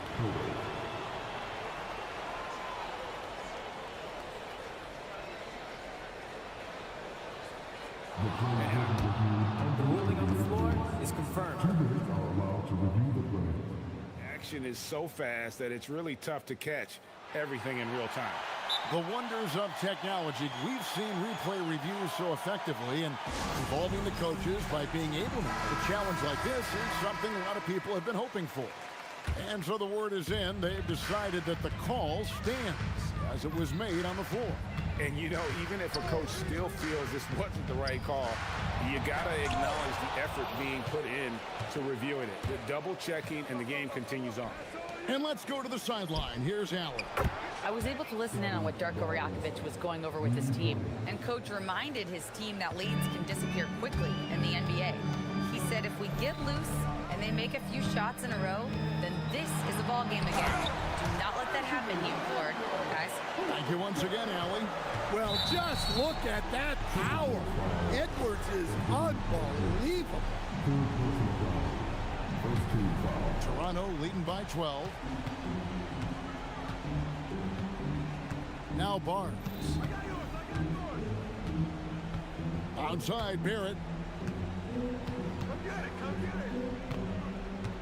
For the 3.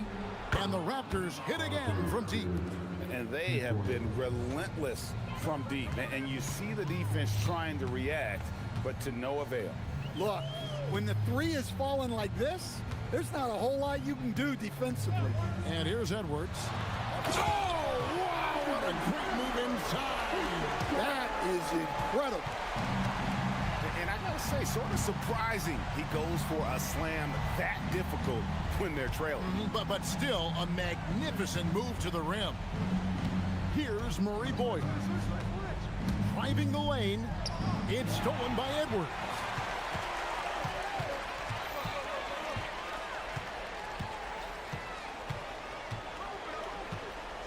Gobert with a screen for Edwards. Here's Gobert.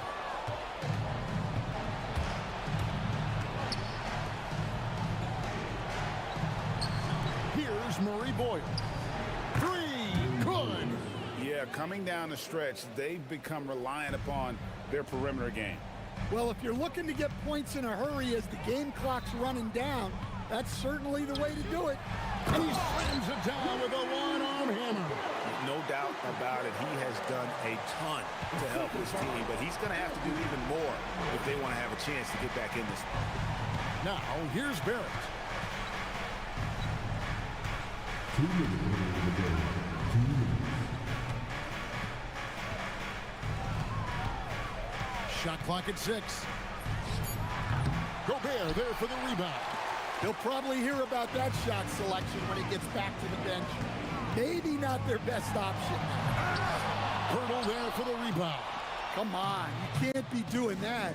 I know these guys want to put on a show, but you can't pass up scoring opportunities. Now, here's Barrett.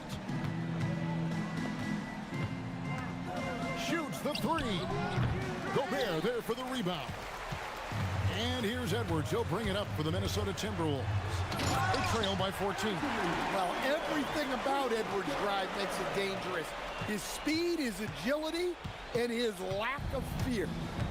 Here's Barrett.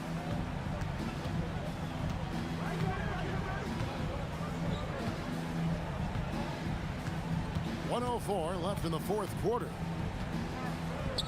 Now Barnes. There's a screen. And that basket's going to count, folks. Gets the goaltending call right there. That's a very close call. I'm sure he thinks it's a clean block, but looks like it was on the way down. You know, based on the response of the fans, I'd have to say they disagree with the officials on that one. And clearly, we will... Hold on!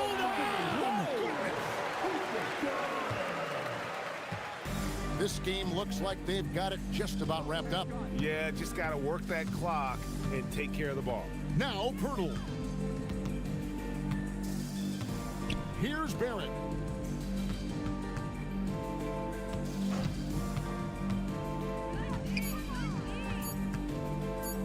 Now Barnes.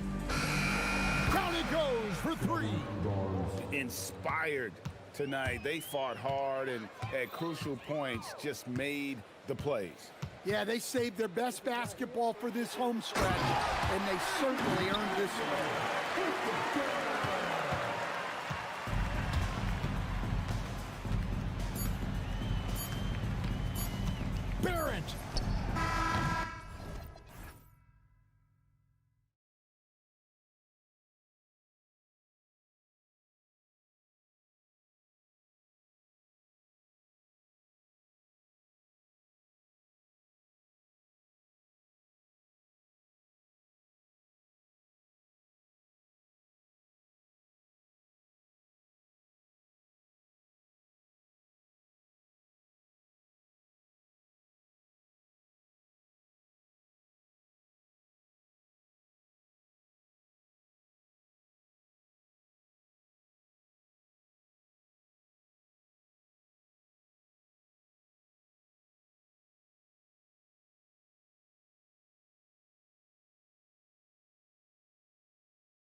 offenses in the league. Yeah, B.A. You know, one thing they have in common, they make smart decisions with the ball. And, of course, they know how and when to attack. I think we'll get some high IQ hoops here tonight. And the starting group for the Celtics.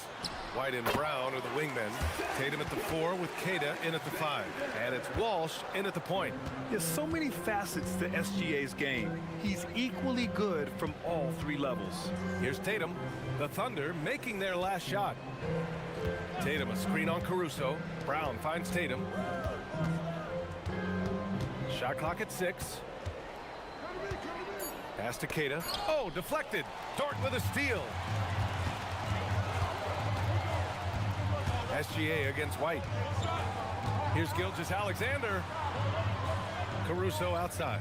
Back to Gilgeous-Alexander. Holmgren with a screen on White. And here's Caruso outside. Connects from downtown. Oh, this is big for Caruso's confidence. When he's hitting from deep, oh, he looks to score even more. And so Joe Mazzulla decides to call a timeout. I think right now he might be looking at some adjustments. Failing to find a rhythm offensively, something that needs to change and change soon. And coach called his timeout to try and reset things on offense, shake them up a bit so they can hopefully start getting some shots to fall. Boston making a switch here. Garza's checked in. You know, for a team that's had deep playoff runs almost every year recently, the Celtics fell short last season on Jake. Well, injuries and other factors played into that. But there's so much parity in the NBA right now. There is no team invincible come playoff time. And the Celtics in possession here. Following the bucket by Oklahoma City. He didn't make them pay for that weak defense, but they just can't rely on him to miss those kind of shots. Williams from long range. Boston pulls it in. The defense just giving him the easy look there. He's not going to miss that. Pass to Garza. Back to Brown. There's a screen, and he drives in. Whoa! Oh, my goodness!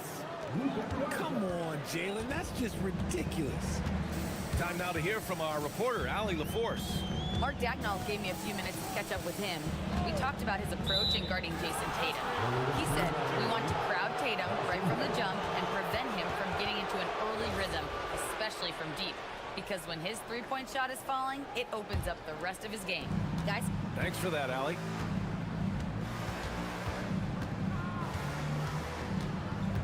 Inside. And just under 2.5 minutes elapsed here in the first.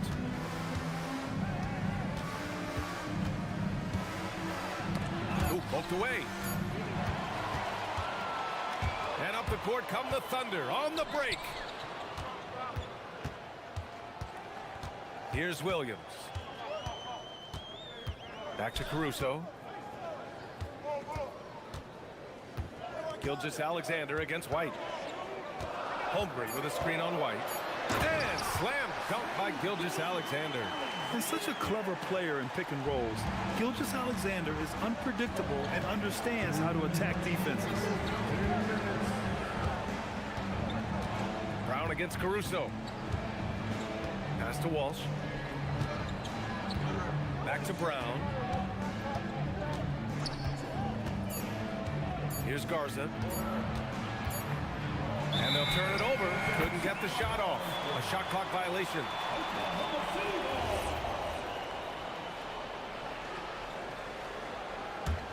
Thunder leading by 7. SGA looking around. Holmgren with a screen on White. White against Gilgeous-Alexander. To the middle. And Holmgren with the basket on the assist from SGA. And this is where Holmgren is such a scoring threat. His size can make interior shots easier to find. White against Gilgeous-Alexander. Here's Garza. Boston, no good that time either. Yeah, and the defense really respects his shooting ability, and they showed it with that tight coverage. And we see the speed and power, and Williams shows off on that one. Now here's Brown. And the jam by Brown. Strong finish to cut into that lead a little. Man, left no doubt with that one, Grant. Gilgeous-Alexander attacking. And slam dunk by by Gilgeous-Alexander. So far, they're owning both ends of the floor. We'll see if they can keep this going. They came out and bum rushed them. Huge difference in activity level from both teams tonight. Here's Garza. Still no points. For the finish. And SGA throws it down. Boy, I like their energy coming in. Terrific execution so far. Couldn't come up with a much better start than this. They just have to keep it going. Okay, look out. Man. Wow. Quick down the lane. Brown flying by defenders. Thunder leading by 11. Just 1 second separating the shot clock and the game clock. And Boston pushing it up now. Tatum feeling it out a bit. To the right side. Lets it go from deep. Garza's shot is good. Impressive offensive versatility for big. He can show you a variety of looks. Here's Gilgeous-Alexander. And again, it's Oklahoma City. Just continuing to pile it on, refusing to let up. If he has space in the mid-range, he'll let it fly. Doesn't matter if the score is tied or they are... What a performance for Shai Gilgeous-Alexander. He has been the story for Oklahoma City. He made a big impact, scoring 12 points in the quarter. More 2K action in just a moment. Great to have you with us. Second quarter of basketball. This game has not exactly been neck and neck, but plenty of time left in this one. And a breakdown here, guys, of the hustle stats for the Thunder. From the very start of this game, they have been giving the ball handlers trouble, using good pressure to force turnovers and get steals. Yeah, we got to talk about how pestering they've been on defense, forcing turnovers and finding ways to score off them. Inside, we got Williams and Holmgren. Gilgeous-Alexander runs the point with Dort at the 2. And it's Caruso in at the 3. That's the lineup for Oklahoma City. Just a textbook lead pass right there, putting it right where it needed to be. Outside, SGA. Starting the second quarter, about a minute gone. Blocked! Brown against Dort. Brown passes to Queta. Nice ball movement by Boston. Back to Brown. Outside Tatum. The 3. Tatum! Money from deep.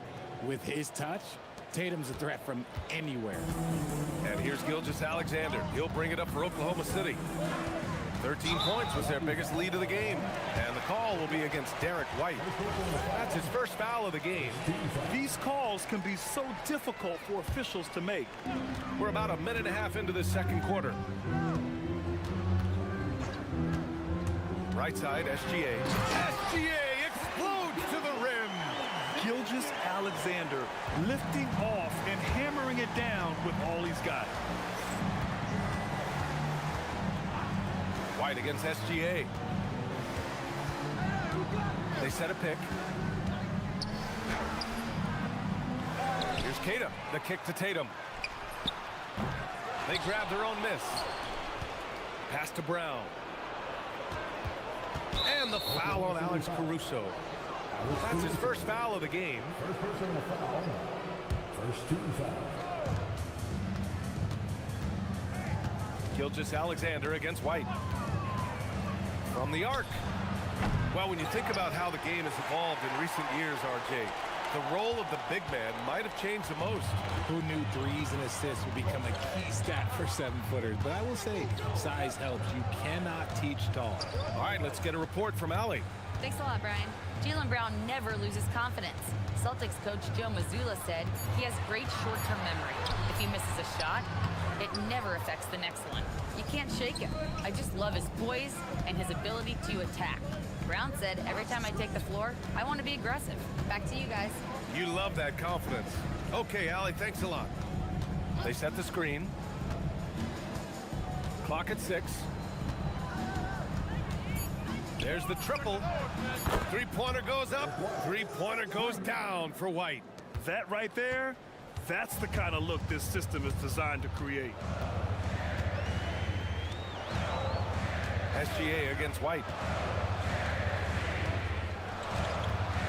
Outside, SGA. Down low. Holmgren. And the big finish by Holmgren. Yeah, the defense making it way too easy for Holmgren. Gotta push him farther out than this. White against Gilgeous-Alexander. White missing again. Oklahoma City leading by 4. Outside, SGA. And the call will be against Derek White. That's foul number 2 for him. Second team foul. There's a minute 17 left in the half. White against SGA. Shot clock at 5. Pass to Holmgren. Stripped it away. And Boston pushing it up now. It's stolen by SGA. Knocked away. Williams with it. Picked up by Tatum. And a fast break now for the Thunder. There's 47 seconds left in the second quarter. Dort, the pass to SGA. 6 to shoot. Deflected. Outside, Brown. White for 3. A 3-ball from the corner. Derek White. Not just being selfless, but also smart with the ball. Brown is able to find the best guy for the right shot. 3-second difference between the shot clock and the game clock. Gilgeous-Alexander against White. And Gilgeous-Alexander good for 3. Gilgeous-Alexander's got 5 points now this quarter. And it's Williams off the drive. And Williams punches it home.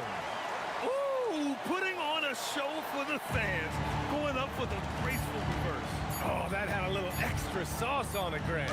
White for 3, and so it's the Oklahoma City Thunder with a 6-point lead at the close of the quarter. Appreciate it, Allie. And we'll be coming right back after this break, ready for the third quarter.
Based on how close of a game we've seen so far. You know, Shai Gilgeous-Alexander has been exceptional here, guys. Slicing up the defense, living in the lane. Terrific first half for him. And when you rip through the D like he did in that first half, you gotta stay aggressive. Keep getting to the rim. Taking a look at the Celtics. At the forward spots, the talented pair of Brown and Tatum. Then it's Derek White, and it's Walsh in at the point guard position. Defenders just clearing out, and Gilgeous-Alexander came in with a purpose. White with it. Give him 8 points now. They set the pick. Pulls it in from the elbow. Kata. Nice persistence to tip it back in. Kata's got 6 points. That's a pure effort play. Nice tip in. And that's a skill you see in any strong offensive rebounder, isn't it? Double team on SGA. Williams passes to SGA.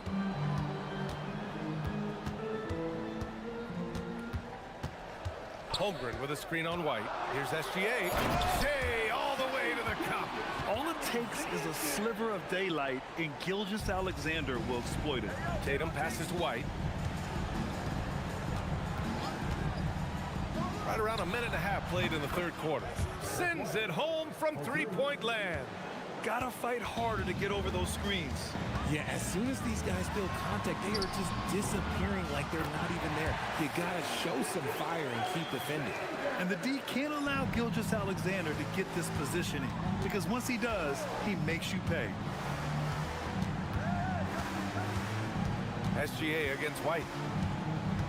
They set the pick.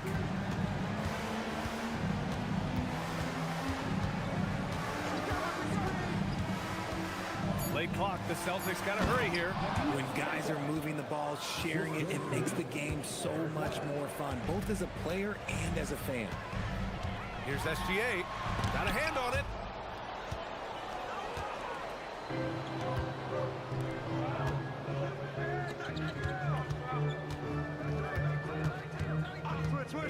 A little under 2.5 minutes gone by in the third quarter. The kick to Tatum.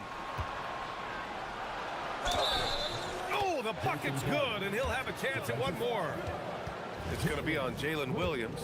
When you got a guy that's too big for a guard, he's too quick for a forward.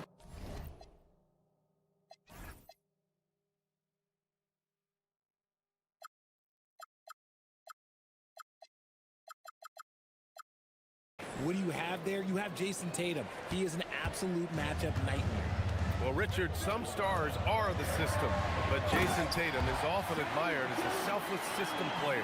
Yeah, Jason enjoys being a piece of the greater puzzle. He doesn't have to have everything run through him, and I know that makes his teammates happy. Pass to Keita.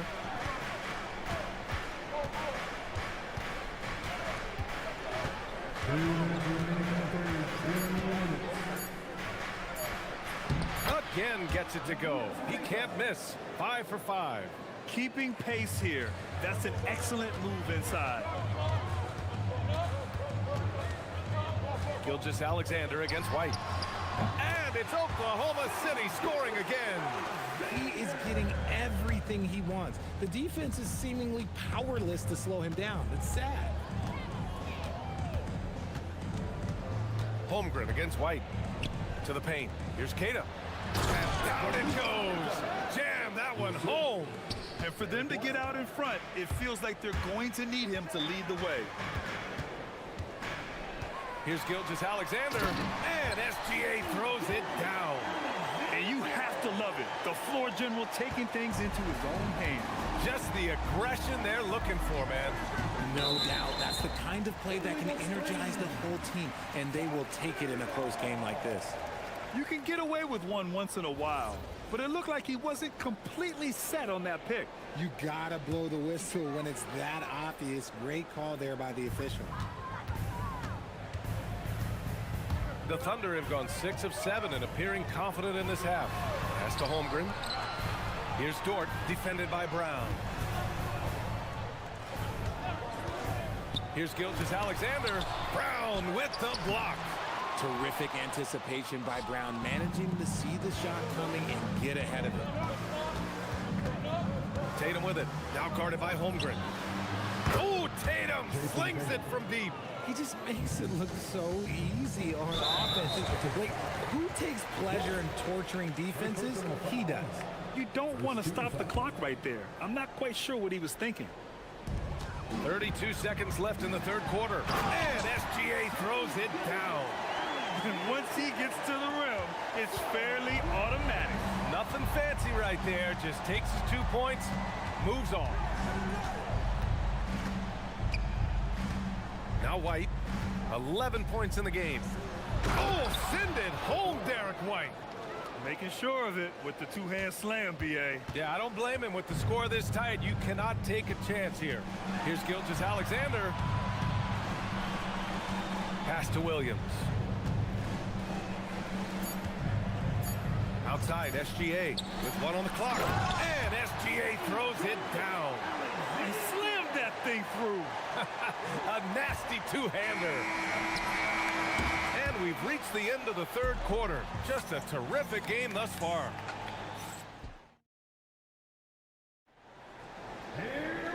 And with these teams locked in a very close contest, this fourth quarter promises to be a good one.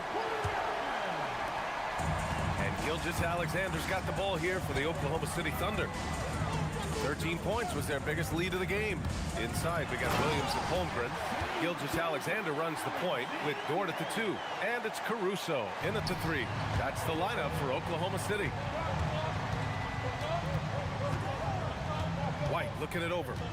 Pass to Walsh. Nice ball movement by Boston. Tipped away. It's stolen by SGA. Now here's Williams. Launches a 3. That one's good. And so Gilgeous Alexander with the assist. SGA's got 5 assists in the game. And now we'll get a perspective here on how the hustle game has been going for the Thunder. Great heads-up defensive play tonight, creating offensive opportunities for themselves by forcing deflections. Yeah, one thing I think they should continue doing is attacking the break. Because right now, this defense has no answer for them when they do this. SGA against White. Just 5 to shoot. SGA passes to Holmgren. Oh, sweet move. Holmgren using that length inside. The size, the length. Holmgren, just a beast inside. We've gone about a minute and a half into this fourth quarter. Pass to Keita. The kick out to White. Inside. And it's flushed down. A nice jam. He is pouring it in this quarter. Maybe double team of shoot at this point in time. Triple team to do. Here's Gilgeous Alexander. And slam dunk by Gilgeous Alexander. And he just driving the stake in him there. He's a guy who just never lets up. And that finish shows you how dangerous he can be as a passer and a finisher. This has been the story of the game, a battle fought on offense. Yeah, but I think it's going to come down to who can get the stops down the stretch, because that's who's going to come away with this one. Oh, so much size. Holmgren barely has to jump. Here's Walsh. Shoots a 3. The 3 is in. This is what it's been since halftime. Remarkable results from downtown. In the modern NBA, you have to hit threes to win games, and they've made that adjustment since the break. Oh, in pressure moments, he's a guy you trust to make big shots. Tatum against Holmgren. Brown outside. Here's Walsh. Now White.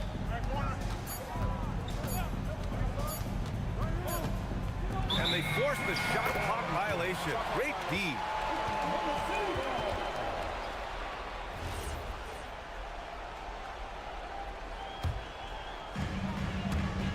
Thunder leading by 4. Around 3 minutes gone here in the fourth. Uncharacteristic, but that's a bucket he'll convert 90% of the time.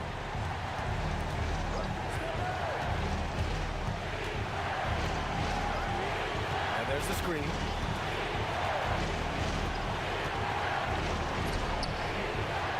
Oh, White with the soft touch on the floater. Yeah, these teams are playing with incredible energy.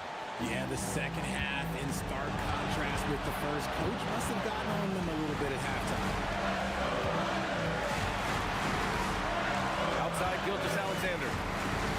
Now Holmgren. Bam! Chet rocking the rim. These moments are important for Holmgren's development. He needs to keep sinking those big-time shots.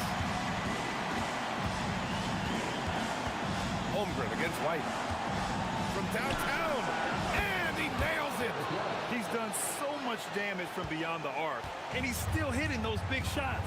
And the defense has to know that taking away his 3 is the #1 priority, and he's hurt them all game long with that shot that makes no sense. With the big-time and 1, this is now a 2-possession game. Celtics trail by 4. And here's White. Takes a 3. Outside Brown. Now White puts up the tray. Out of bounds. It'll go to the Thunder.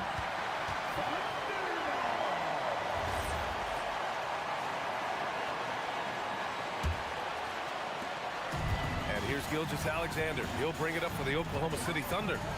13 points was their biggest lead of the game. Yes, sir! That one's good! No fear in the eyes of Gilgeous-Alexander. His guys believe in his ability to come up big. White against Williams. Oh, ho, ho! That's a man on a mission right there. Saw the angles and led him right to the hoop with that pass. We've got 22 seconds left in the fourth quarter. Gilgeous-Alexander against White. Just 5 on the clock. From about 19. Yes! Locked in on the J. They have a relentless mentality, even with the game in total control. No let up with these guys. They're going for the throat now.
And so off the tip, it's Minnesota. Here are the starters for Los Angeles. Filling the perimeter slots are Dunn and Leonard. Derek Jones is out there with Brooke Lopez. And it's Mathurin in at the 1. He'll miss some of these from time to time, especially when he feels some pressure on the way up. Gets it to go from beyond the arc. Leonard scores at all 3 levels. He's a threat anywhere on the floor. Gobert with a screen for Edwards. Offline with his 3. And Mathurin has got the ball here for Los Angeles. It's a 3-point game. Here's Leonard, and Kawhi Leonard with the slam. Tons of power and momentum behind Leonard's drive. He's not easily stopped when he's going like that. We're about 1 minute into the first. Edwards, screen on Lopez. Here's Gobert. Score the basket. Nice shot after missing his first attempt. Pick works well there. Not much resistance from the D. Yeah, that's not the defense you need. You got to be tougher defensively. Leonard kicks to Lopez. Out to the wing. Dunn. And the Clippers hit again from deep. Boy, how about Chris Dunn getting the ball in a great spot, making the deep attempt look elementary. Edwards against Leonard, and the foul called on Kawhi Leonard. That is his first foul of the game.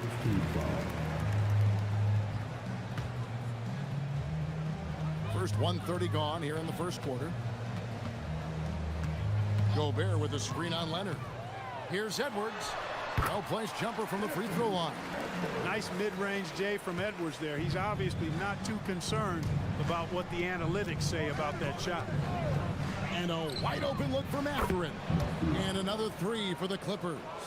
And that's exactly what he's looking for, draining the triple. Gobert with a screen for Edwards. There's the triple. The shot will not fall. And close to making the defense pay for the lax coverage that time. Leonard looking around. 3-pointer. Rudy Gobert with the rebound. For Minnesota, they've gone 2 of 5 here, making 40% so far to start out the game. Edwards against Leonard. Just over 2.5 minutes played here so far in the first quarter. And one of the better athletes in his draft class, Mathurin, with quick lift off the floor and then the power to hammer it home. Gobert with a screen on Leonard. Edwards passes to Gobert.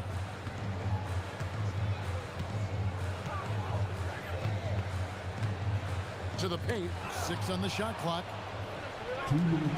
And now Jones on the floor all by himself. And a good nose for the ball, sniffing it out. Dunn picks it clean and heads the other way with it. It's time to send it over now to our reporter, Allie LaForce. Thank you, Kevin.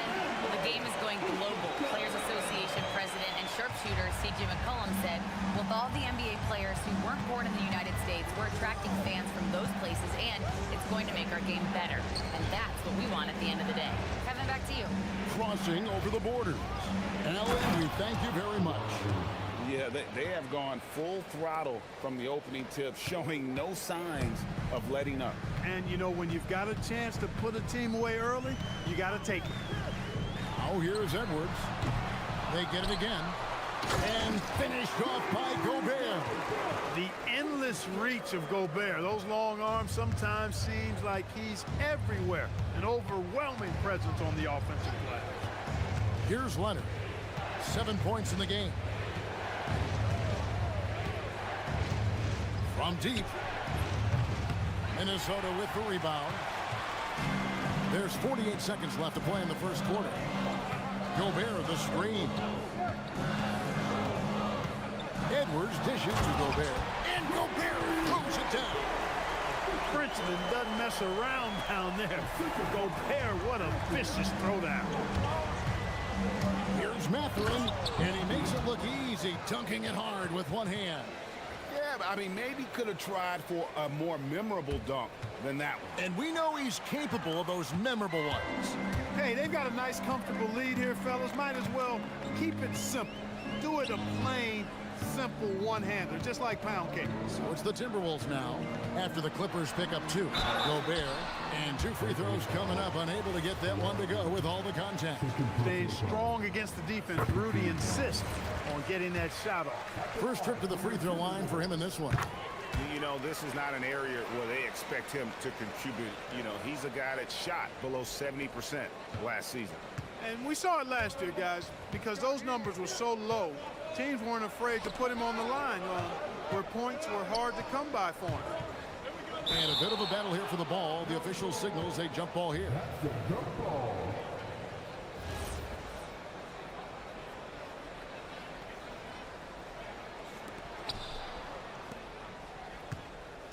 Now here's Leonard.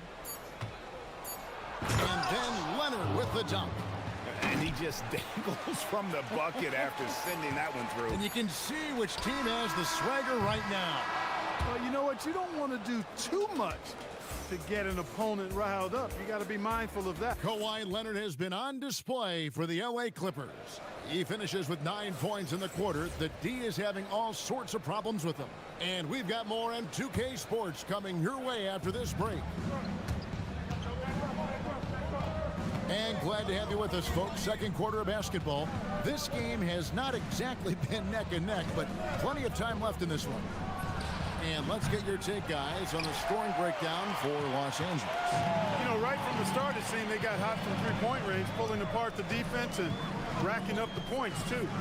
And also, they've been draining mid-range jump shots, measuring the defense well, and just taking what they give them. They've got McDaniels. Gobert is out there with Reed. Then there's Anthony Edwards. And it's DiVincenzo in at the 2-guard spot. That's the 5 to begin the second quarter for the Timberwolves. And here's Edwards from the arc. And it's Mathurin with the rebound. He's letting it fly, but the results just have not been there. Lopez passes to Dunn. Lopez kicks to Leonard. And so they foul intentionally. And Greg, everyone talks about the importance of basketball IQ.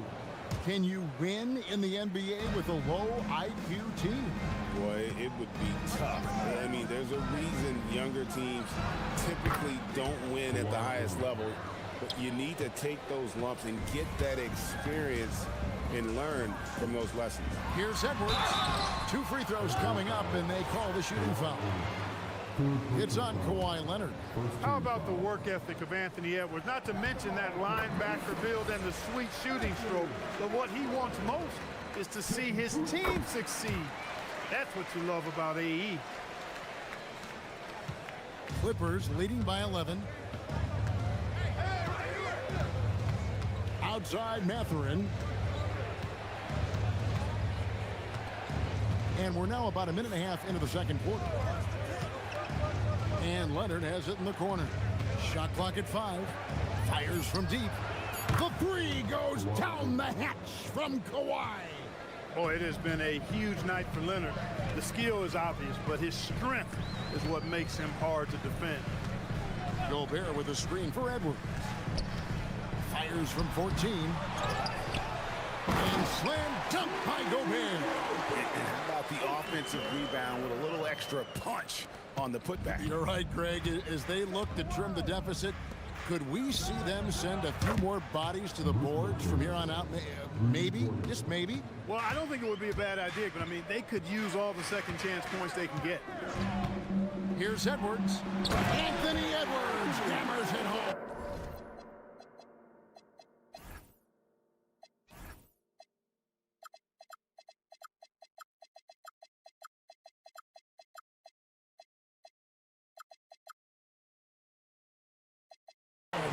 Hey, we use the term explosive a lot, but Edwards, this guy is explosive times 3.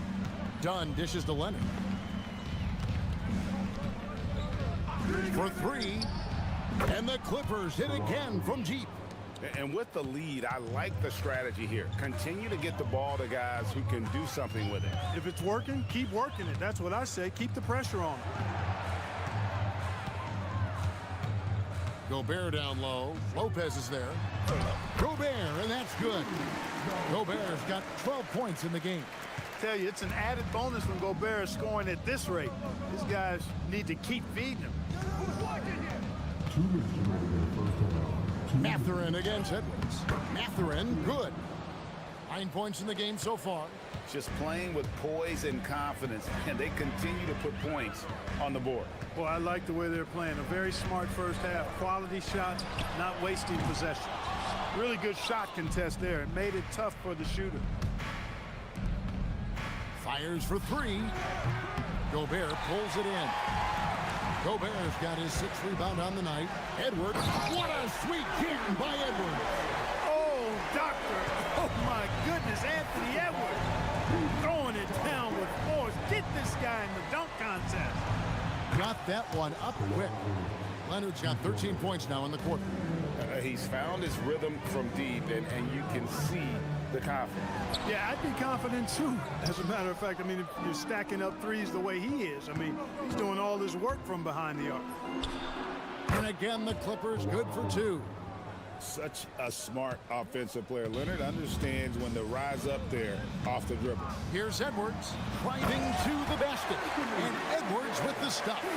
And how about that? What a sensational finish. Hey, you got to be able to get some hang time to do that one. Yeah, to glide in and reverse it home like that, so sweet. A 3 from Leonard. Minnesota with the rebound. Gobert's got his 7th rebound of the game with that last one. Pass to DiVincenzo. We've got 28 seconds left in the second quarter. And the shot is good. Funky finish by DiVincenzo there, using the floater as a way to neutralize the shot blocker. There's 18 seconds left here in the second. And here's Leonard. He's got 24. Jones with the screen on McDaniel. A 3 from Leonard. No good on that one. And so it's the Los Angeles Clippers riding a 15-point lead at the end of the quarter. They have been sharp from beyond the arc, putting on a terrific 3-point shooting display. Back right after this.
For basketball for you, we think it's going to be pretty good. A big comeback, though, is needed for this game to be competitive, and it probably has to happen quickly. Checking out the group for Tyronn Lue to start the second half. Filling the perimeter slots are Dunn and Leonard. Jones is out there with Brook Lopez, and it's Mathurin in at the point guard position. Here's Leonard. Rudy Gobert with the rebound. Gobert's got 9 rebounds in the game. Getting it done. This will be his 3rd free throw shot of the game. 84%. That's what he was able to convert on a season ago from the line. Yeah, that's a great asset to have, guys, for any team. Coming down the stretch in close games, you've got a guy who's confident and very good at the line. When he steps up there, you feel good about it. An offensive mastery right there. I mean, great move in the lane and then the flush. With just no way for the D to handle it. Well, I tell you what, you just got to sit back and admire the creativity there. Screen by Jones. Leonard. Leonard full steam ahead. And there's only ever going to be one result when Kawhi's driving to the bucket, and it's going to be loud, and it's going to be painful. Gobert with a screen for Edwards. Pass to Gobert. And finished off by Gobert. Stay clear of Gobert on the dunk now. The force he goes to the rim with is mighty. That's going to be over and back. Not watching for the line that time.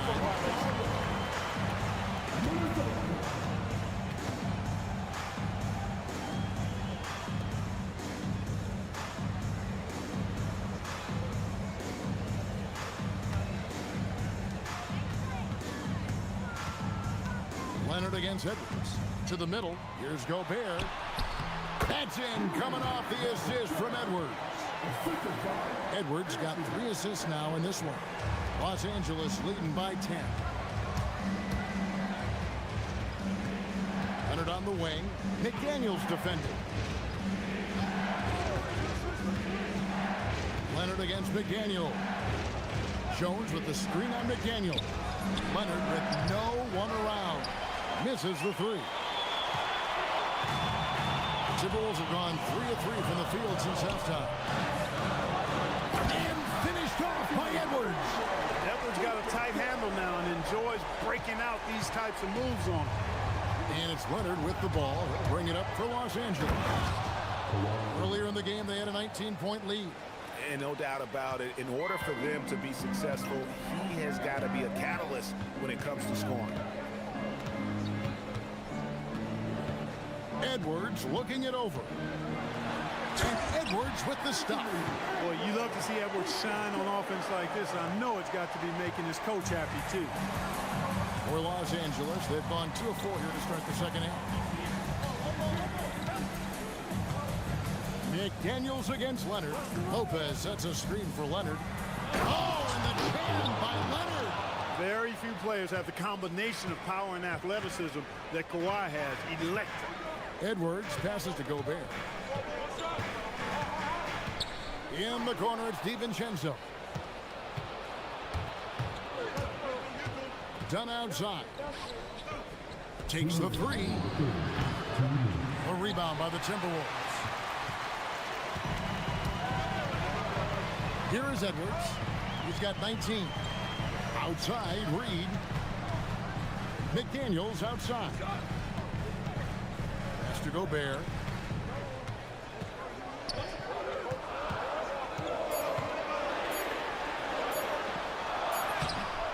That shot is off. Good D by Lopez. Leonard inside. McDaniels defending. Aggressive move inside from Kawhi. You know, a little bit of contact will not bother Leonard at all. I mean, he's so strong as a player. It's part of the deal for him. Edwards passes to Gobert. Over Lopez. Hits some rim on the way in, and the bucket's good. Gobert's got 6 in the quarter. Man, can you always depend on him or what to lead you to the right place with that pass? Money. There's 53 seconds left to play in the third. Here's Leonard. Reed with the rebound. You almost have to assume he's going to knock those down when he is that open. Lopez with the steal. Now the Clippers moving it up. And here's Leonard from 3. Hits it from 3-point range. Leonard's got 11 in the second half. Leonard against Edwards. Pass to Gobert. And here is DiVincenzo. Lock at 6. Back to Gobert. And slam dunk by Gobert. And really scored most of their points, but he can't score them all, guys. He's going to have to get somebody else to step up. Now Leonard. He has 35. And it's Jaden McDaniels with the foul. That is his first foul of the game. A 3 from Leonard. Kawhi Leonard has been on display for the LA Clippers. He's approaching And a moment now as we take a look at our State Farm assists of the game. And I'm glad this was the pick because I love this pass. Such a great dish. That's what I call court vision. Yeah, and with the accuracy to go along with that vision. I mean, he put the ball in the absolute perfect spot. That's how you orchestrate it. And there have been two very different performances from these teams today as we get going in quarter number 4. They've got Reed, Anthony Edwards out there with Dante DiVincenzo. And it's Rudy Gobert, and it's McDaniels in at the 3 slot. So that's the Timberwolves 5. Timberwolves trail by 11. DiVincenzo with it, and it's sent back by Lopez. Great timing on Lopez's part there to swat down that attempt. Pass to Mathurin. Leonard against Reed. A 3-ball. Minnesota with the rebound. Gobert's got rebound number 11 for him here tonight. Gobert the screen. Near the 3-point line, it's Edwards. And he gets the friendly spin, and that one drops. Edwards got 9 points now in just the second half. Mathurin passes to Leonard. Lopez, a screen on McDaniel. Kawhi with the flush. Well, the pick gives Leonard some space, and he wisely calls his own number. And Gobert kicks to Edwards. Gobert with a screen on Leonard. Here's Edwards. Releases from the wing and drills it. Edwards got 23 points. You love how each side has risen to the challenge throughout this one. Hey, defense is taking a back burner, secondary on the marquee, but who doesn't love a game like this? Let's go. I like offense. Leonard against McDaniel. 6 on the shot clock. Lopez sends a screen for Leonard. And there's the call. It's going to be an illegal screen. Beyond the leaning, you could see his feet more set on that screen. Easy call. Yeah, I agree. You know, sometimes that can be a tough call for the refs to make, but not that time. It was easy there. For 3, Edwards. Oh, Edwards, and look how far away he is. Well, that was a bomb from Edwards, showing off that deep range. Leonard fires. What a response. Hitting a 3 of their own. And an eye for an eye. Both teams working to stretch the floor. Nothing like answering back. One team gets 3, you fire 3 of your own. Boom.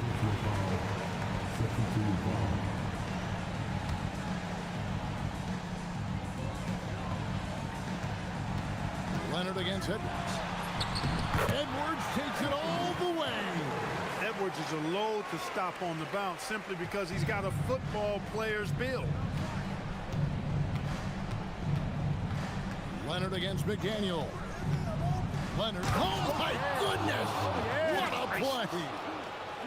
That is not possible. What we just, is that possible? I think it is, Greg. Not probable, but like possible, like you said.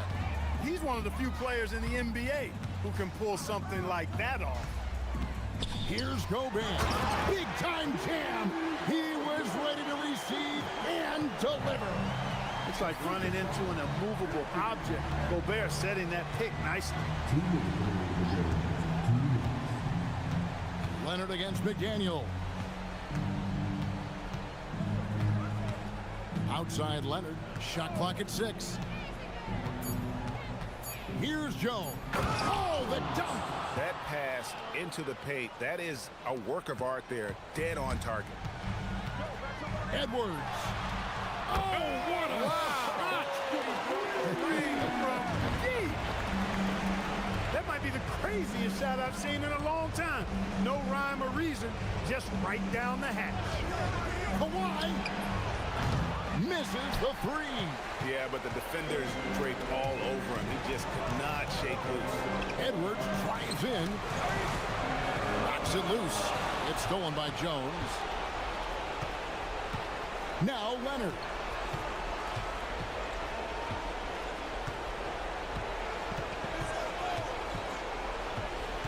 .106 left in the 4th quarter of this one. Jacks up a 3. Edwards with the rebound. Hey, I have no idea why he's still shooting 3. He's got to find another way to be productive. Now Reed.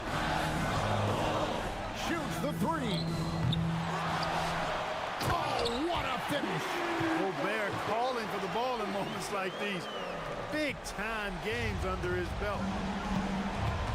Now Leonard.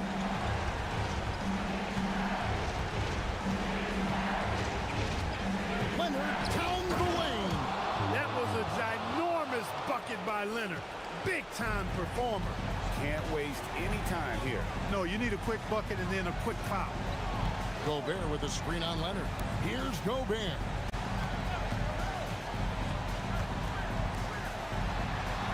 Lopez with the block. Leonard fires. Oh, and wide open, nails the J.